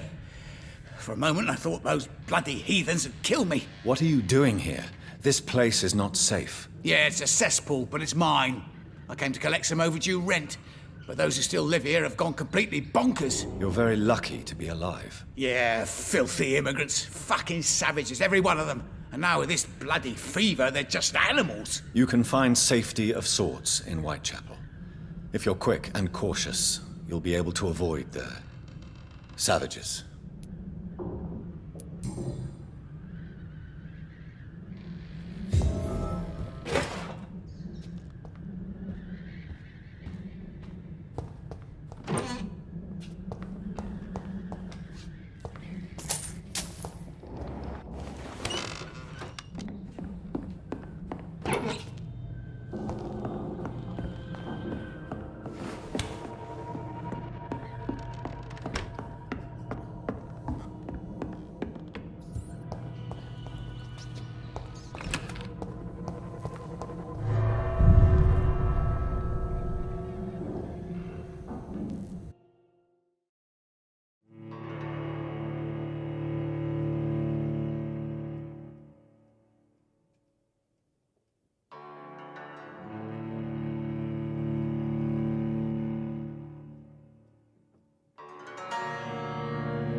Over there!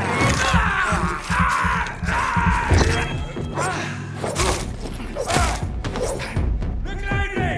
It's on to us! Over there! One of them spermy! Bloody leech!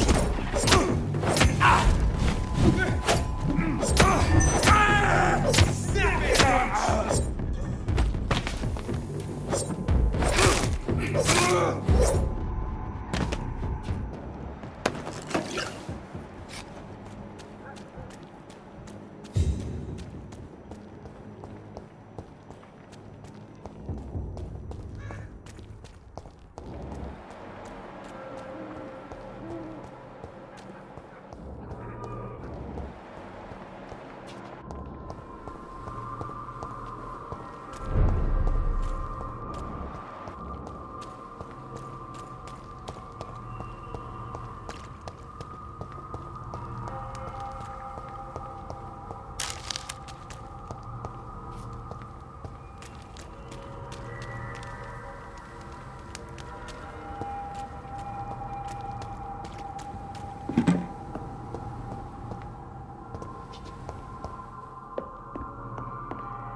I cannot enter.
Mine!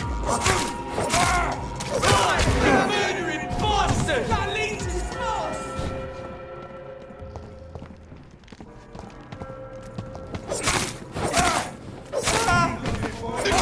Let's see how it likes it. Fucking fast!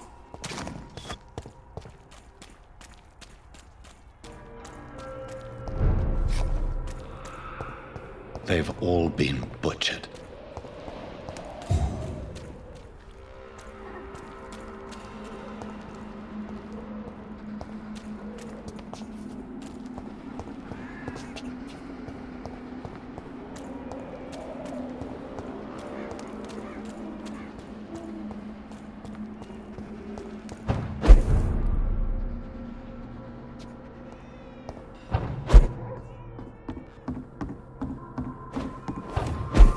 Very fast, but I'll catch you.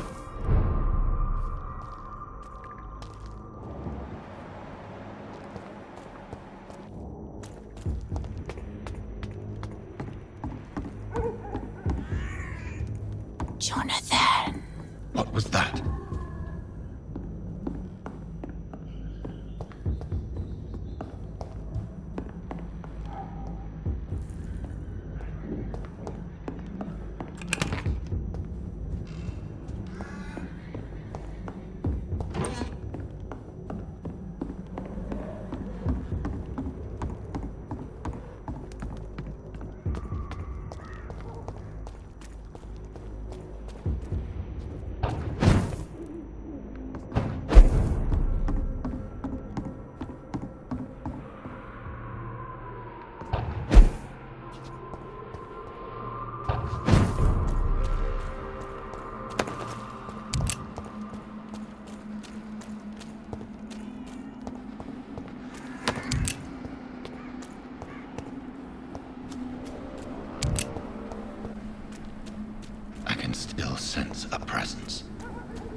God, help, please! You! What have you done? Vicar Larrabee, what happened? Demon! Hell Scourge! Son of perdition! Vicar!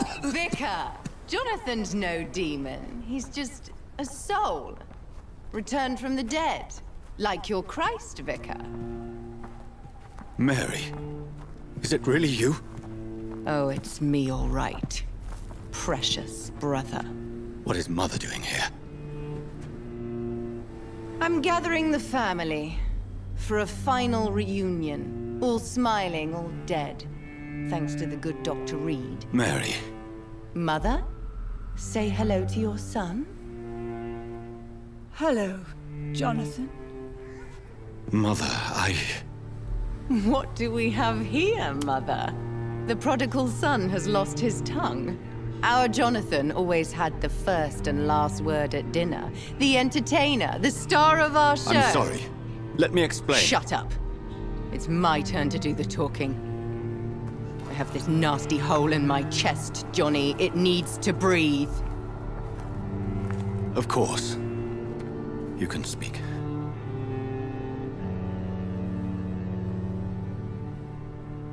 My prayers went so long without an answer. My husband, killed in France. My child, carried away by the flu. My brother promising to return in his letters, then disappearing in thin air. I went from hospital to hospital. Cemetery to cemetery. Grave to grave. I've lifted every stone in London, searching for an end to the nightmare. And there you were. In front of me. On a dark pier. The hunger had taken me. The joy to have finally found you. I longed for your arms, a final happy ending to so much tragedy, to tell me all would be well again, as you did when we were children. It was this filthy dock where you greeted your sister. I dug a tunnel from my grave with my fingers and teeth.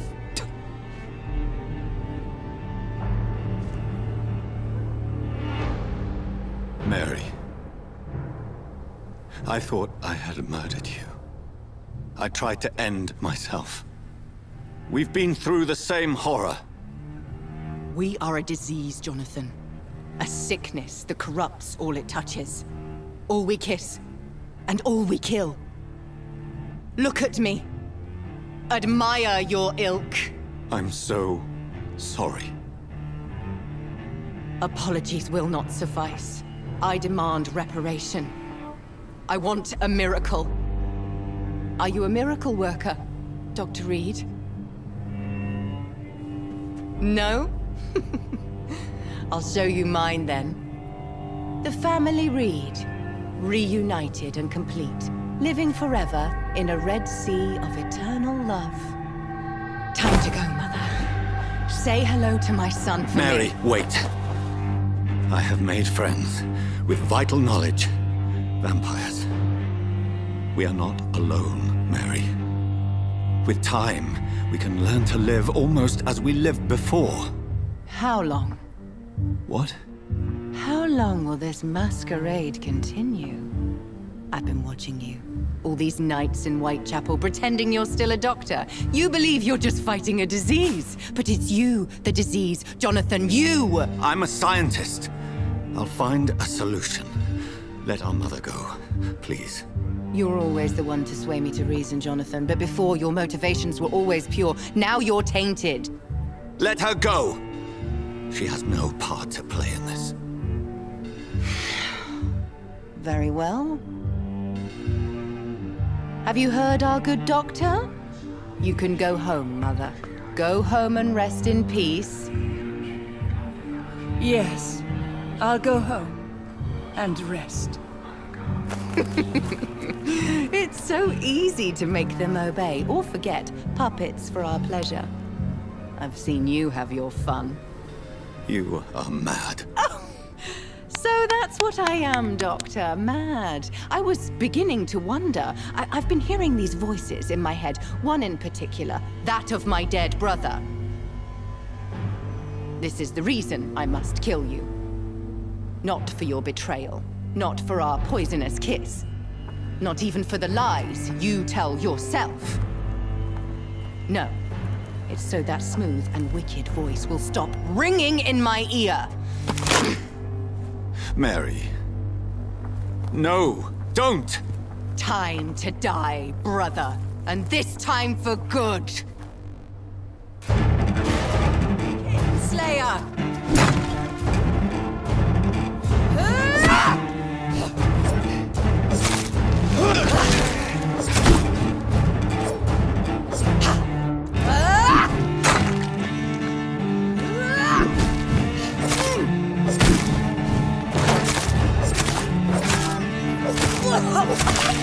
Come to me, Jonathan.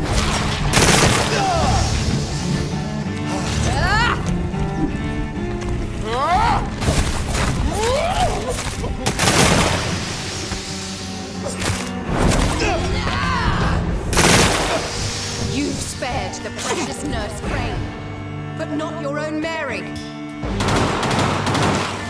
What have you done? Give me your blood, priest. Abomination!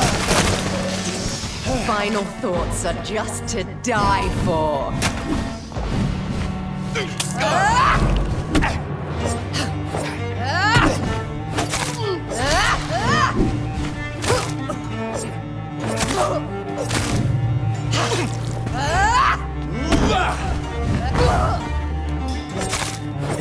Assassin! Kiss me again, sweet queen. I'll show you the same kindness you showed Sean Hampton.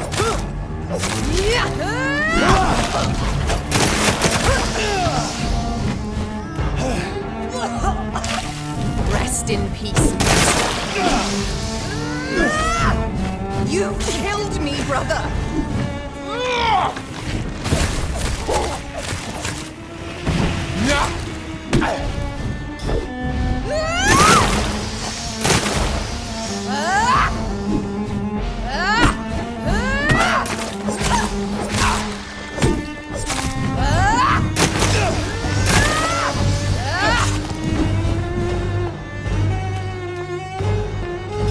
You left me to rot in this.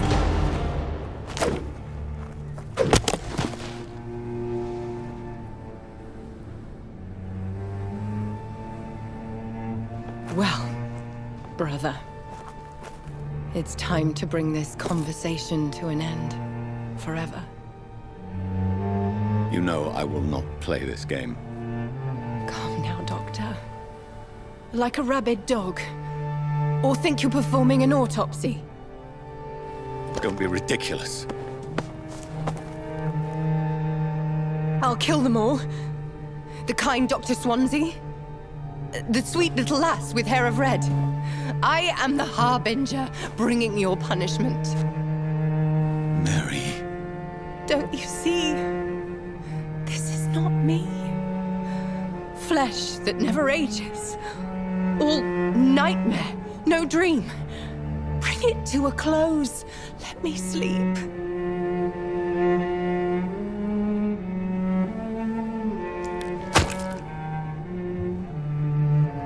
I will find a cure, Mary.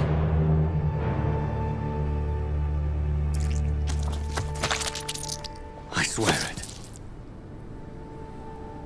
Then, at last, I can forgive you.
I shed one last red tear for my fallen sister, I realize the entire world now revolves around this singular word. The epidemic that has stricken London is not the Spanish flu. It is transmitted through the blood via violent biting, turning survivors into frenzied immortals. I am Dr. Jonathan Reed. I am a vampire, born anew into an age of death and pestilence. While plotting factions close in around me, I am sworn to find the source of this epidemic. I am convinced greater perils are still to come. I know the answers I seek are hiding in our blood.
one of them!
It's locked.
You must prepare, child, for the earth is bleeding and the harvest is upon us. Stay away! Whoever you are! This is no time for petty quarrels, my champion. Can you not hear? The famished queen has awoken.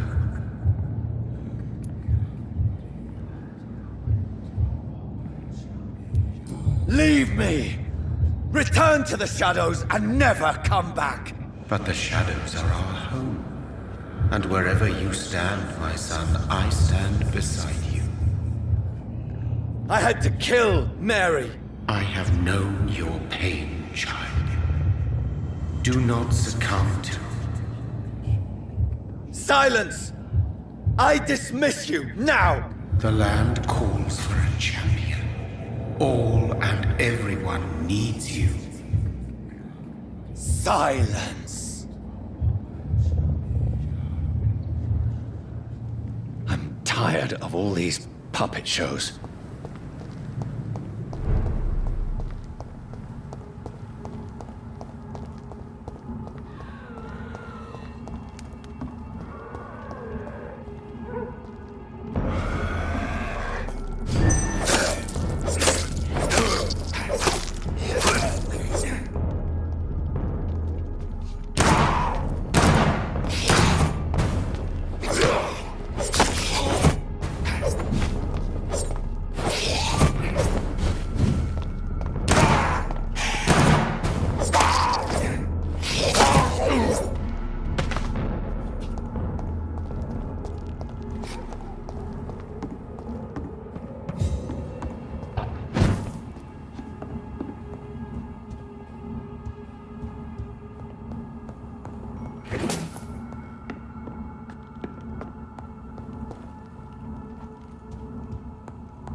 It's locked, all right.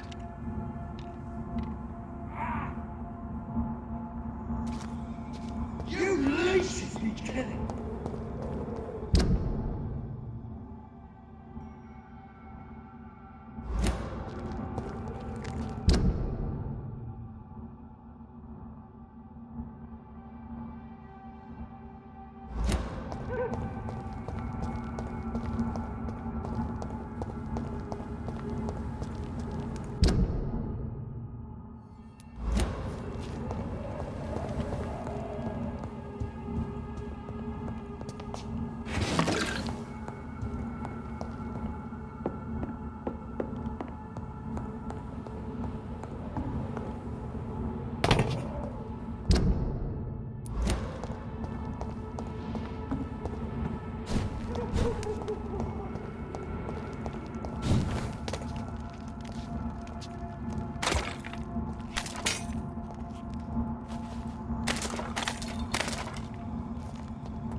They want war. I'll show them war. Whatever this poor woman did, nobody deserves this kind of punishment.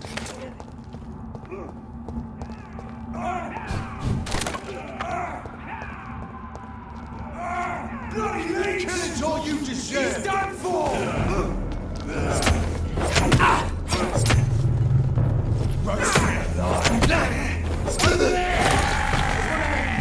Feed me!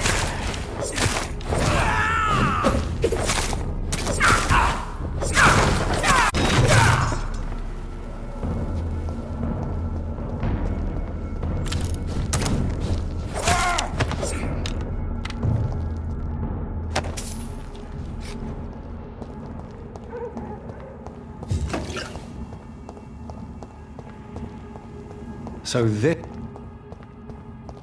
is where she lives. What a splendid house.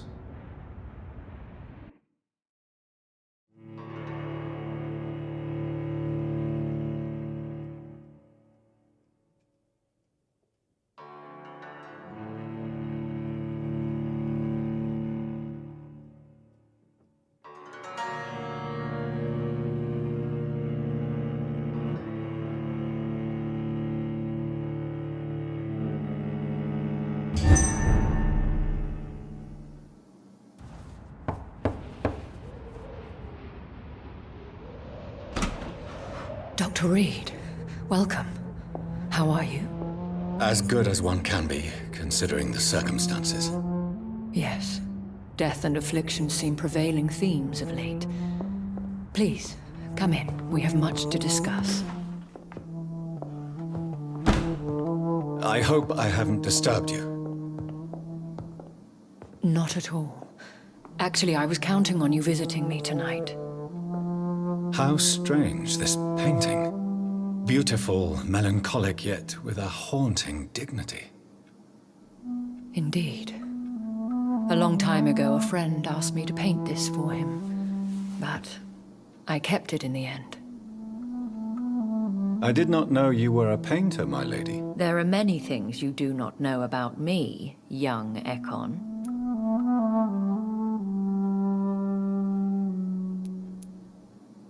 Why do you continue to mock me? Please excuse my behavior, Jonathan. I tend to tease my friends when uneasy. What is bothering you, my lady?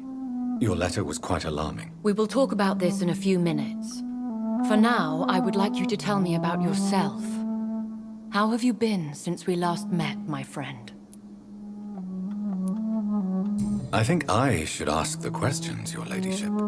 After all, it was you who invited me to settle this most urgent of matters. Fair enough, Jonathan. The situation is critical.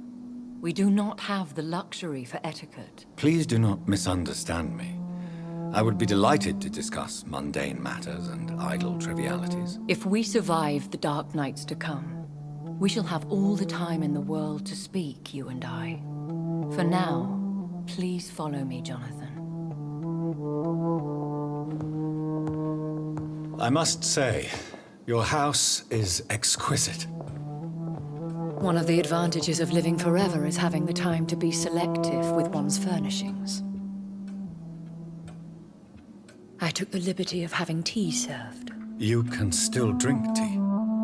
Can't keep it down, but I do so enjoy the aroma. Let us toast to make-believe.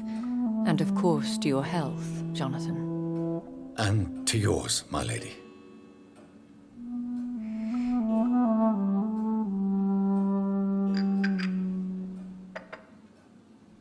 Please, call me Elizabeth. So, my lady, why, truly, did you invite me here? I've been asked to deliver an official invitation to meet the Ascalon Club.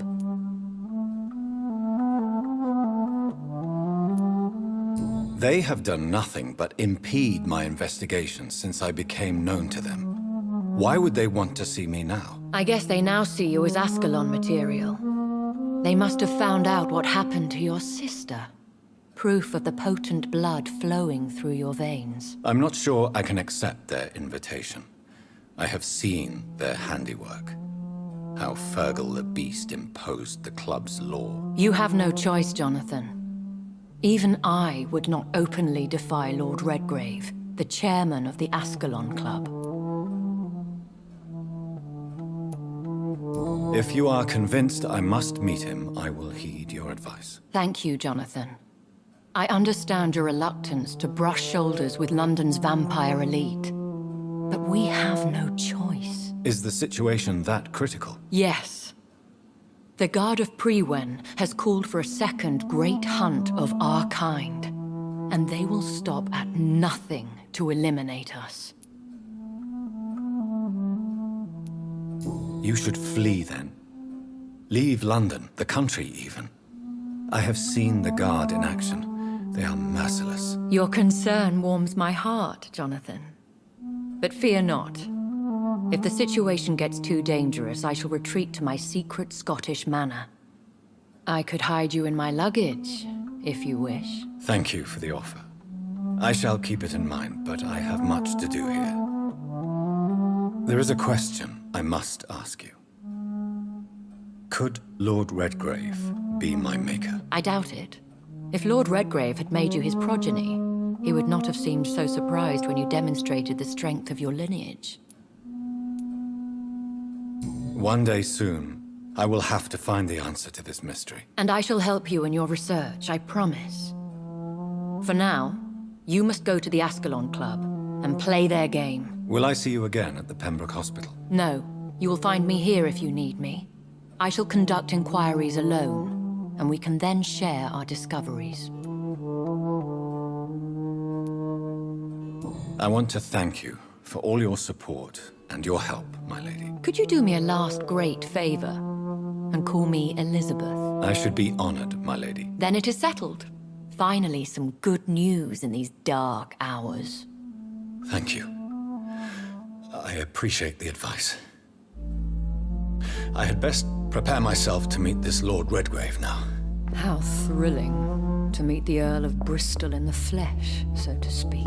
Something tells me you're not very keen on the man. Don't get me wrong. The gentlemen of the Ascalon Club are honorable, but their attitude and opinions are somewhat antiquated. I see.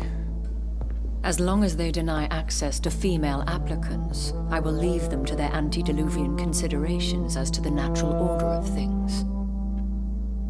Jonathan, promise me you'll be careful. Of course. But why the fear in your voice? Look at me, Jonathan. I am. I mean, really look at me, young Ekon.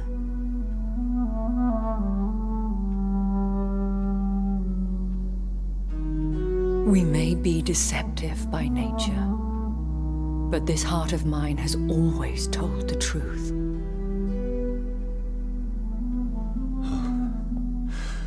Elizabeth. Go, my friend. But come back to me soon.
So, time to visit the Ascalon Club.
It's locked. That was the vampire I saw earlier.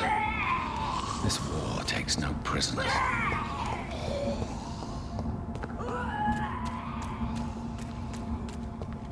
I cannot enter.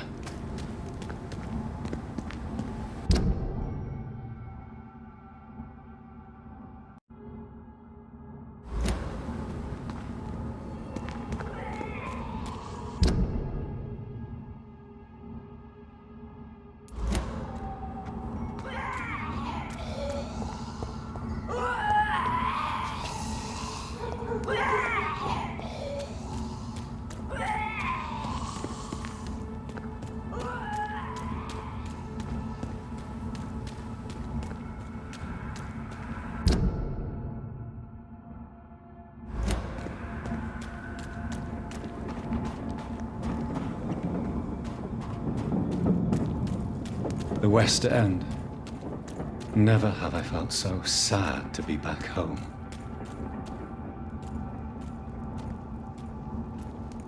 This way!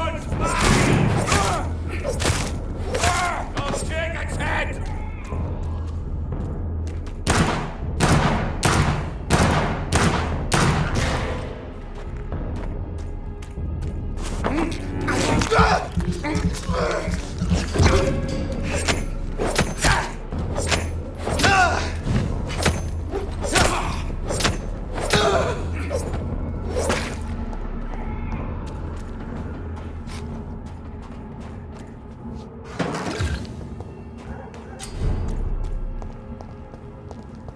Ascalon Club.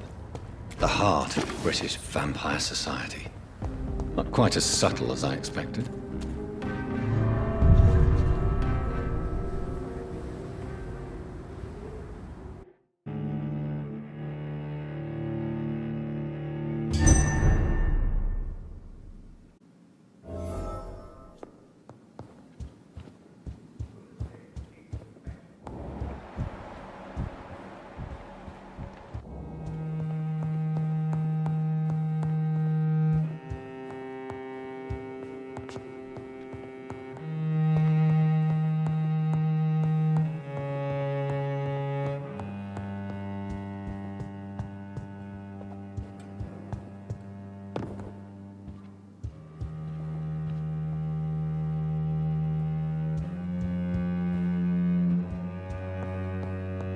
It's locked, all right.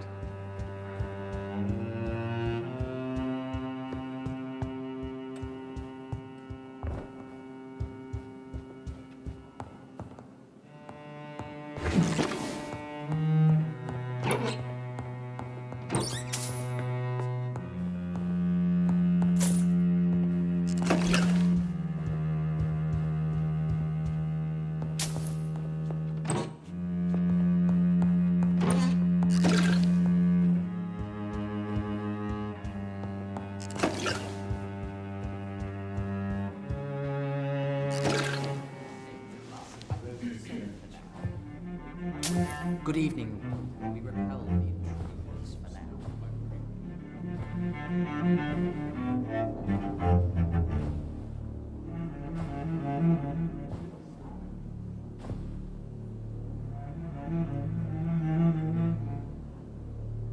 My good friends, if I may have your attention.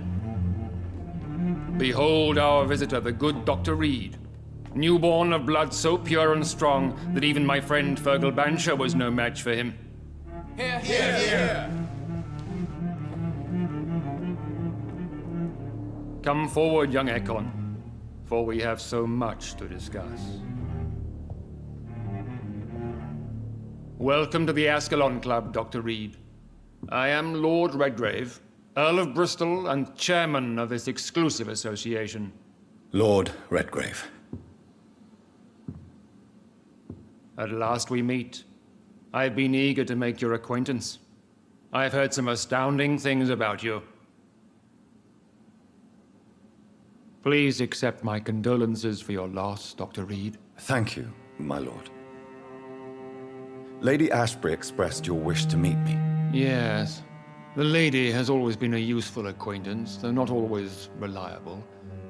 Is she a good friend of yours? Yes, she is. I may even say I admire her probity and her kindness. She has helped me since I was reborn. The centuries have taught me never to trust a woman completely, especially if she is a mortal. Too prone to emotions, if you ask me. Too fickle when it comes to important decisions. My lord, do not expect me to speak ill of Lady Ashbury. Of course not, and I praise your loyalty. Would you offer the same fidelity to the Empire? What do you mean? I speak of the Skull Plague that threatens London and the country. You have been on the front line in the East End, but the time has come to open up a second front here. The epidemic has escaped the quarantine. You have new cases of the outbreak. We don't know for certain, but we cannot allow the disease to threaten the prominent heads of Great Britain.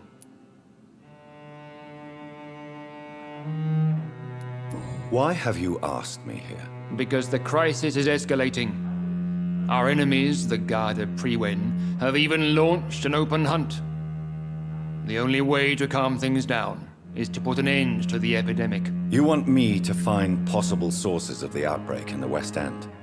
Is that it? Ah, straight to the point, like all eager newborns. We shall have time to talk about all this, Dr. Reed, but first, I should like to get to know you better. Talk? Is that the only reason you asked me here? Well, no. I also wanted to meet the intriguing Ekon who made such a powerful progeny of his sister. You have not learned the name of your maker, am I correct? How dare you speak so flippantly of my family? Have no embarrassment, Dr. Reed. We all make mistakes. But whatever your lineage, you are definitely Ascalon material. What do you mean? I would like you to become a member of the Ascalon Club, and to serve me as such. I agree to join the club. This is good news. Good news indeed in these crucial times. Let's inform the Assembly formally, and proceed with your initiation. My initiation? Fear not. Nothing fancy nor dangerous. It is just that we, the members of Ascalon, believe that tradition and custom are the backbone of this country.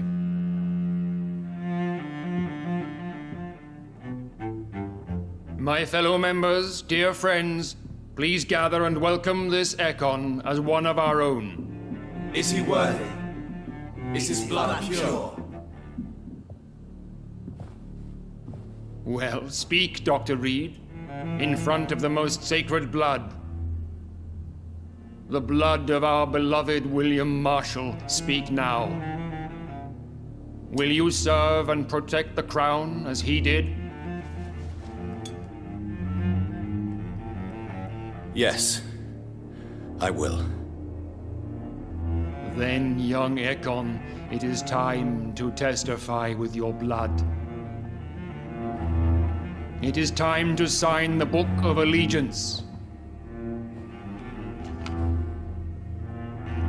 I know it's awfully gothic and a tad pedantic, but England's traditions are the backbone of our nation.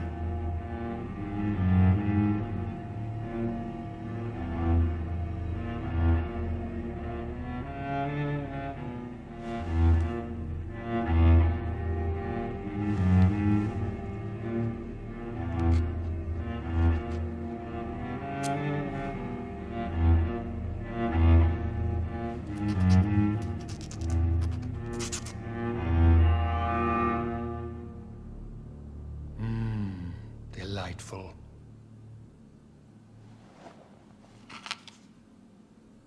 Welcome to the Ascalon Club, Dr. Reed. Take your place among the bearers of the lance. One of us! One of us!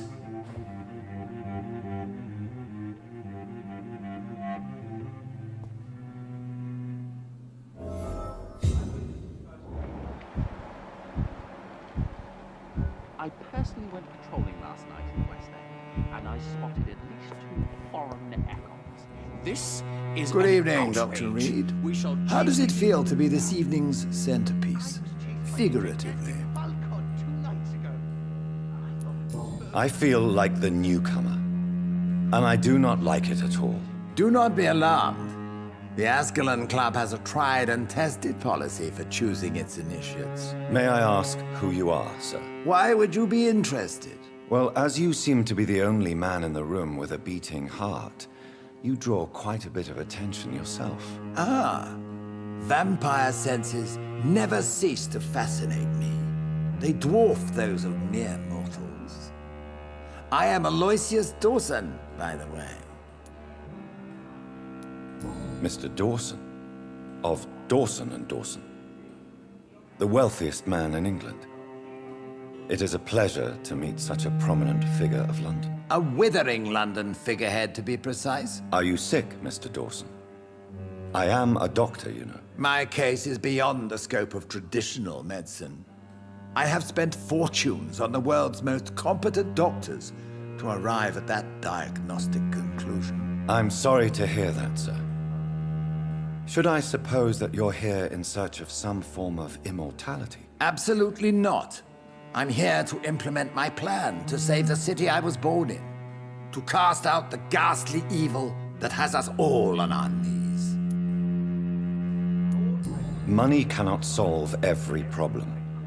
This mysterious epidemic is going to require more than money can buy. You're right. Money is nothing unless one has the will to wield it. I have a plan, sir.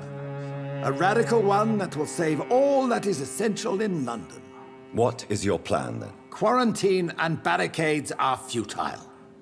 What we need is a wall. A formidable, unscalable wall to isolate the deserving from the infected masses. Complete isolation has proven effective throughout history, but the death toll has always been a high one. I am glad you understand the concept of necessary sacrifice. Are you not mistaking sacrifice for summary execution? Why do you care? Are you not a vampire? Removed from all mortal concerns? Decisiveness is what the city needs, and it needs it now.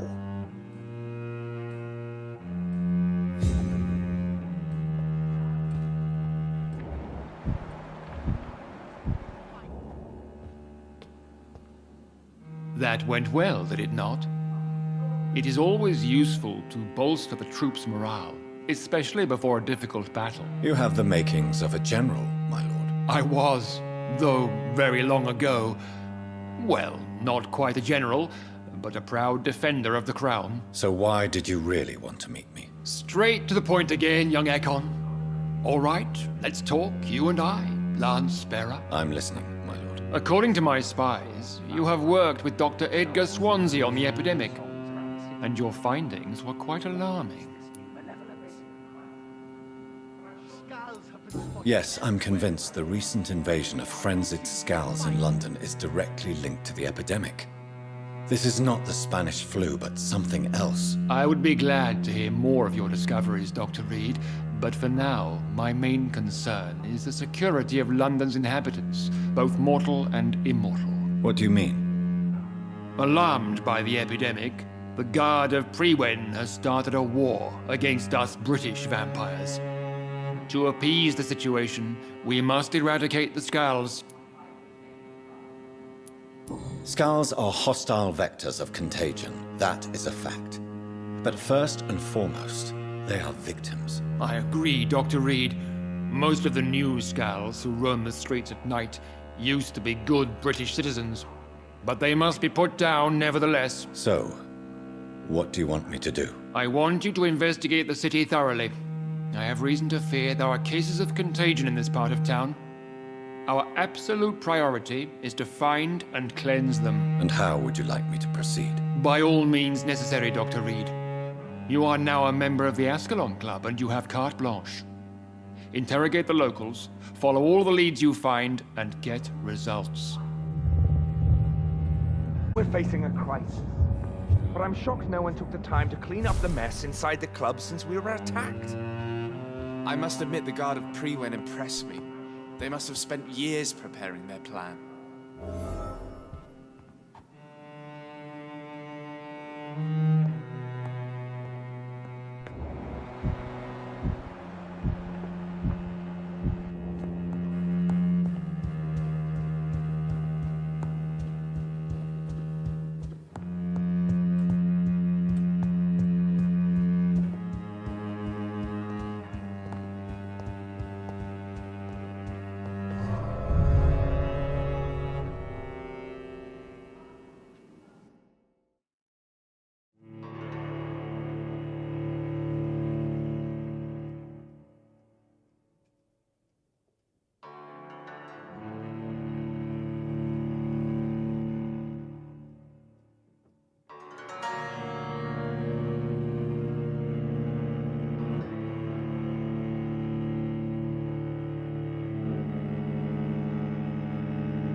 I think Lord Redgrave just suggested I was sired by an ancient vampire.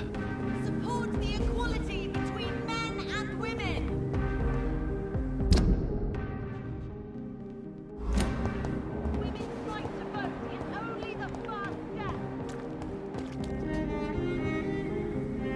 Good evening, sir.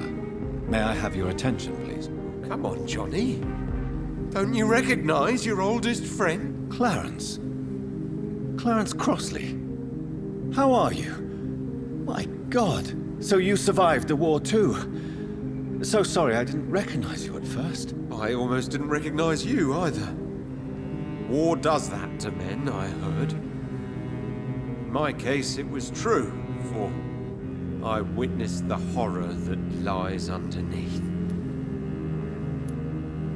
I'm investigating the source of the epidemic in this district. Can you help me? Infection is everywhere these days. But if you ever go to the park near that swanky house belonging to the Mullaneys... Yes? What about the Mullaneys? What about their house? Not enough noise for a big family with children. Not enough movement. Closed doors. What is going on in there?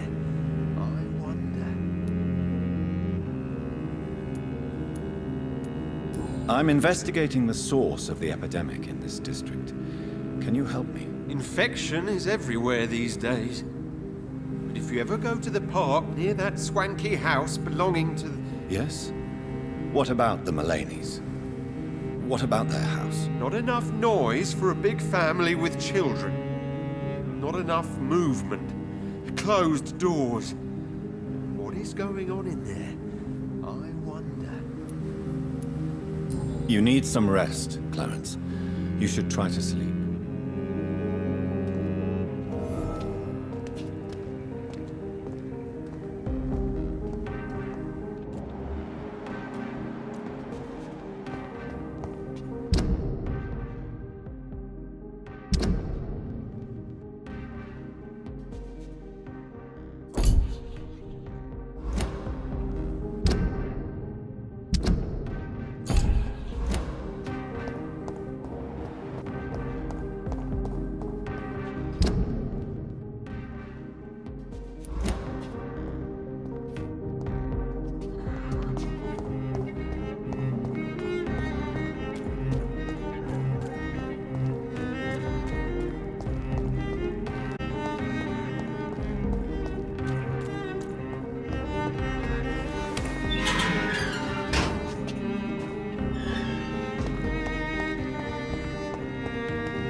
Why are vamping around here?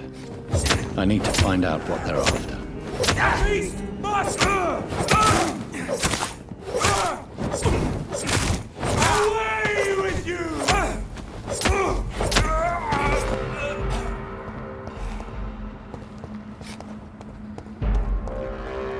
Burn it, boys!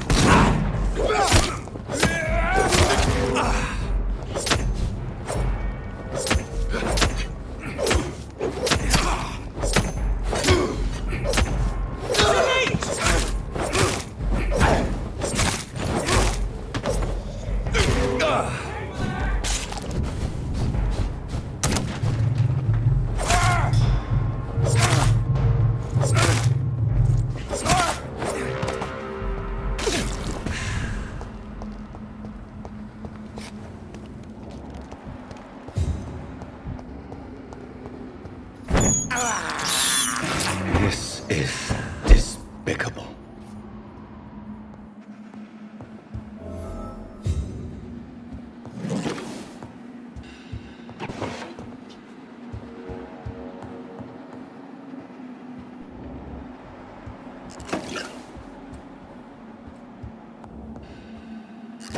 He had his tongue removed and his eyes gouged out. He was a victim of brutal torture.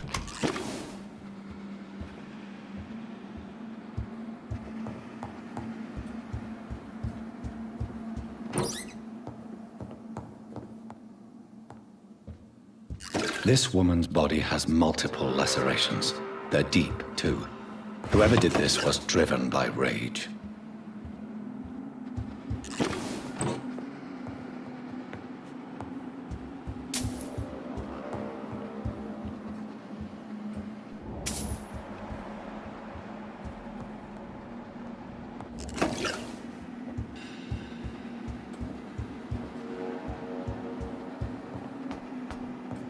This one's neck is broken. He was young. Probably the son.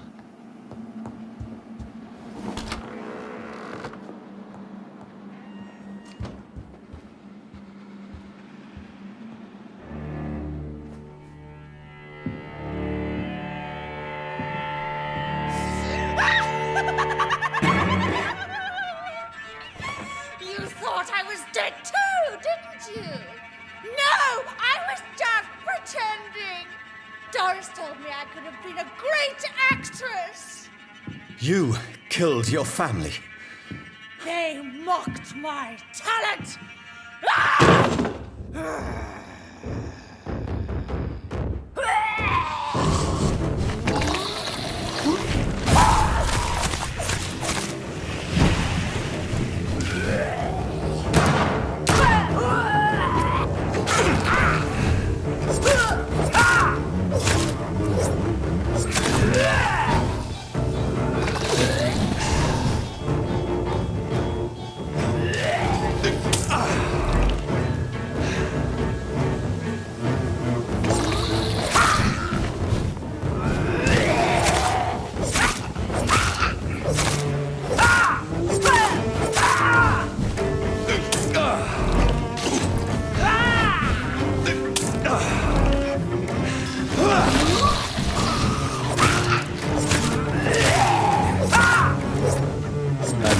Such a radical mutation. Could it be a new stage in the disease's evolution?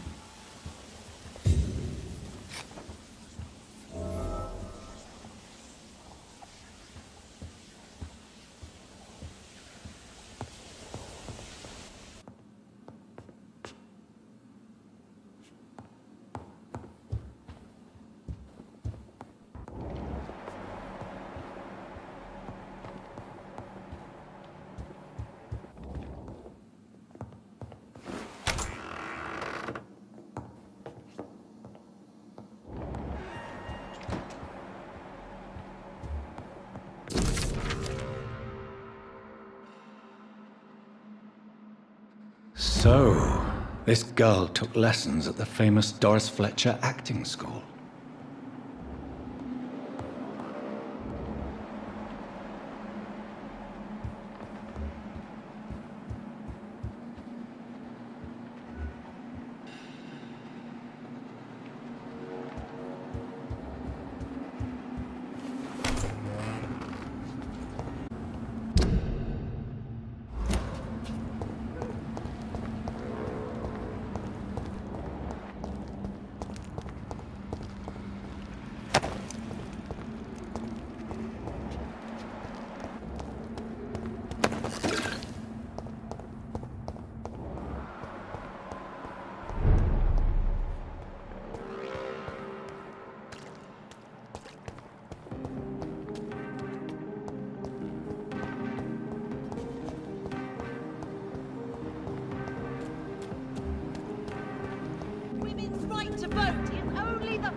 Good evening, miss. Oh my god, no.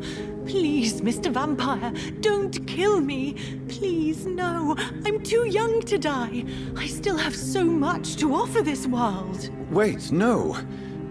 Why do you think I would... What? Don't worry, Dr. Reed. I know you wouldn't harm me. Mother told me you were in this part of town and might drop by. Your mother? My name is Charlotte, sir. Charlotte Ashbury. My mother taught me long ago how to recognize the signs that betray a vampire. I understand she also taught you how to tease and gently mock innocent young Ekons. It's a pleasure to meet you, Miss Charlotte. I'm investigating the source of the epidemic in this district. Have you noticed anything unusual recently? A few days ago, I spotted a strange house while campaigning for women's suffrage. Awful smell. No answer when I knocked. Where is it? It's the Mullaneys, a nice family who live in a big house near the park in the eastern part of this neighborhood.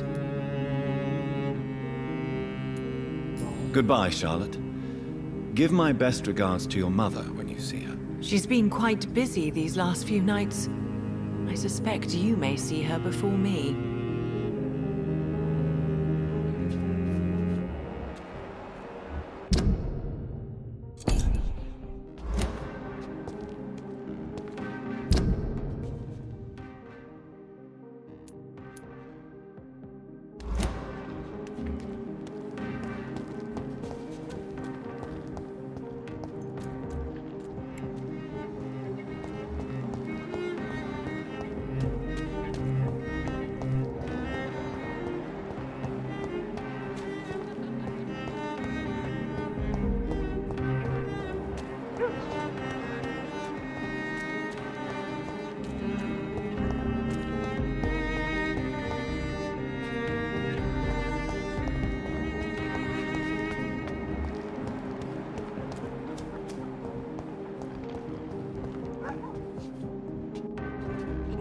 Good evening, miss.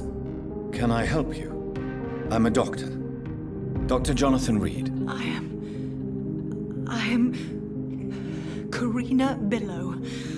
I don't need any doctor. The rats. Where are the rats? Miss, you don't seem well at all. Are you afraid of rats? Has one bitten you? No, it's me who bites them. Tasty, juicy, disgusting rats. I can't stop eating them. Help me, please. Help me to disobey the voice. I'm investigating the source of the epidemic in this district. Have you noticed anything unusual recently? Infection. The rats carry it, I heard. Rats. Many rats around that big house. Funny smell, too. Dead flesh. And where is this house? West of the park. Not very far. A big house with no sound, no light, no life left. Can I help you, Miss Billow? I'm a doctor. The rats! I need them.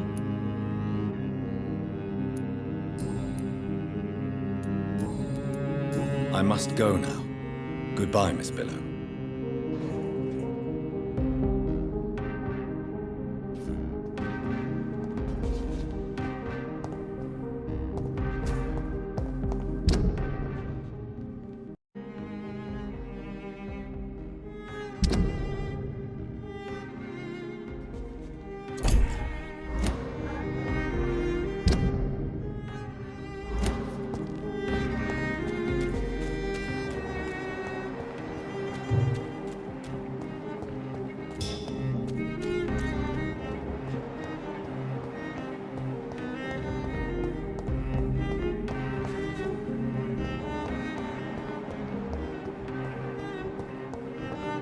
They're all around you. Waiting to let your guard down.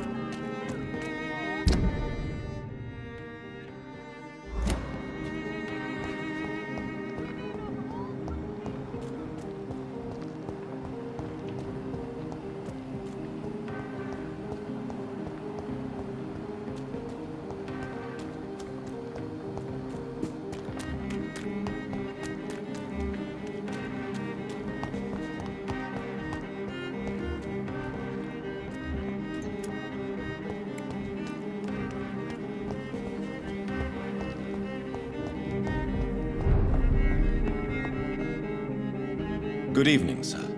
Please forgive me for disturbing you. I'm a doctor. I never judge a man by his title, but by his attitude. And you are not disturbing me at all. I am Calhoun Russell, and I welcome you. Well, I must admit it's good to receive a warm welcome for once.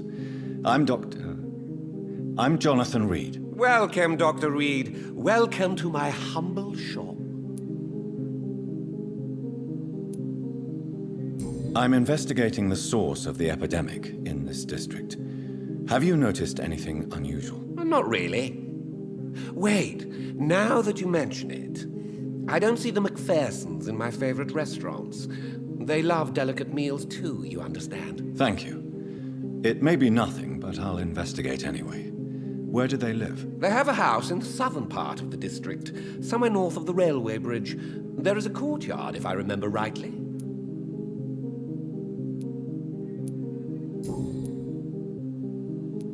How is the situation in this part of town? Life is good and peaceful. We're lucky to live in such an era of progress and wonders. Are you not concerned about the epidemic? Oh, I'm sure the authorities would take the appropriate measure if the danger were that high. Are you that blind? I've seen hundreds of victims piled up in this city each week. Mr. Reed, please. Why are you so angry? I did not mean anything by it.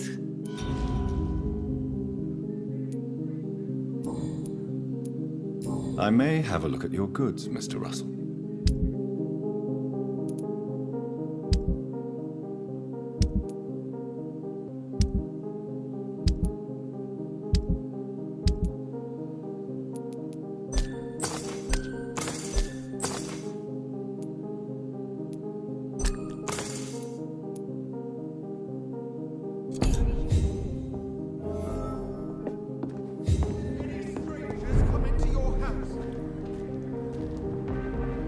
noticed anything suspicious recently?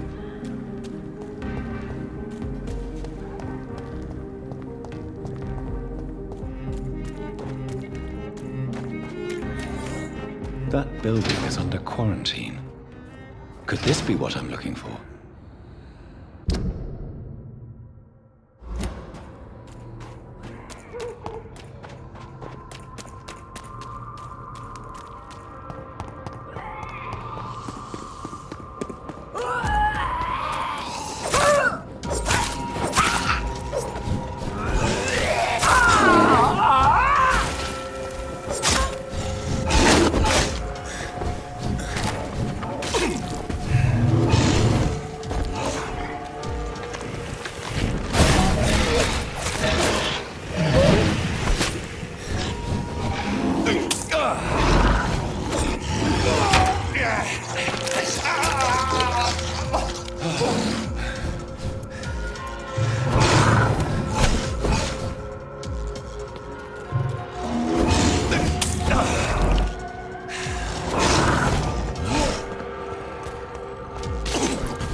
You infected the whole family!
So the husband had an affair with Doris Fletcher.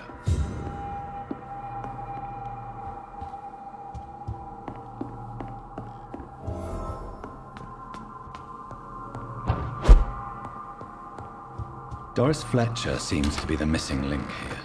It can't just be a coincidence. I should go to her acting school.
It's locked, all right.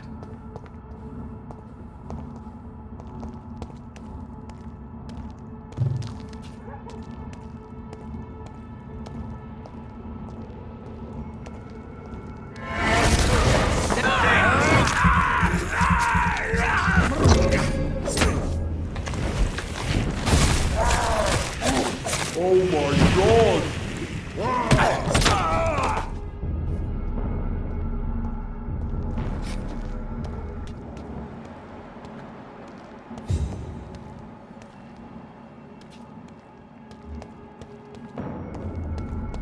Watch yourselves! There's one of He's dead! Oh my god! Die, vermin!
I cannot enter.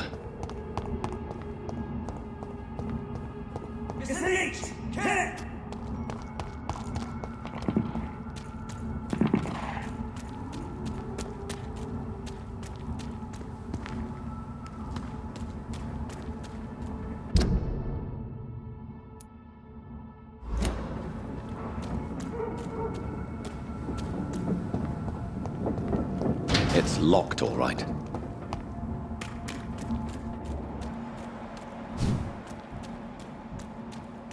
Over there! There's one of them vermin!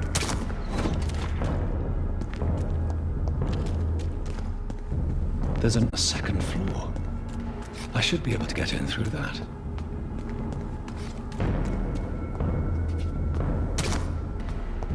Get it! Stop!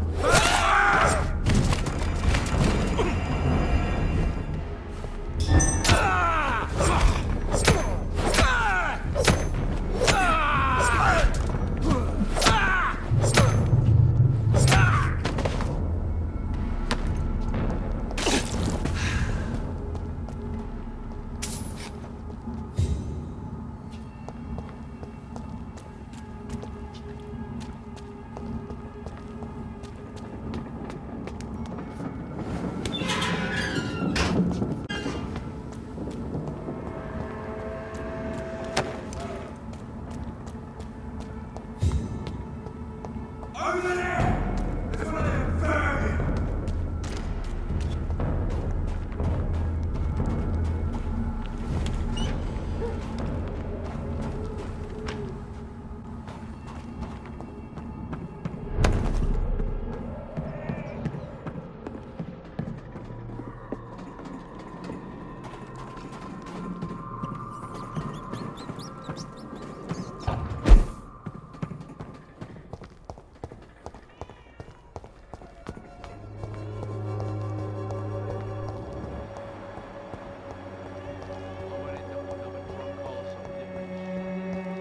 It's locked.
It's locked, all right.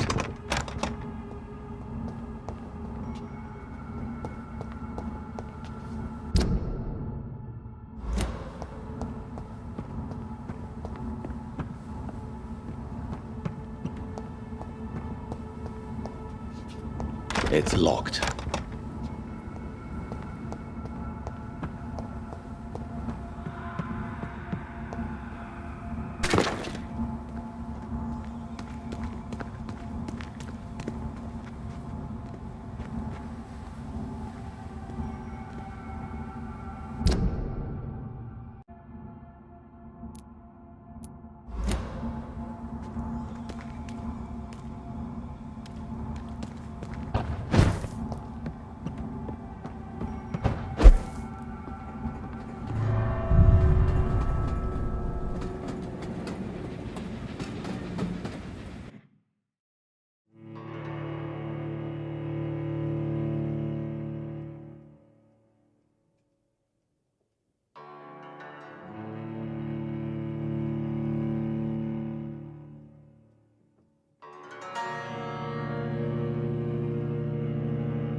Woe to you, nations of hypocrites.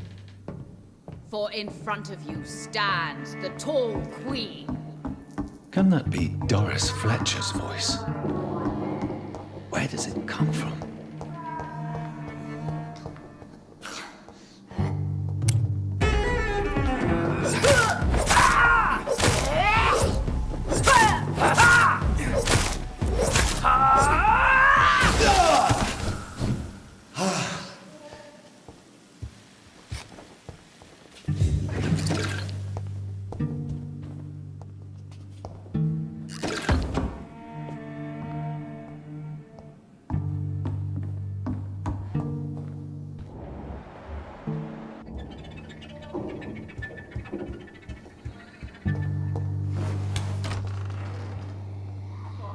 been raised through hate.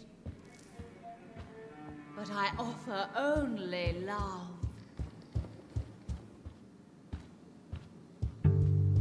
Woe to you, nations of hypocrites. For in front of you stands the tall queen. You can but lower your head, fit only to smirk at her soiled feet. Alas, poor Doris, I knew her well. And many can testify to her kindness and beauty. For now she hides in shadow, ugly as sin. But when you burn and die, she will rise and be queen again.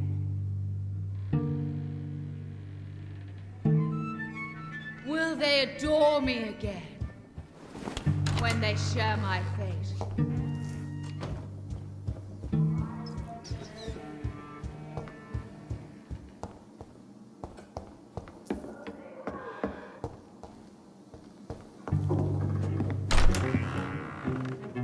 Who are you? You who dared enter my realm? Are you here to worship or mock me?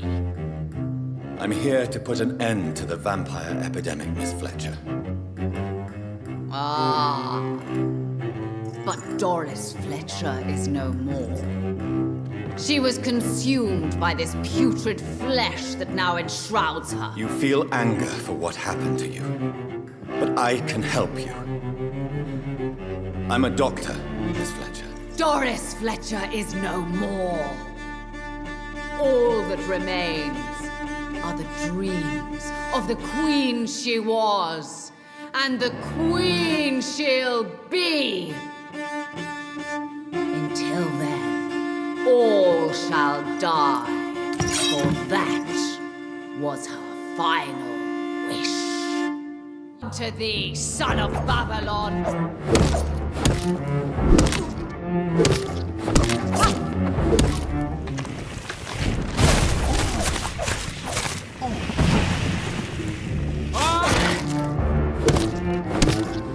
Behold, Kinslayer, the disgrace of she who was once renowned. Will she be the queen again once they all share her fate? Come to me, my servants! Avenge me!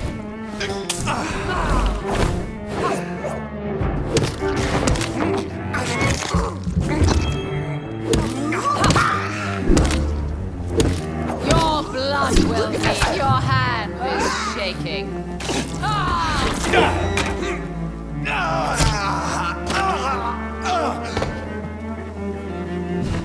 Arise and save your queen, my slaves.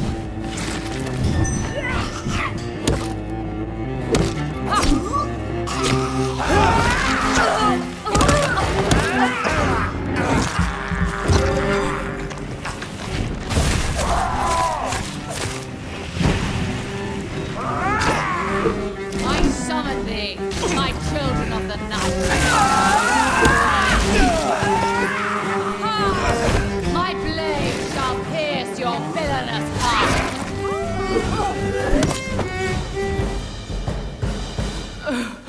Wait. I beg you, wait. What? I don't want to die. And I did not come to kill you, Miss Fletcher. Will you spare me then? Save this cadaverous carcass of mine. Does your heart beat a little faster now? You fancy me then, Doctor? No, Miss Fletcher. My dead heart will beat for only one. Ah! Is she pretty? Is she sweet and tender? To me, yes.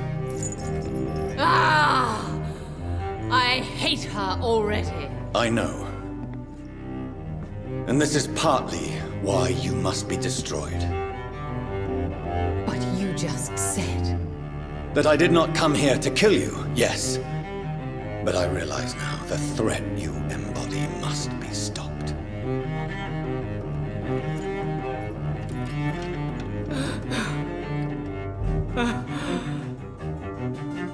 Will I be remembered? Will you?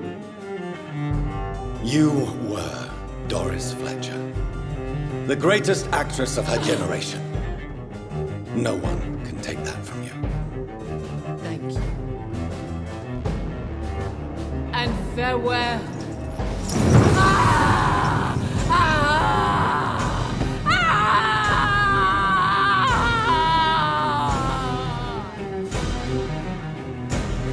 Farewell, Doris.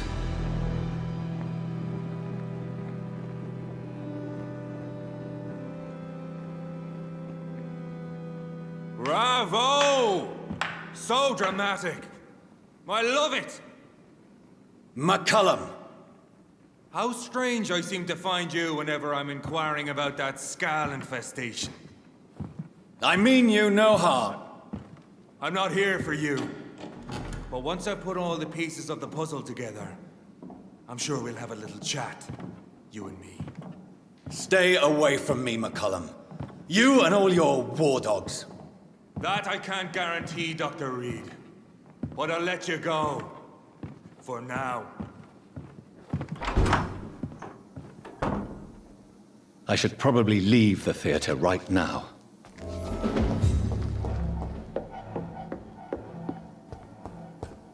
It's locked, all right. The West End should be safe now. But London is not. It would be wise to benefit from the Ascalon's protection while I continue my research during the Great Hunt.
These people want me dead. I need to leave now.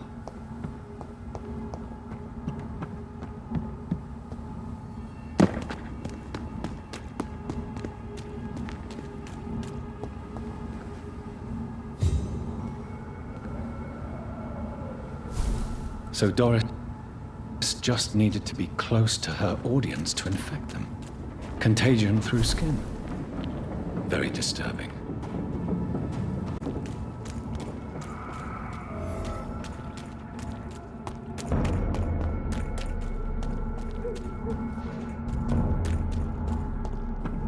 Are you bloody stupid?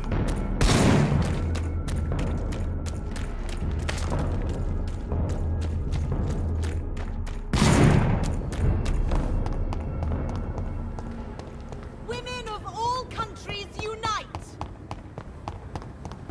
Support the equality between men and women. Women's right to vote is only the...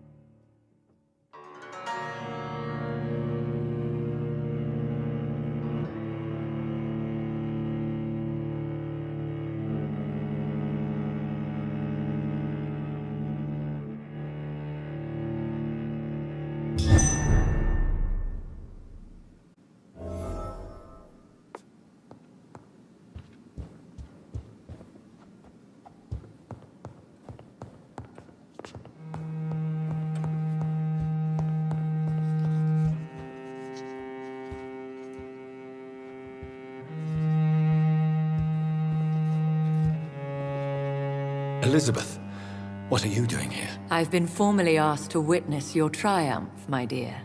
After all, isn't it the natural role of a woman to support her man in victory? But it's you who insisted I join the Ascalon. Please forgive my giddiness.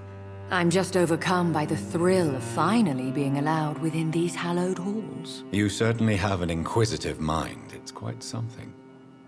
Elizabeth Ashbury, only you can make me smile in these difficult times. And the same to you, Jonathan Reed. Now go have your little chat with the chairman. I can see he's practically bursting to hear your report.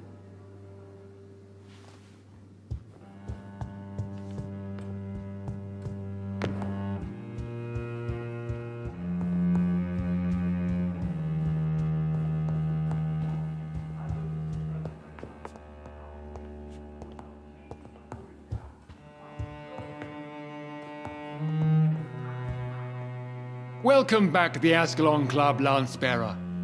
Please tell us the good news. Have you put an end to the epidemic? My hypothesis was correct. Doris Fletcher was the source of the contagion in this part of town. She was probably the first to be infected. And you cleansed her before the hunters, I've been told. Well done, Dr. Reed. You thrust your lance and pierced the very heart of the corruption. I did my best. The important thing is, we won a major battle for the survival of London. For that, we salute you. Thank you, my lord. Now, I have another task for you. One of the utmost importance. Perhaps even more so than the previous. I'm listening. It's time for you to perform a most sacred duty for the club. I want you to recruit a new vampire. Recruit a new vampire? Are you sending me on some sort of diplomatic mission? Not exactly.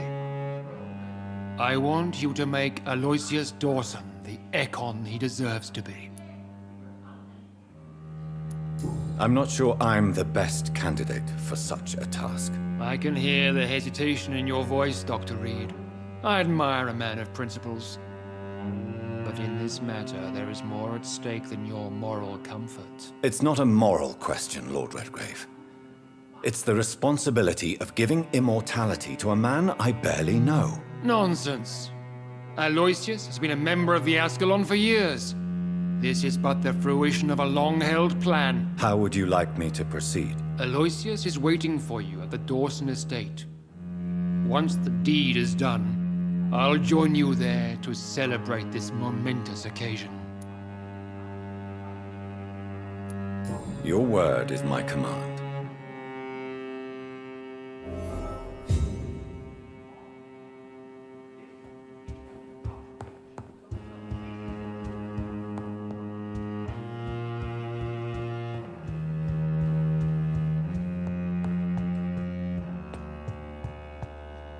Are you all right, Jonathan? Lord Redgrave has just ordered me to turn Aloysius Dawson, to make him my progeny. I see. And how do you feel about this?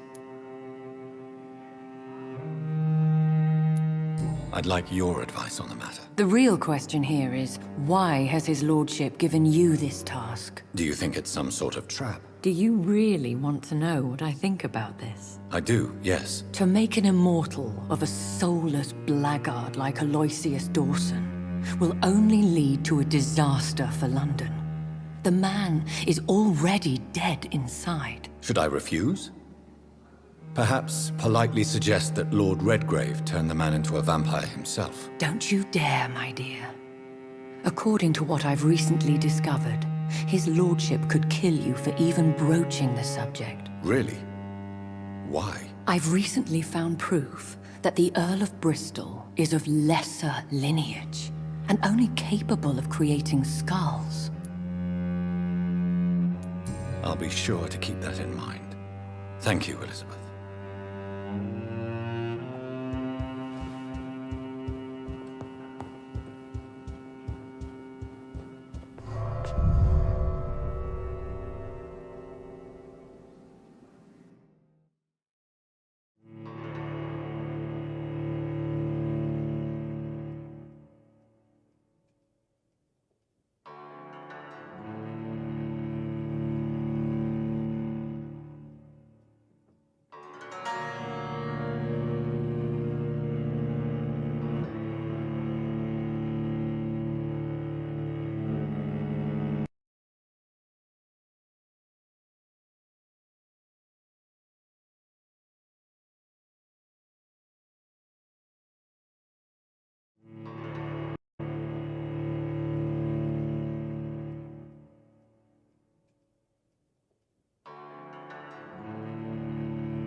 It looks like vampires have to obey Mendel's pass when that wants me to sire him.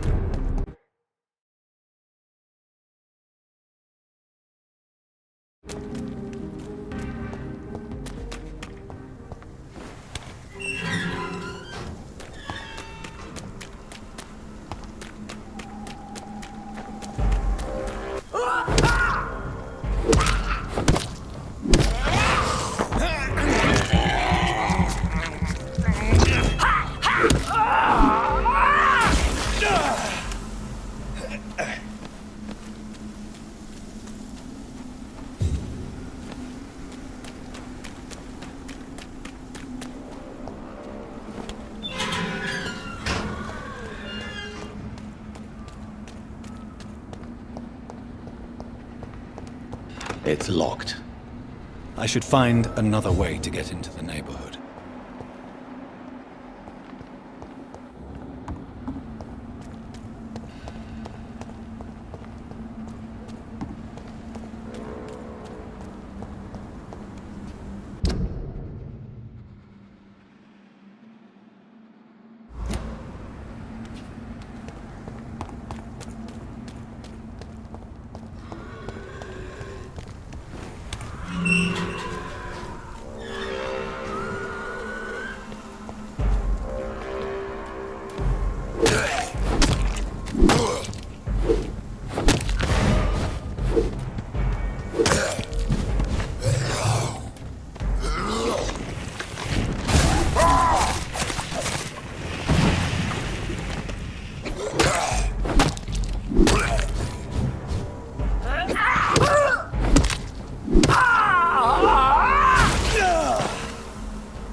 I think this passage could lead me close to Aloysius Dawson's mansion.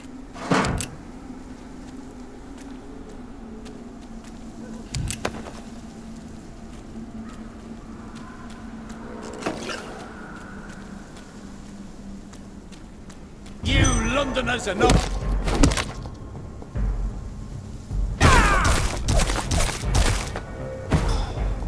You're bleeding!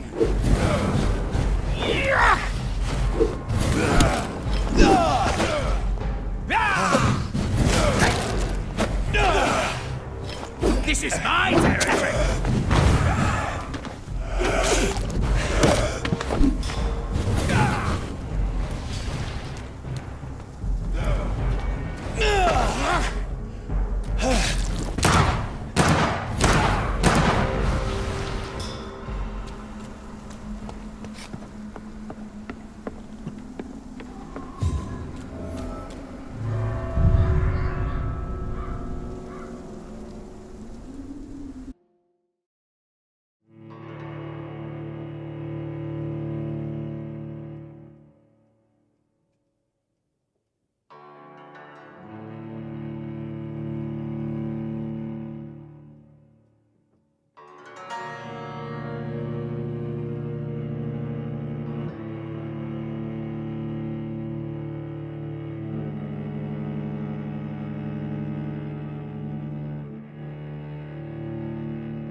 Foolish Eckhart.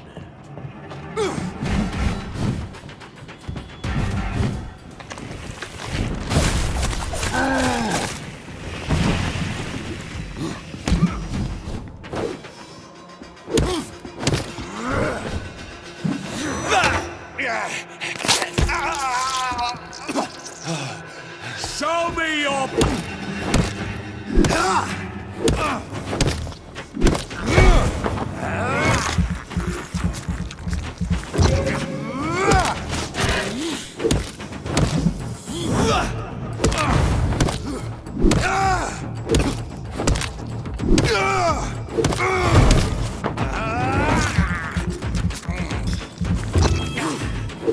one can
Louise's father was determined to find and save her.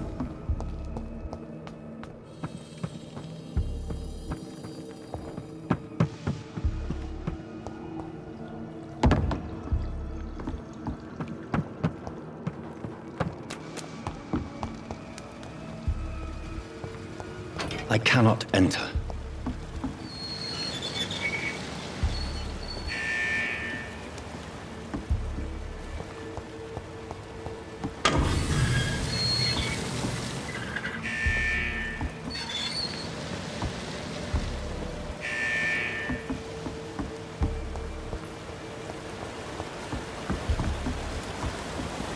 It's locked.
It's locked.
reborn!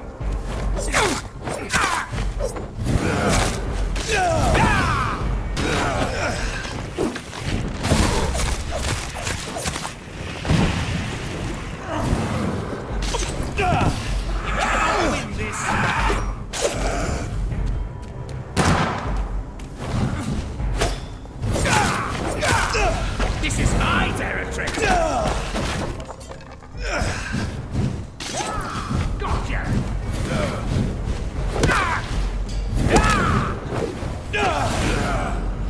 You cannot win this!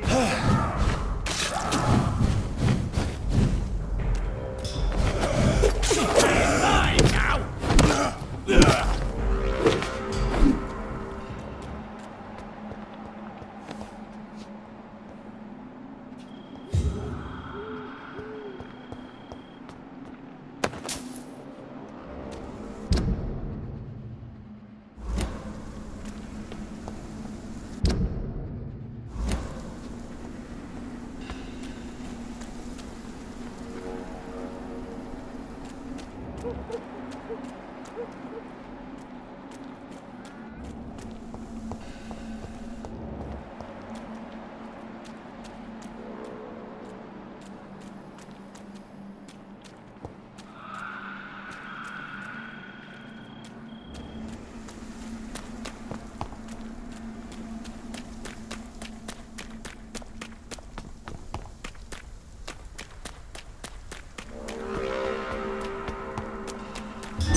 Vermin! It's a leech! Kill it! Over there!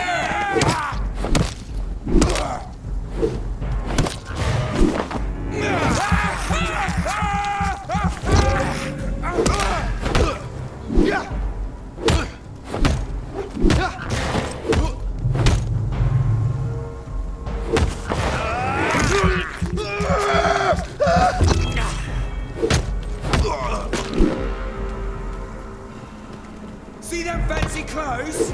This one! Watch it! It's a killer! Don't...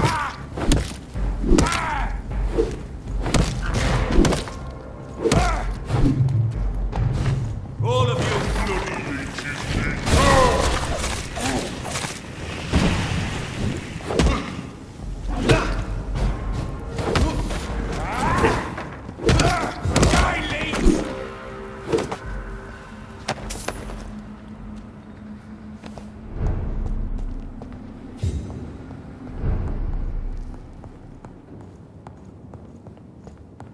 I cannot enter.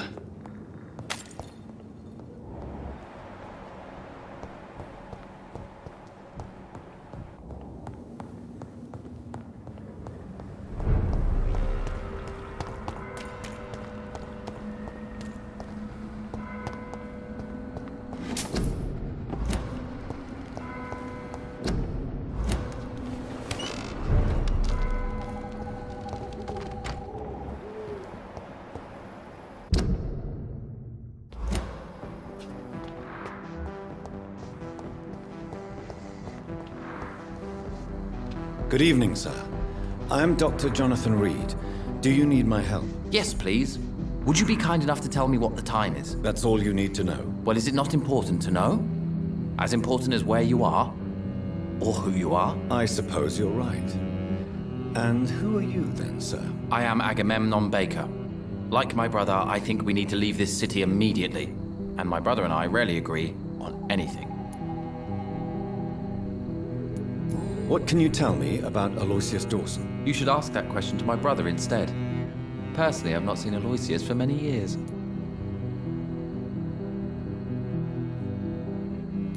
Goodbye for now, Mr. Baker.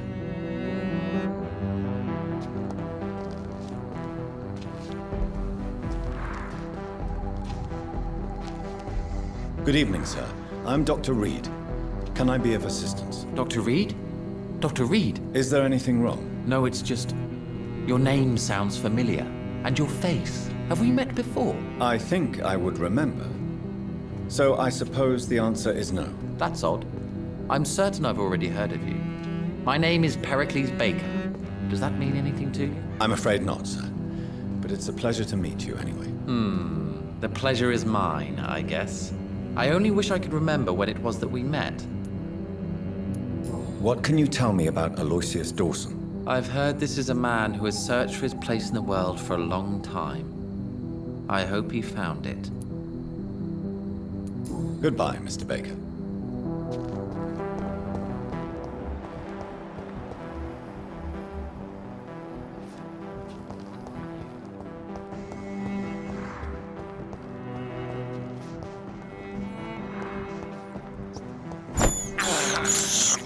I can't believe I'm doing this.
We'll crush this beast!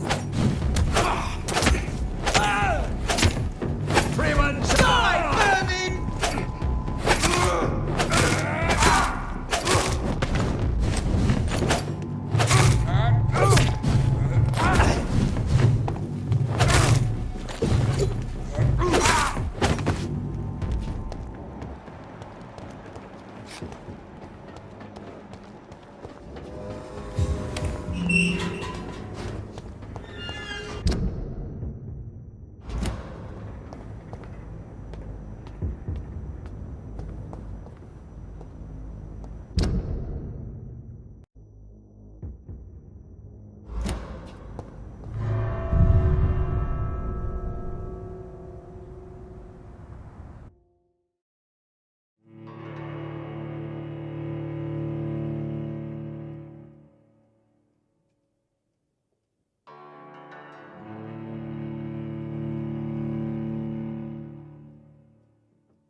Dawson's mansion.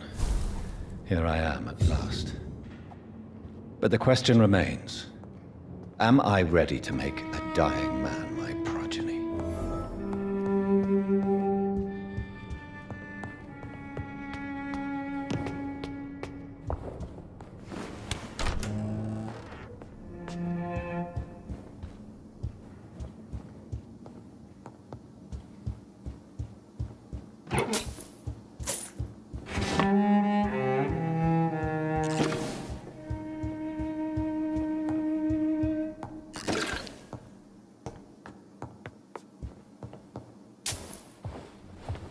Finally you're here, Dr. Reed. What took you so long? I had to pass several of your barricades and outposts to access your mansion, sir. Death, pestilence surround us, and time is against me. I see you've gathered some of the most expensive, albeit experimental, blood transfusion equipment available. All this could be so useful in a hospital. Yes, yes. Since Lord Redgrave sent me a doctor to perform my conversion, I thought you might find some of these devices useful. Most thoughtful. But tonight I'm not here as a physician. But I feel reassured that a specialist such as yourself would help me to escape the Reaper. Very well. But before I proceed, I have a few questions for you. If you must, but be quick, for I don't have much time left in this life. First of all, I need to be sure that you know exactly what is going to happen to you, sir. I can assure you I'm as informed as any man can be. I have planned for this moment, Dr. Reed. Planned very carefully. I'm the only vampire in the room for now, so please indulge me. All right, all right. What is it you wish to ask? Let's move on, then. Please, I'm cold and tired. I feel my life waning with every moment. But first, before you embrace immortality, what would you do with such a gift? That's a rather impertinent question, Dr. Reed, and I will do as I please. Answer me all the same. What will your first action be as an immortal? To save London. I will finance the most efficient quarantine ever seen. I will build a wall that will separate the sick boroughs from the healthy ones. I've heard enough. It's time to proceed. At last. All right, do what you have to do. If it hurts, so be it. I've been preparing such a long time for this.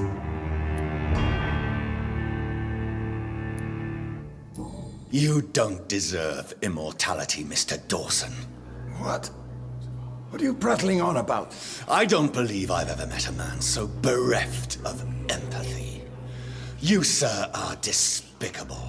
No! Wait! You can't! I made a deal with Lord Redgrave. I'll finance whatever he wants. Please, just ask him. Sleep now. Rest now. Forever.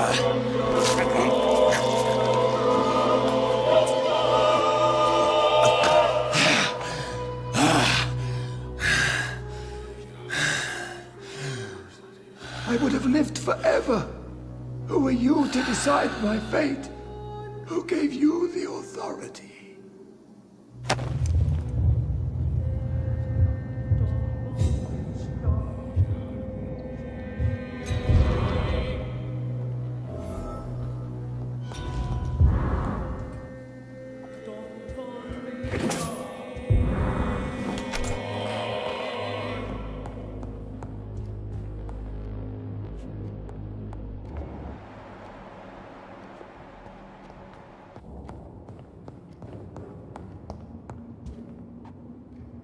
Is it done, Dr. Reed?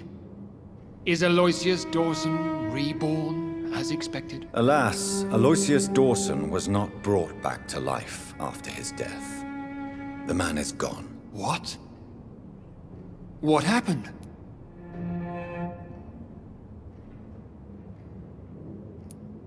I could not let such a dangerous man become immortal. Not from my blood, not for you. This is an outrage beyond words. This is betrayal, pure and simple. I should kill you on the spot. You swore on William Marshall's blood. Well, get rid of me then. From now on, you're an outcast. Banished. You are forbidden to ever appear in front of us again. Ascalon will smite you on sight, and your heart will be thrown to the rats. I'll leave you then. Have fun with your puppets and shadow plays, Lord Redgrave. Yes, go, traitor. And take that awful creature, that counterfeit of a woman I saw waiting for you, and be gone!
We meet again at the strangest of times, young Ekon. So do you serve the Earl of Bristol now? Old Bridget. What are you doing here? Your friend, the wise Ekon. She sent me to warn you. Lady Ashbury? You know her? Tell me what's going on. The lady approached me but a few nights ago, wanting to meet the sewer skulls. Once she questioned Harriet Jones. She agreed to help us. Harriet Jones is still with you then? How is she doing? Harriet remains angry, but is recovering slowly. Her mind is twisted, but at least her body is healing. Tell me what is going on. The lady asked us to keep an eye on your mortal doctor friend while you were away. We spotted the hunters. They were discussing plans to attack tonight.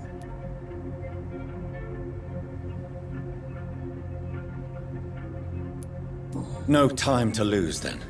I must go there right away. I shall return to my den. Have you a message for the lady? Should I see her before you? Tell her I worry about her. Do not. For she has had strength and wisdom for so much longer than you. Go now and take care, young Ekon, for the flames are rising.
It's locked, all right. Dr. Reed, I am glad to see you again.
For the Swanborough cordial.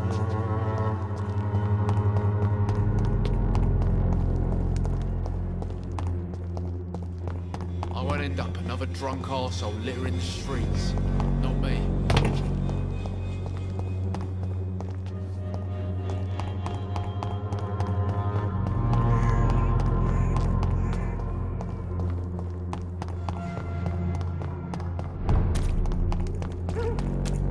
You London vampires are so weak!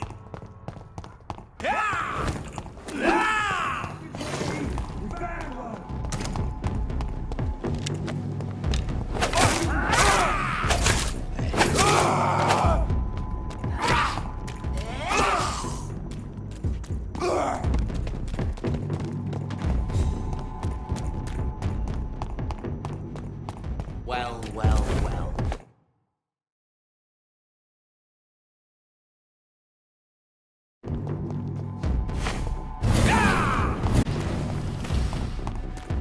What is this truck? Are the vampire hunters here already?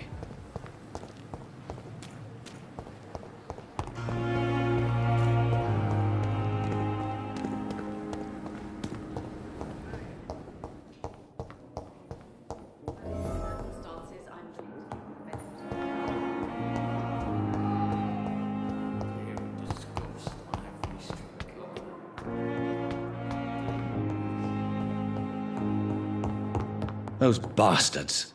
What have they done to Edgar?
It's locked.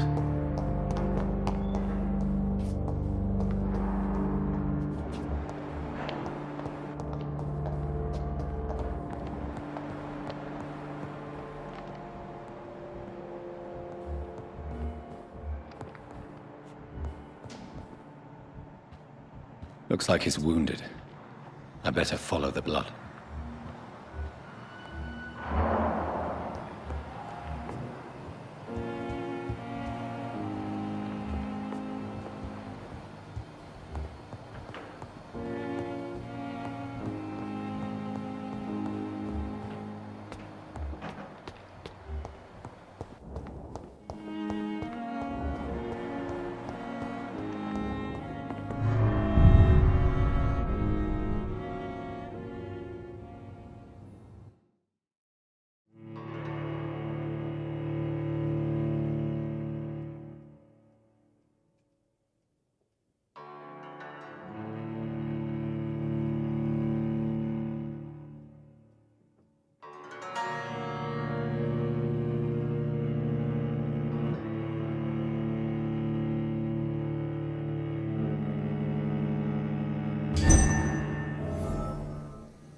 Ultraviolet curtains and orichalcum powder. Dr. Swansea's always been a resourceful bastard. I bet he never told you he had this installed in case of a vampire attack. Says a lot about how much he trusts you. What have you done with Edgar? Don't worry. We don't kill humans. Even if your friend is deserving of a little punishment for what. What are you talking about? We know everything. Swansea and you created this bloody epidemic. You aim to unleash another disaster, just like William Marshall did. No! I'm trying to put an end to it, just like you are. You're its progeny, aren't you? Where is the monster hiding? It's still in England, isn't it? I have no idea what you're talking about. Jeffrey, please listen to me. No tricks. That shit won't work on me. We've found proof in the theater. Doris Fletcher was your first experiment. Now where is Marshall? Speak!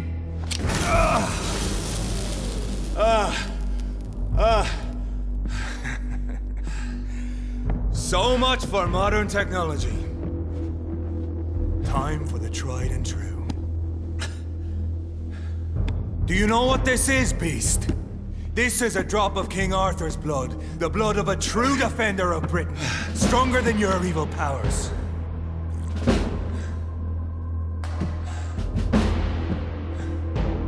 This is ridiculous.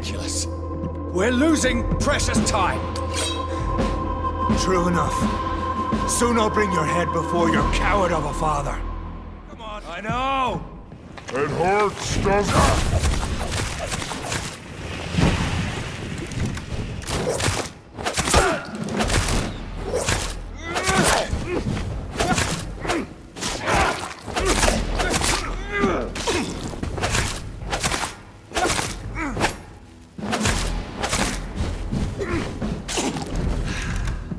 Freewind prevails!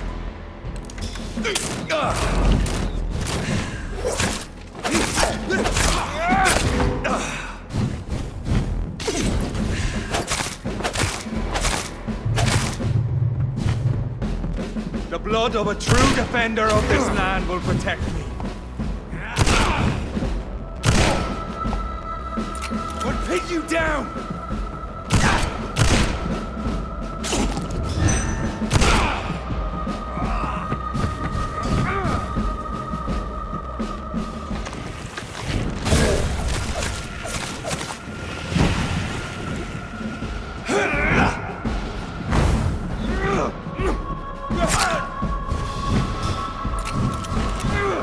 Your poisonous bite is used.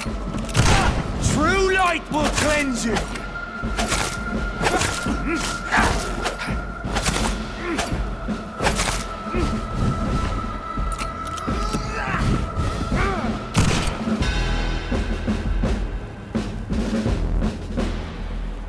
We are the guardian of justice. Priwen shall prevail. You can't accept the fact we're not enemies, can you? We always have been, and we always will be. Of all the evils that threaten mankind, your kind are the worst. I'm not saying we could be friends, you and I. But perhaps we could collaborate to put an end to this epidemic. Never! We are Priwen. We do not negotiate. We do not compromise. There is no way you'll ever let me be, McCullum. You'll always hunt me down, won't you? There is no escape, Leech. Kill me now. For there is no way you can sway me to your ideals.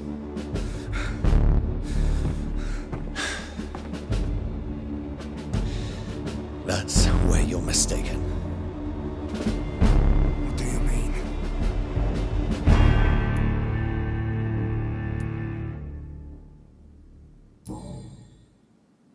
I'll spare you, McCullum. I'll offer you the mercy you never offered me.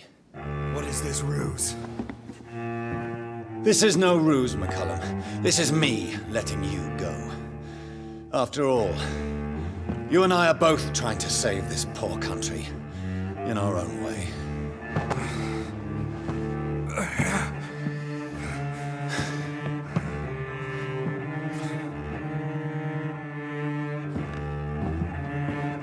I'll kill you, Reed. Next time we meet, I'll end you. See? Progress already. You called me by my name. Until the next time. Goodbye, Hunter.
Ascalon! I don't care!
I cannot enter.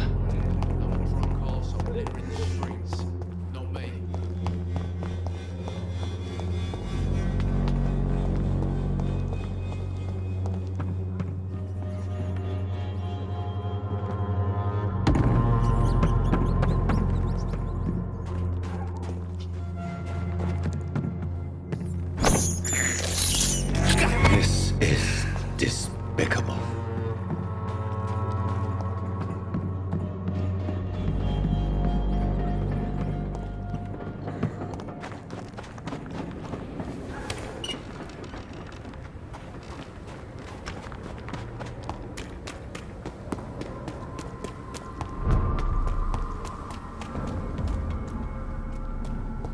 This is no place for you, sir. Got an end to you!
So Priwen never left Doris's theater after they invaded.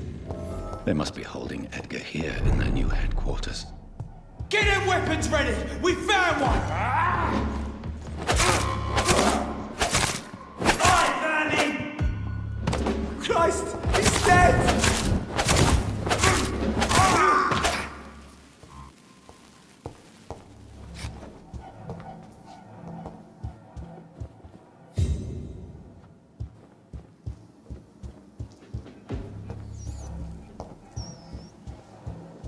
Over there! There's one of them vermin!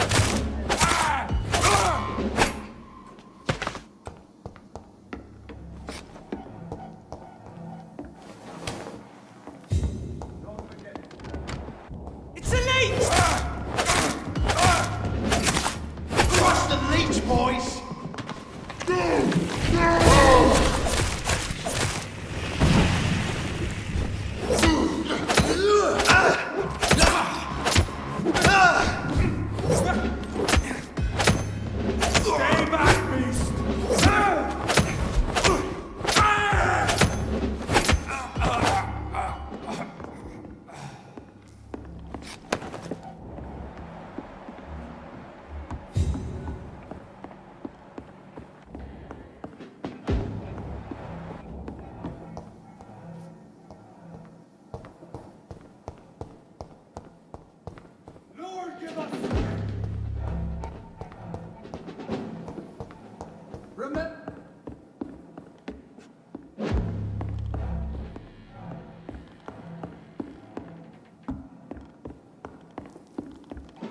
It's locked.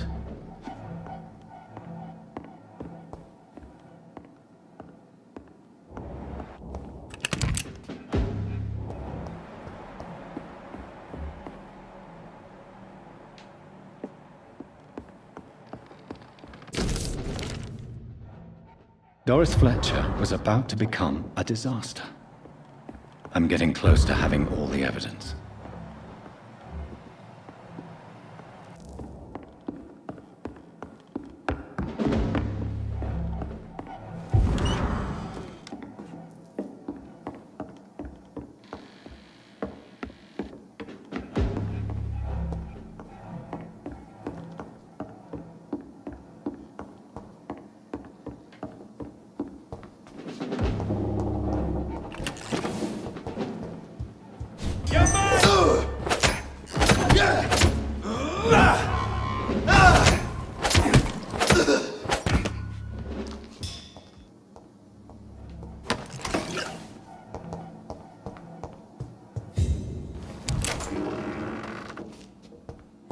It's locked, all right.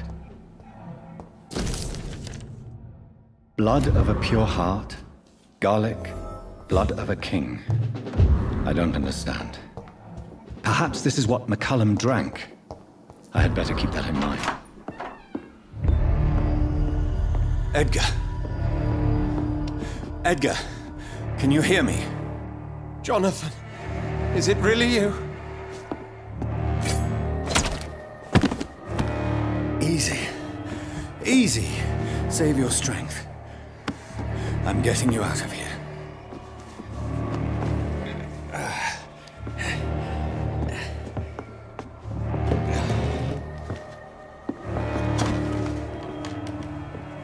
Don't try to spare me. As a physician, I know all too well when it's too late. Punctured lung, broken ribs, and internal bleeding. An accurate diagnosis, wouldn't you say? Edgar, what happened? They wanted me to confess. Beat me black and blue. Jeffrey McCullum ambushed me at the Pembroke Hospital. He was convinced you and I were responsible for the Skal epidemic. I never imagined that self-righteous fanatic would dare to attack us in the open. What became of him? To prove him wrong, I let him go. Really? Are you sure that was the wisest course of action? Time will tell.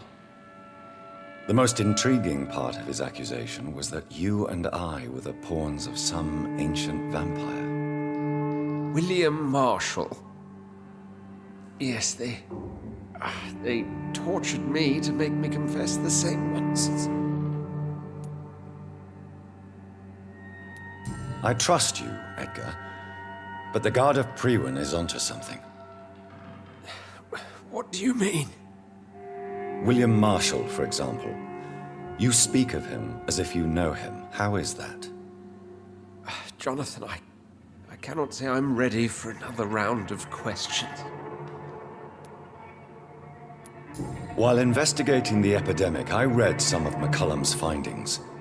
I think you have some explaining to do. I have nothing to hide, Jonathan. Nothing at all.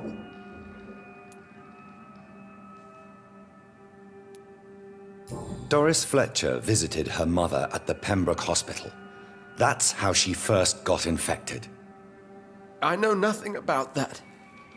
Miss Fletcher once came to visit the sick. That is all I know.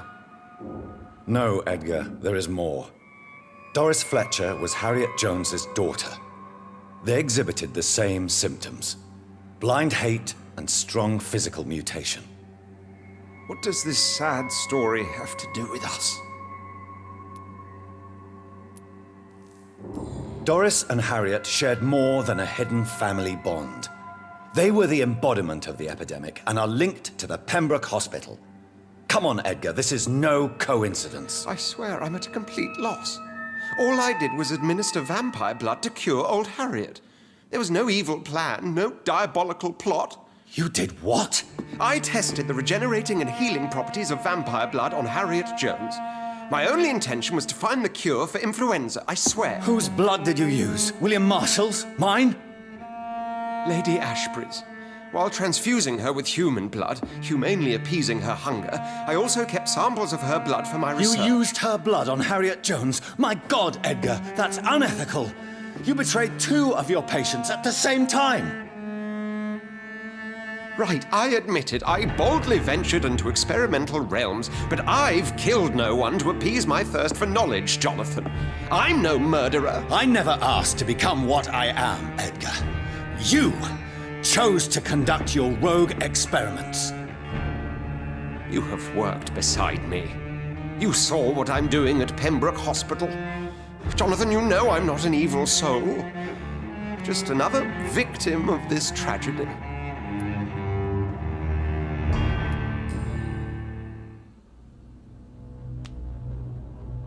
Yes, your death is imminent, Dr. Swansea. But I swear it will be quick. I already told you to call me Edgar. Am I no longer your friend? I believe you never have been, sir. You have lied to me at every step and betrayed the trust of a woman I cherish. You and the lady? Really? Why, I should have seen it coming, I suppose. May I add that I welcome this? The biting, I mean. You have your wish. Is it going to hurt? I always wondered if it...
We cannot be defeated!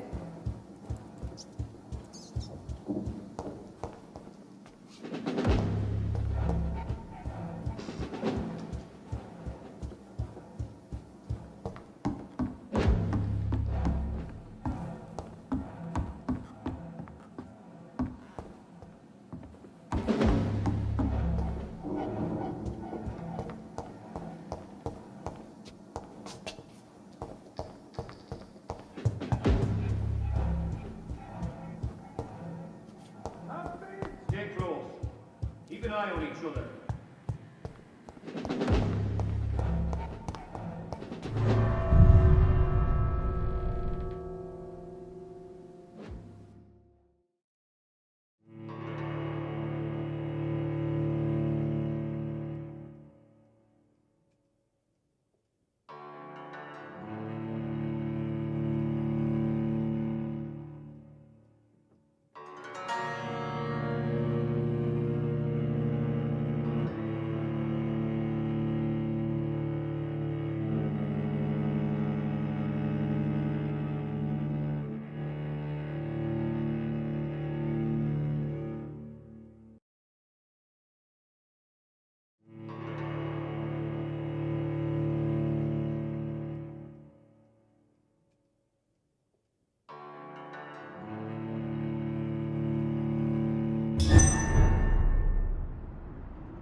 So Harriet Jones became the original carrier when Edgar gave her vampire blood. It's on to us! I must tell Elizabeth.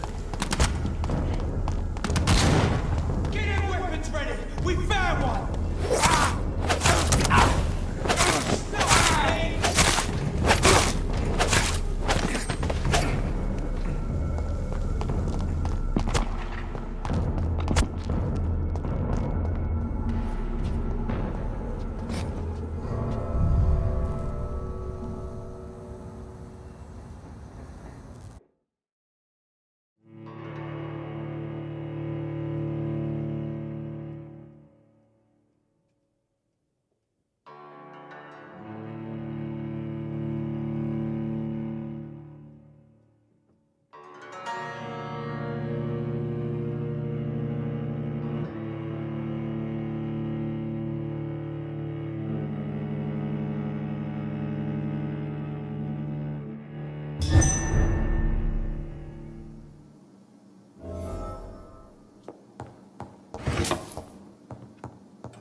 What good fortune brings you back to me, Jonathan? What is it, my dear? I'm afraid it's bad news, Elizabeth. The worst, actually. Please, speak up. Edgar is no longer in McCullum's grasp. I resolved that matter. Where is our good friend now? Is he well? He was mortally wounded. I put an end to his misery. That is terrible, Jonathan. And yet you did what you must. The poor man. Edgar Swansea was responsible for the Skull epidemic, Elizabeth. It was he who unleashed the deadly scourge upon London. What? Are you certain? This is the most terrible accusation of all. He confessed everything to me. He sought to cure the disease, to exploit vampire blood to stop the epidemic. But he unwittingly gave birth to a catastrophe. All those poor victims. How could he do it? What happened? Edgar was a criminal. He abused every ethical tenet to test his theory about vampire blood as a cure for influenza. I must say I'm shocked, Jonathan. Who would have thought it? And the poor patient. Let me guess. It was Harriet Jones, was it not? Yes. That explains how Doris Fletcher was infected, and how she became an Ichor. She secretly visited her mother at Pembroke. Then we have no choice. We must act quickly, Jonathan. We must return to the sewers and put an end to the threat poor Harriet embodies. I have one more matter to discuss with you. Harriet Jones was the primary case, but do you know what a healthy carrier is? There is a tone in your voice that frightens me, Jonathan.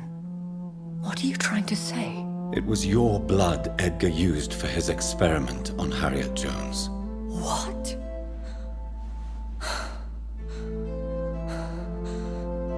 No. No. This can't be. Oh. Elizabeth, are you all right? No, I have to go. What do you mean? Leave me alone. Save the city, Jonathan. Save what can be saved. Elizabeth, I need answers. Why did your blood Stay cause away this? from me. Please. I swear I never was your enemy. Wait! No! Elizabeth!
Now would be a good time to blend the recipe Marshall used when he fought the disaster.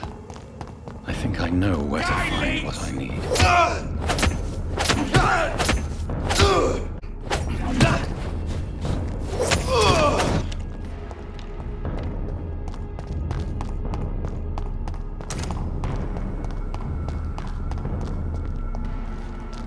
I cannot enter.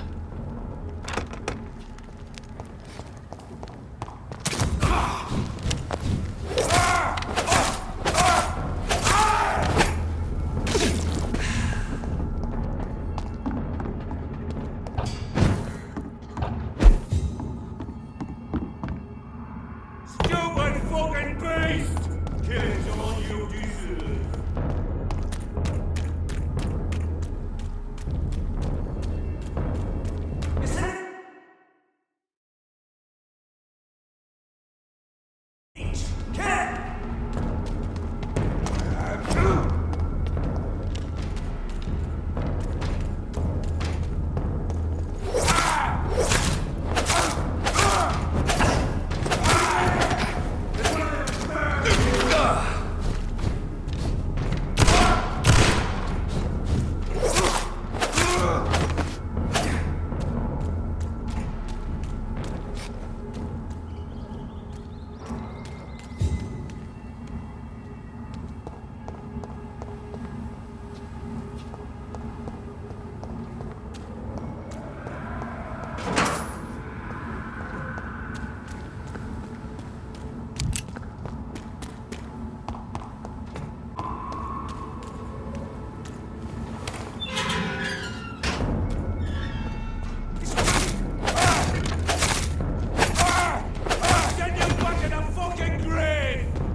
Whose blood could be purer than that of William Marshall? Lord Redgrave will have to spare me a drop.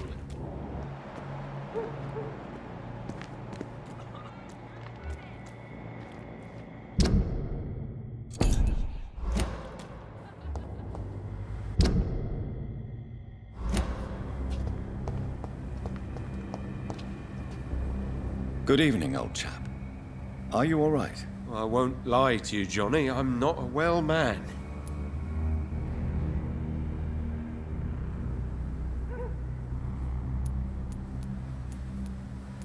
You need some rest, Clarence. You should try to sleep.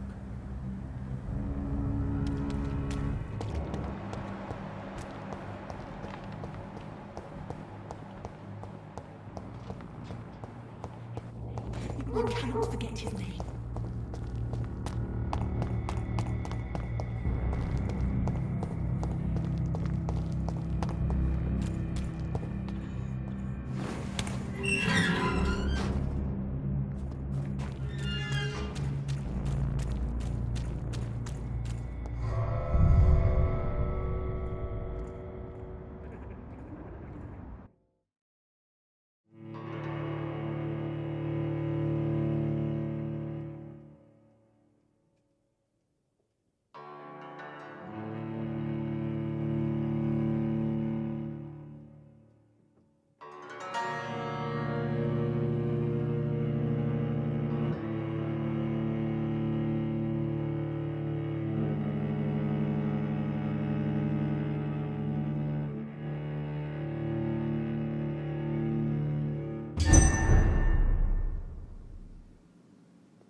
I'm still persona non grata in the Ascalon Club. If I want to speak with Lord Redgrave, I'll have to improvise.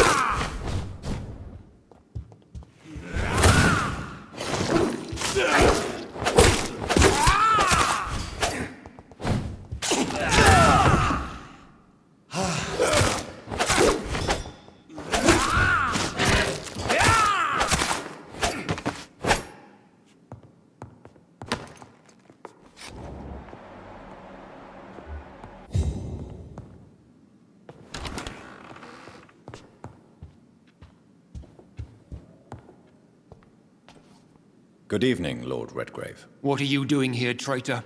I shall smite you for this audacity. I'm not here to bicker, Lord Redgrave.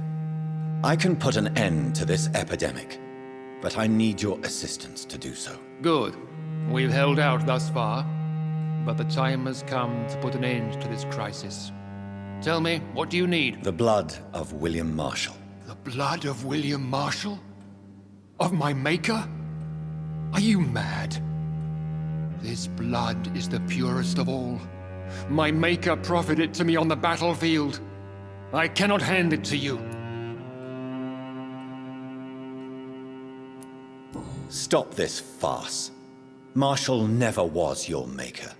I have no idea how you acquired his blood, but I need it now. I see. Well, in that case, given the gravity of the situation, I suppose I can spare you a drop. Thank you, my lord. If you manage to save this city, you'll prove yourself a veritable servant of the crown. So Godspeed, Dr. Reed. Our fate lies wholly in your hands.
Step away, sir. Stupid beast!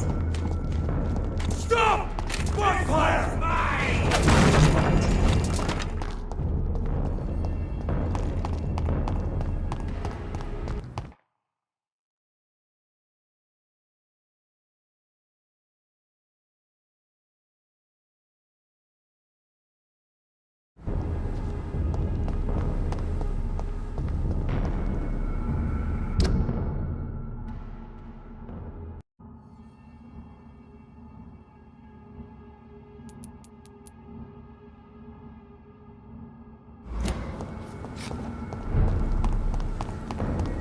A leech! A leech! Crawl back. It's a leech! Kill it! Kill it's all you deserve. A leech! A leech!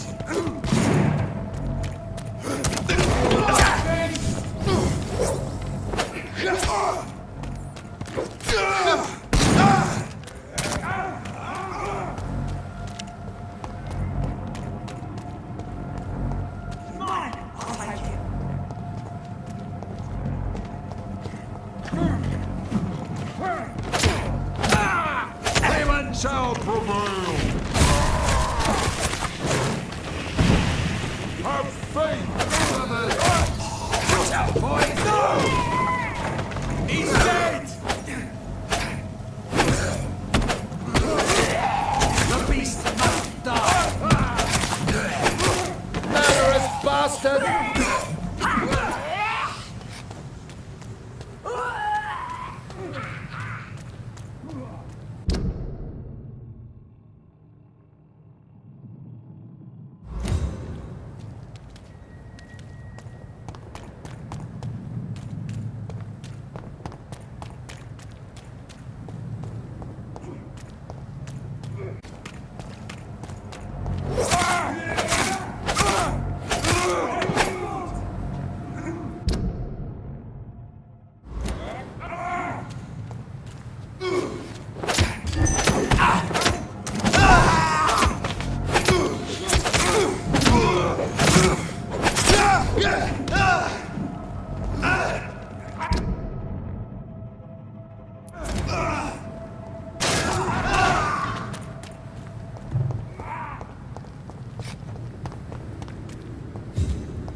I cannot use garlic, but there may be a substitute in the private hospital drug storage.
Demon!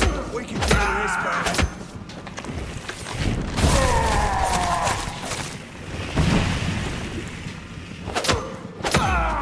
The beast!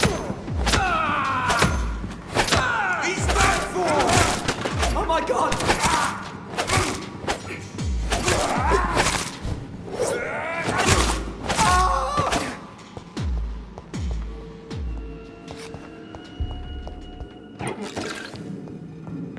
There it is. Insulin. Much more efficient than garlic against blood poisoning and sepsis, and much less dangerous for me. Thank you, Dr. Polescu.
Get them weapons ready!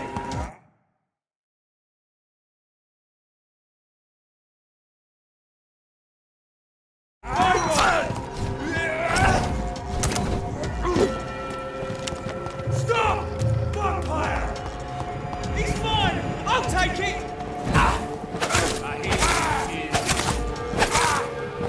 That leech is false!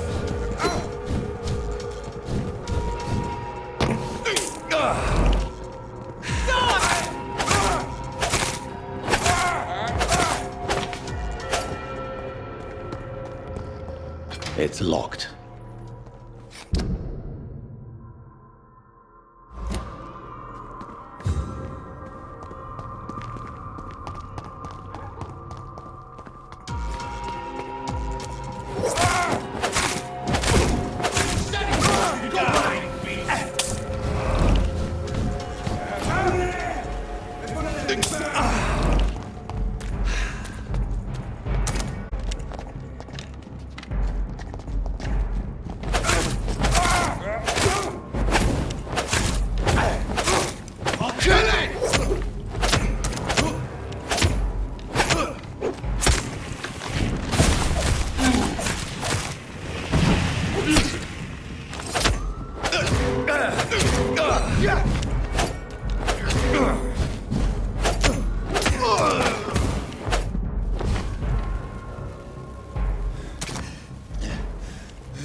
If McCullum really drank the blood of King Arthur, then I may have found another vital ingredient for my recipe. It ain't human! Kill it! It's on to us!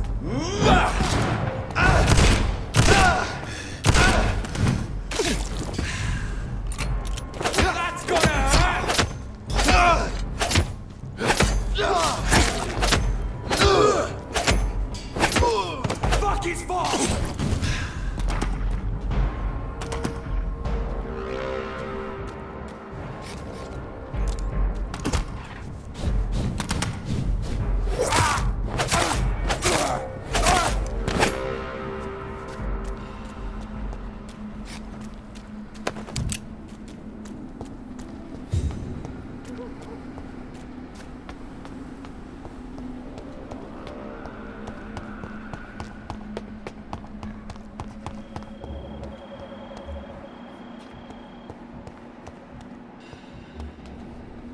Hello again, Xiaoshun. Hello again, Dr. Reed.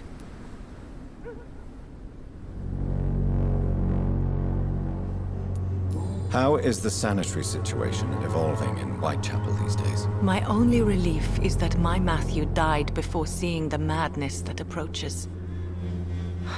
I'm afraid we won't survive this trial, Dr. Reed. Goodbye, Xiaoshun. Maybe we'll talk later. Matthew. The world has gone completely mad.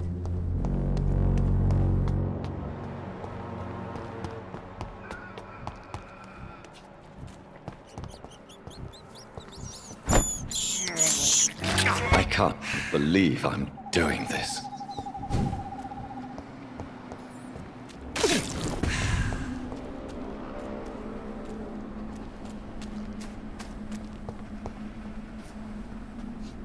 Good evening, Vampire Hunter. Are you here to end me, Leech? You'll find I will not be killed easily. Not at all, McCullum. I am here because I need you. Really? I'm intrigued. Speak up, then. I need the blood of a king. The blood of Arthur. I'm certain you possess it, and I must have it. The Guard's most sacred and precious relic. Why would you? You found Marshall's memoirs. I should have destroyed that book. I need the antidote to save this city, McCullum. It is within me to take your words as truth. I want to, but I must know more. What precisely are your plans? I have found the carrier, McCullum. The infection's source. It may be science or some supernatural power that's responsible for all this. But I will harness either or both to end the epidemic. A vampire doctor. My God, you're a terrifying creature. Jonathan Emmett Reed. Do you not understand? We wanted the same thing from the outset. A means to end this vampire epidemic. Not enemies. Maybe that is so. Take it then. I see no other hope for this city. If this is some trick, you will be damned, Dr. Reed. Thank you. And farewell, McCullum. Unbelievable as it is, I wish you good luck, Reed.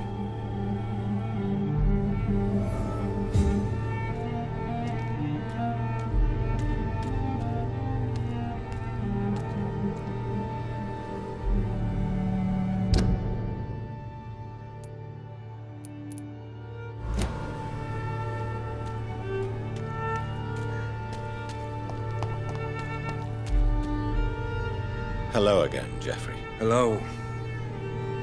Is there something you need?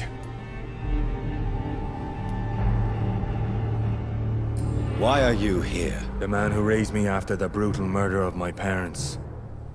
He's buried here. Were both your parents killed by vampires? Yes. And yet worse. My father returned to Dublin a vampire and tore out my mother's throat.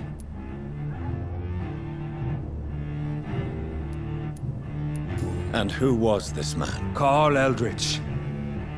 One-time leader of Prewin. He killed my father in front of me. Helped me hunt my brother Ain after teaching me how to kill leeches.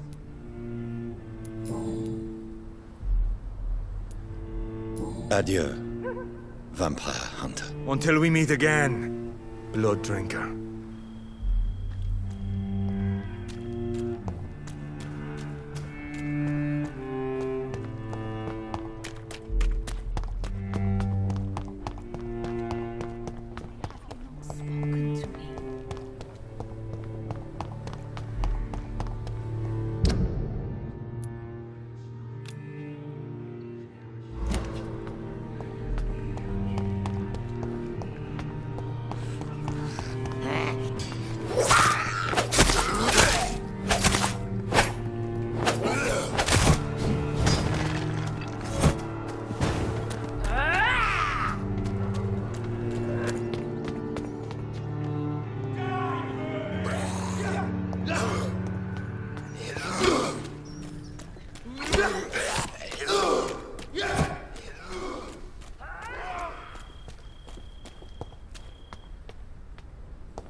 first.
The blend seems stable.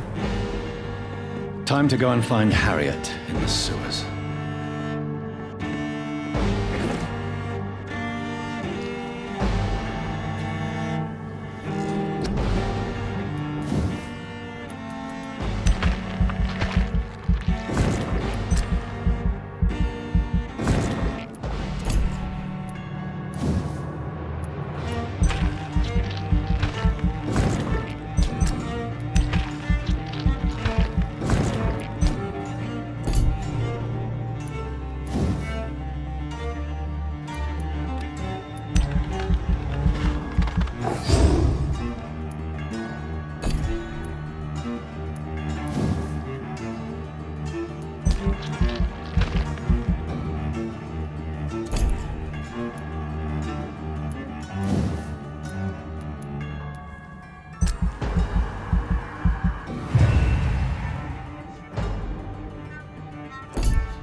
You're mine!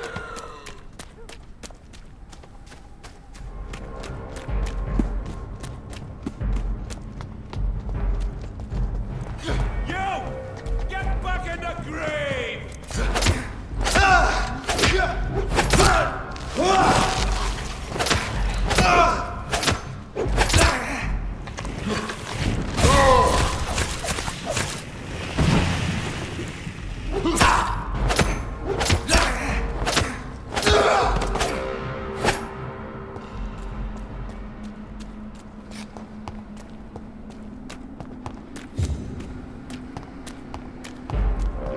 This is not stupid!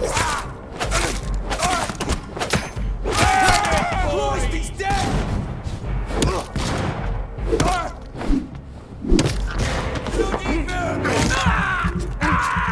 I'll kill him!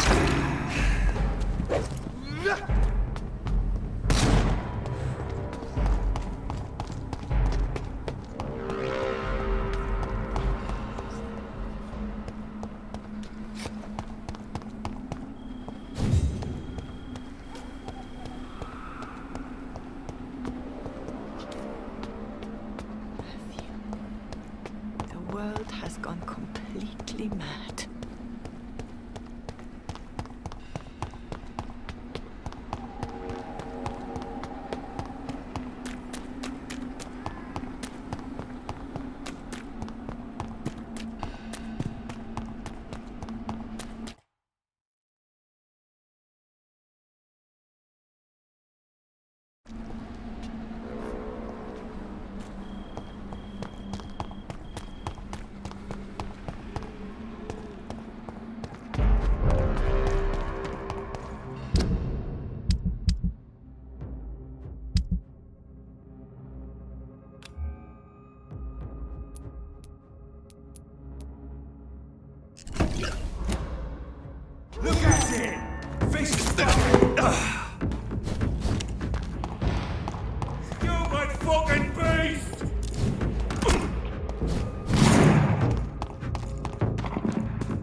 money. Come on, Barrett, you know the game. You pay for peace of mind.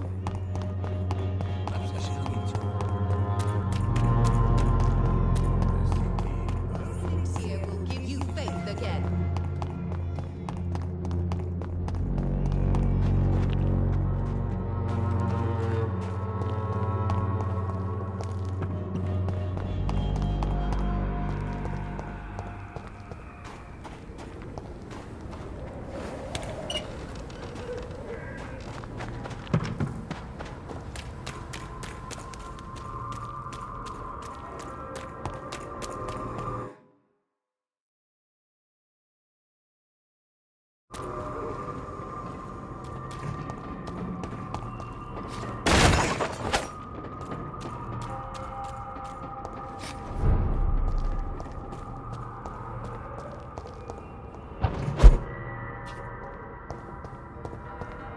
I cannot enter.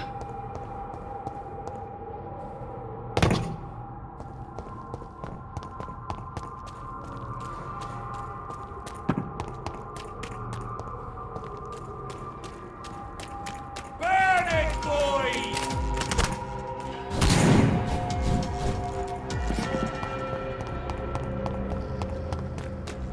Support!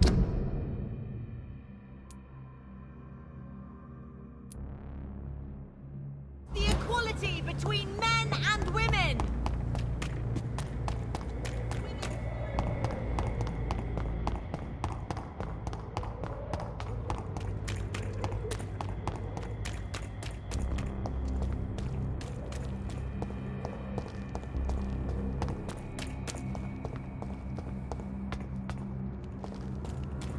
It's locked.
Spotted!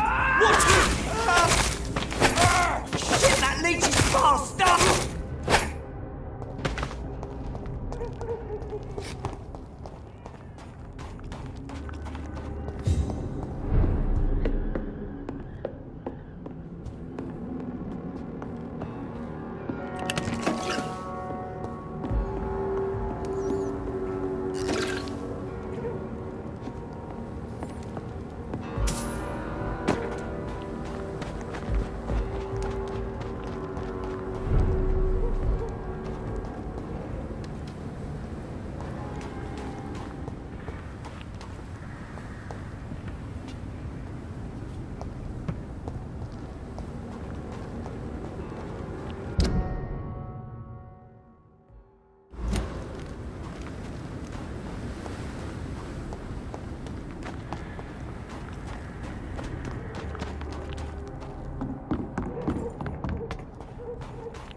It's locked, all right.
This place has been ransacked.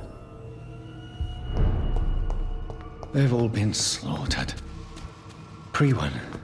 No, not their style.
Take not a step further, child, for you are unprepared.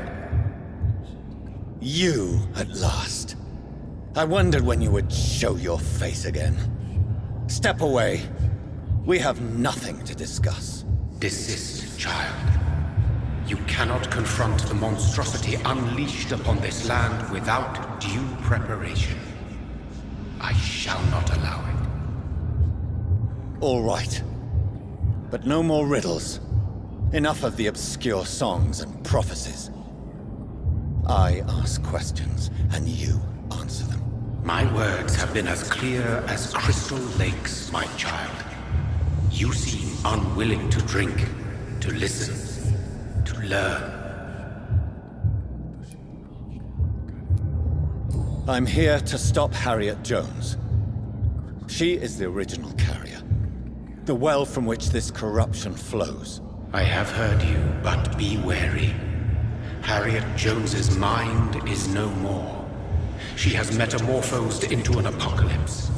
Born from, drenched in, and driven by the blood of hate. I only wish to know how to put an end to this epidemic. To perform an act so noble, you must protect yourself from its poisonous kiss, my child. I know. McCullum used such a serum when trying to kill me. However, I have produced a more efficacious version of the antidote. Your final task awaits you at the end of these tunnels. I've known for ages you were worthy of this challenge, my champion, Bittersweet.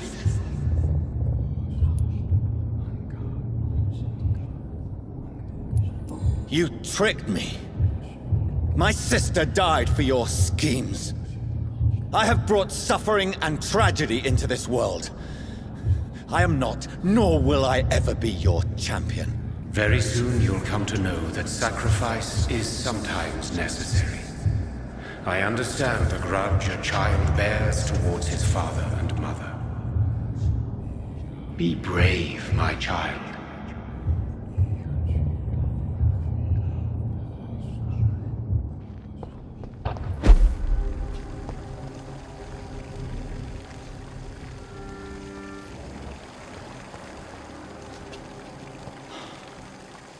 These poor skulls didn't stand a chance.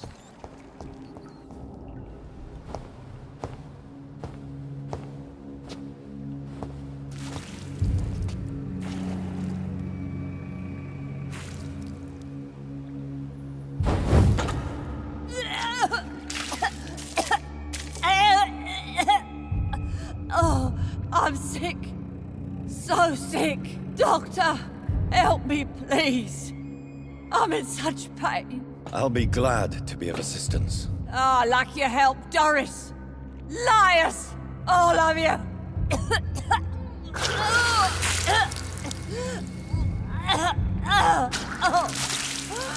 My poor baby. I've been such a bad mother. But the Queen herself forgave me. Gave me another chance. Harriet, You must stop all of this. I can't let you infect anyone else. How dare you interfere with the Red Queen's plans, Doctor? How can you stop the course of nature? I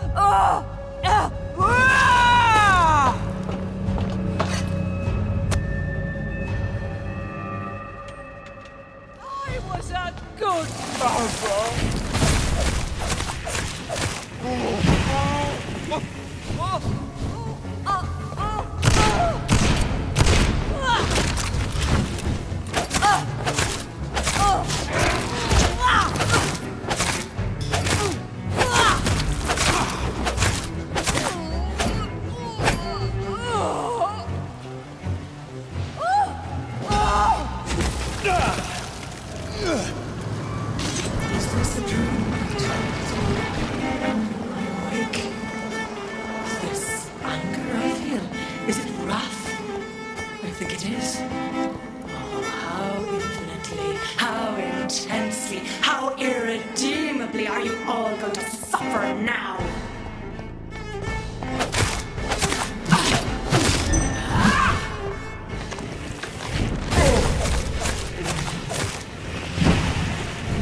No one could ever defeat you, mother of us all, for you are our every root and leaf.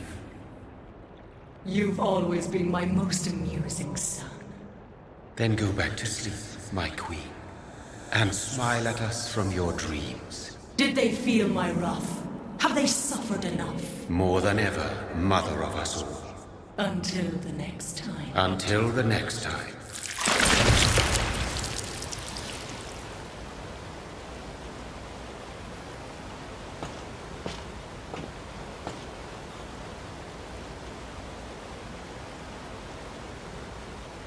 So it's over then, young Ekon. You have put an end to this terrible menace. Old Bridget? What are you doing here? This is my realm, Ekon. This is Suascal territory. But they were all massacred by the monstrosity that Harriet became. Others will come, engendered by deceitful vampires. I don't mean you, of course.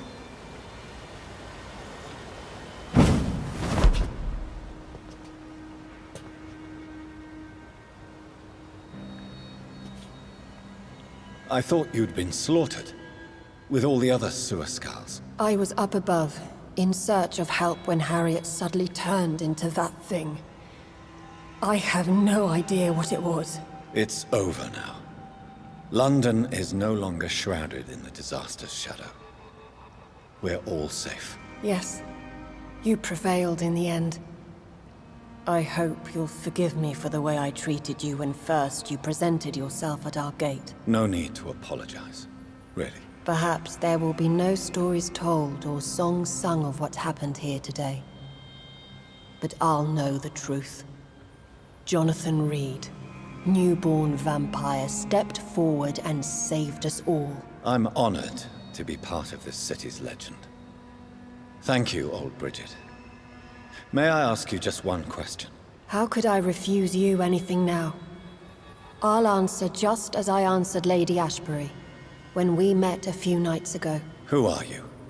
Really? I was born with the name Bridget Eleanor Wellington. In 1738, my beloved and immortal husband decided to preserve my beauty and youth forever by making me drink his blood. You were Lord Redgrave's wife. Then the pompous fool rejected you, did he not? It was about 200 years ago. Peace found me in time. And I sincerely hope it will find you too, now that all is over. No, it's not over. I may have ended the vampire epidemic, but I still need answers from the woman I love. I feared you would say that. Go then, young Ekon, and face your fate. Just remember that I'll always be here for you.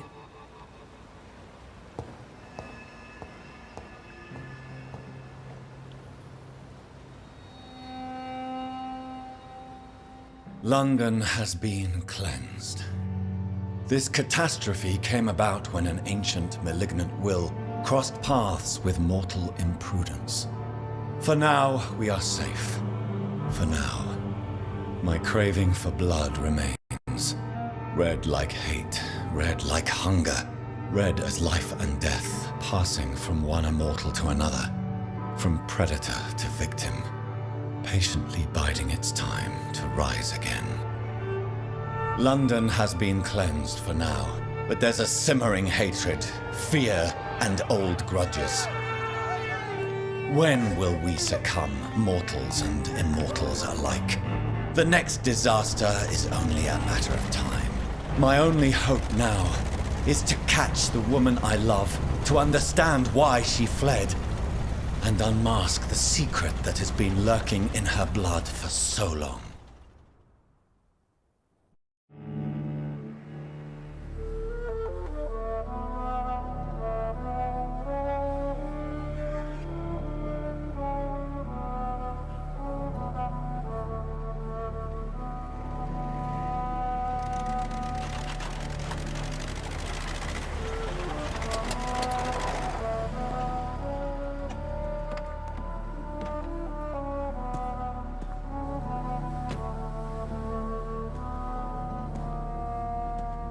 Well, this is it.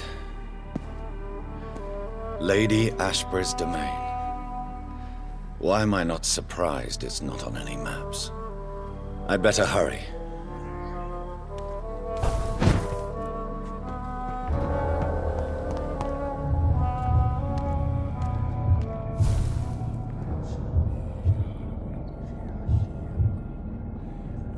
Beautiful morn, my child. It looks like dawn is here at long last. Can't you just leave me alone? Your precious queen has been sent back to the bottomless pit from whence she came. The nightmare is almost over. I am here to say goodbye.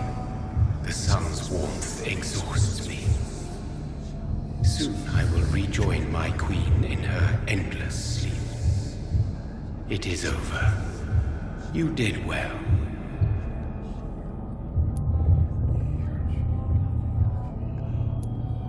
This is not over. I am here to find the true origin of the blood of hate. 'Tis unwise to interfere with a tale rooted so deeply in the suffering of others.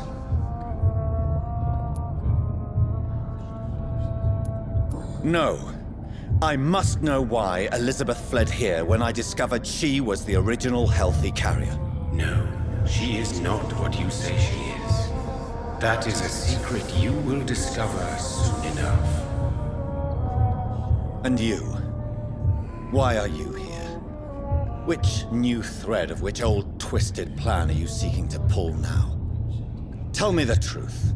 I am just here to salute my sons, and to bid them fare thee well. Your sons? Plural? My God, will you ever stop speaking in riddles? Perhaps I am too old for your spoken language. Perhaps you now have so many subtle words you no longer hear the simplest ones.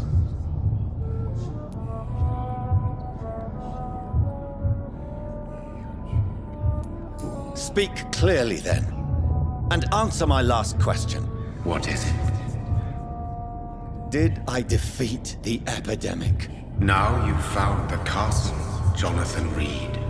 Only you can answer that. Farewell, my child. I shall dream about you soon.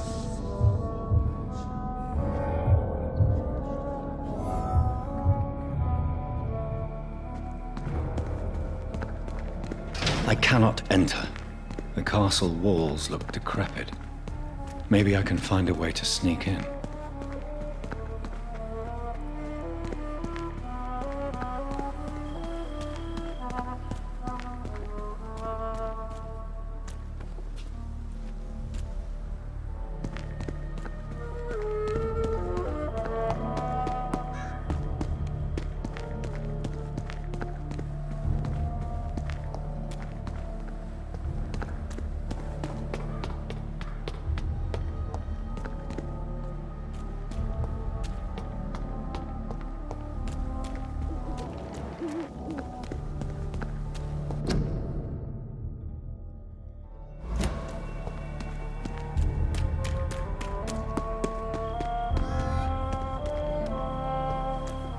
It's locked, all right. The lady of the manor isn't expecting visitors.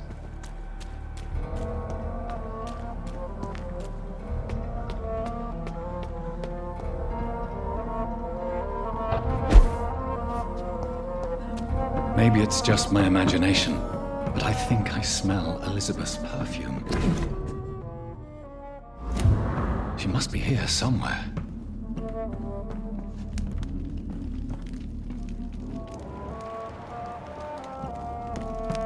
This castle is falling apart.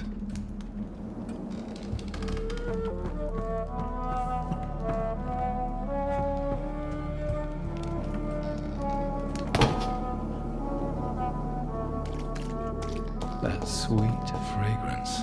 Elizabeth's perfume. She was here, and recently.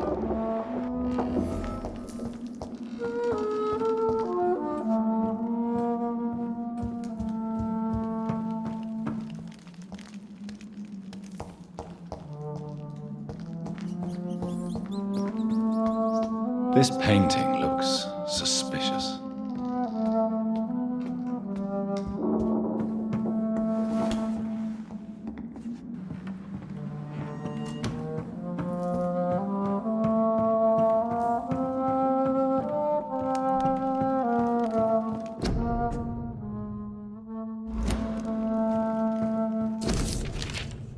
Like most castles, this one has a crypt.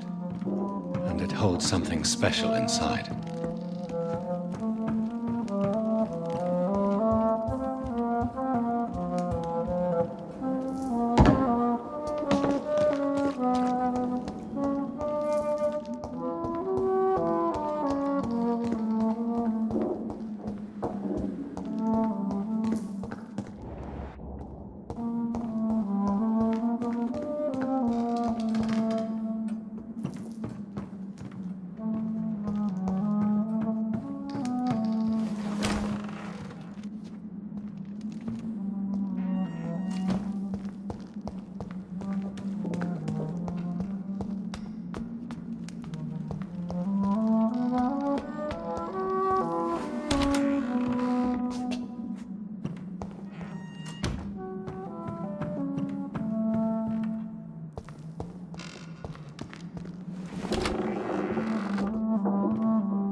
can't believe I'm doing this.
What are these symbols? I can feel a mechanism, but it doesn't work.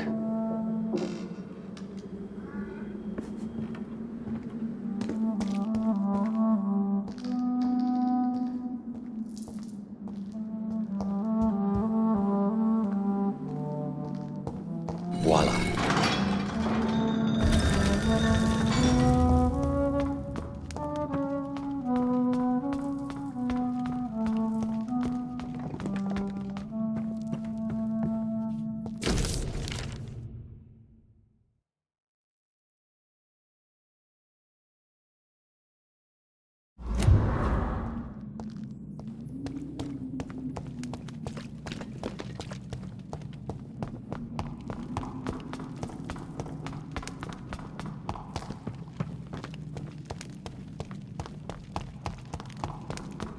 Drop your...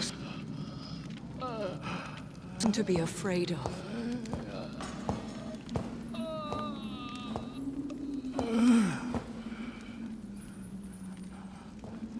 Shall we abandon this then?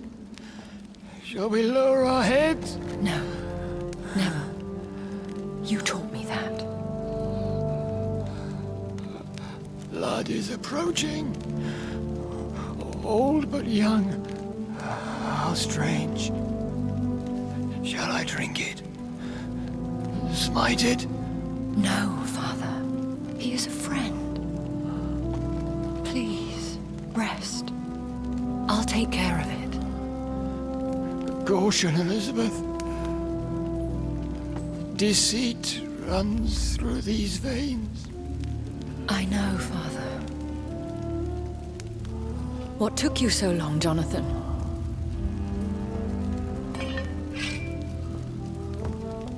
Is this really him? Yes.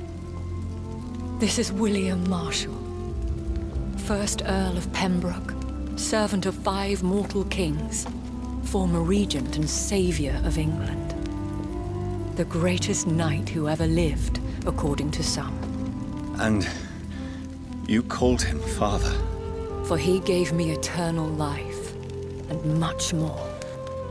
I have so many questions, Elizabeth. You always had questions, Dr. Reed. Now that I stand before you both, in this vault, I know not where to begin. We still have a few minutes left. I have destroyed the disaster, this creature that Harriet Jones had become. The epidemic is no more, and London will recover. In time. The city has suffered, but it will prevail in the end. A more cynical analysis would be that this is an acceptable catastrophe. I cannot bear knowing I was the cause of all this, through the use of my own blood. No. This catastrophe was the result of unethical experimentation, and the will of a creature so inexplicably evil. She exceeds all the terrible wonders I have seen since my death. But it was my blood all along. My corrupted blood of hate. The poisoned blood of my father. A healthy carrier. That's all I am. William Marshall infected you. He is the true, original carrier. Yes. But he saved me by sacrificing himself. Saved you? How? The tears of angels. The cleansing of impure blood by an older, more powerful blood. It worked on me, did it not? Yes. Blood is the definitive key to our species. Scowls, cleansing, lineage. Do you really think it worked? It has, Jonathan. I was nothing but a beast who took pleasure in slaughter. I roamed across Europe, reaping my bloody crop. It was the blood of hate. But my father's antidote cured me.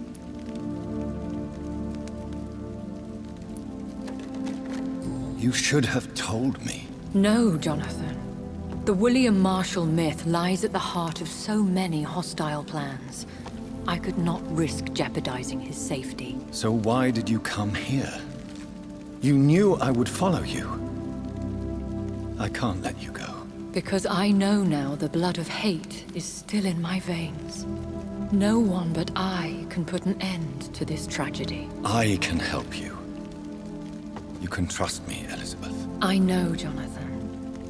You have been the most loyal ally these last few weeks. But this is my duty. Would your protege agree to speak with me? I have so many questions for him. Go on, Jonathan. But be careful.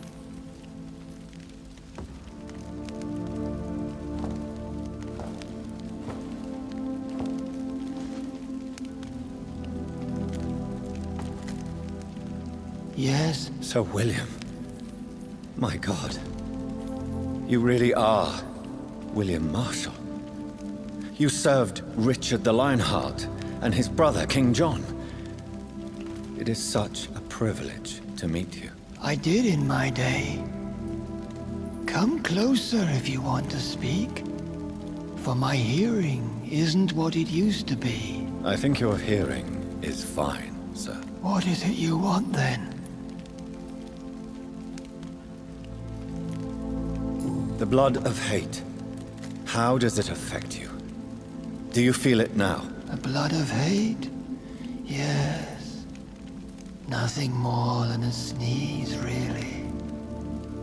A sneeze held for so long, you could blow a fortress down if you released it.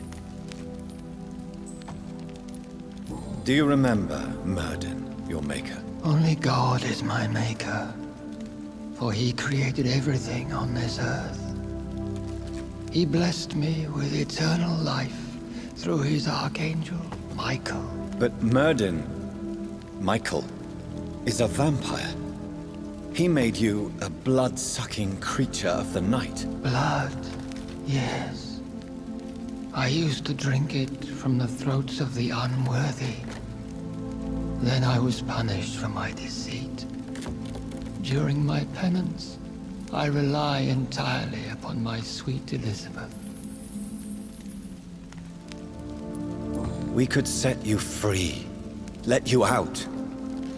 Isn't that what you want? I pray for the day I'll see the sky again. I have all but forgotten its colors. I could walk and do so many things beneath the stars. But I doubt it will be wise to release me. Then will you stay here and repent? Elizabeth told me it will not be long now. I cannot wait to feel the sweet caress of her hand on my cheek after so long as she releases me.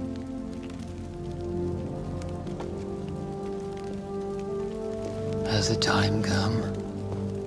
Yes, Father. Why not unleash me then? To see the sky a final time. You already are the sky, and all its stars.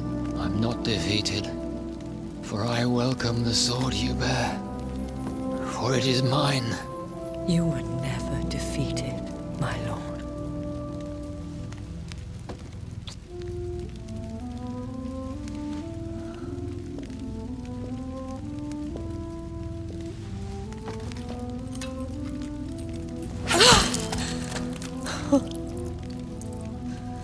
Farewell, Father.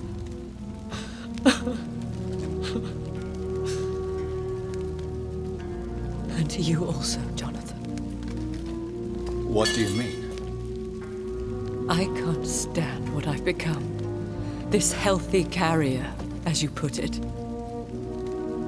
The flames will purify the poison that runs in my veins. No! I won't allow this to happen. I am death, Jonathan. Wherever I go, I can't stand it.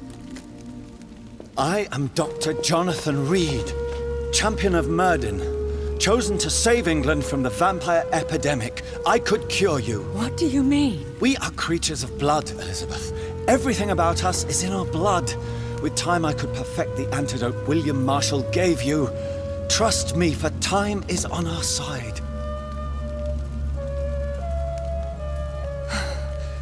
That is a risk I cannot take, Jonathan.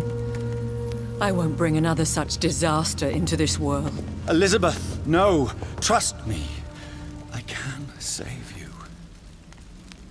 How could I trust you, Jonathan? How could I take such a chance? I'll stay here with you then. As long as we must, until I find a cure. You have no idea what you're talking about, Jonathan. Despite his madness, William was strong enough to start the centuries. I doubt we can do the same. We will lock ourselves down then. I'll get all the material I need and I'll perform my research here with you until you're cured. Are you mad? Who would take care of us? Who would free us if it takes decades or even more? Old Bridget will take care of us. You are serious, aren't you? You really are ready to do this? I love you, Elizabeth. I can do this. Please, stay with me. I believe you. This is crazy, but I believe you, Jonathan.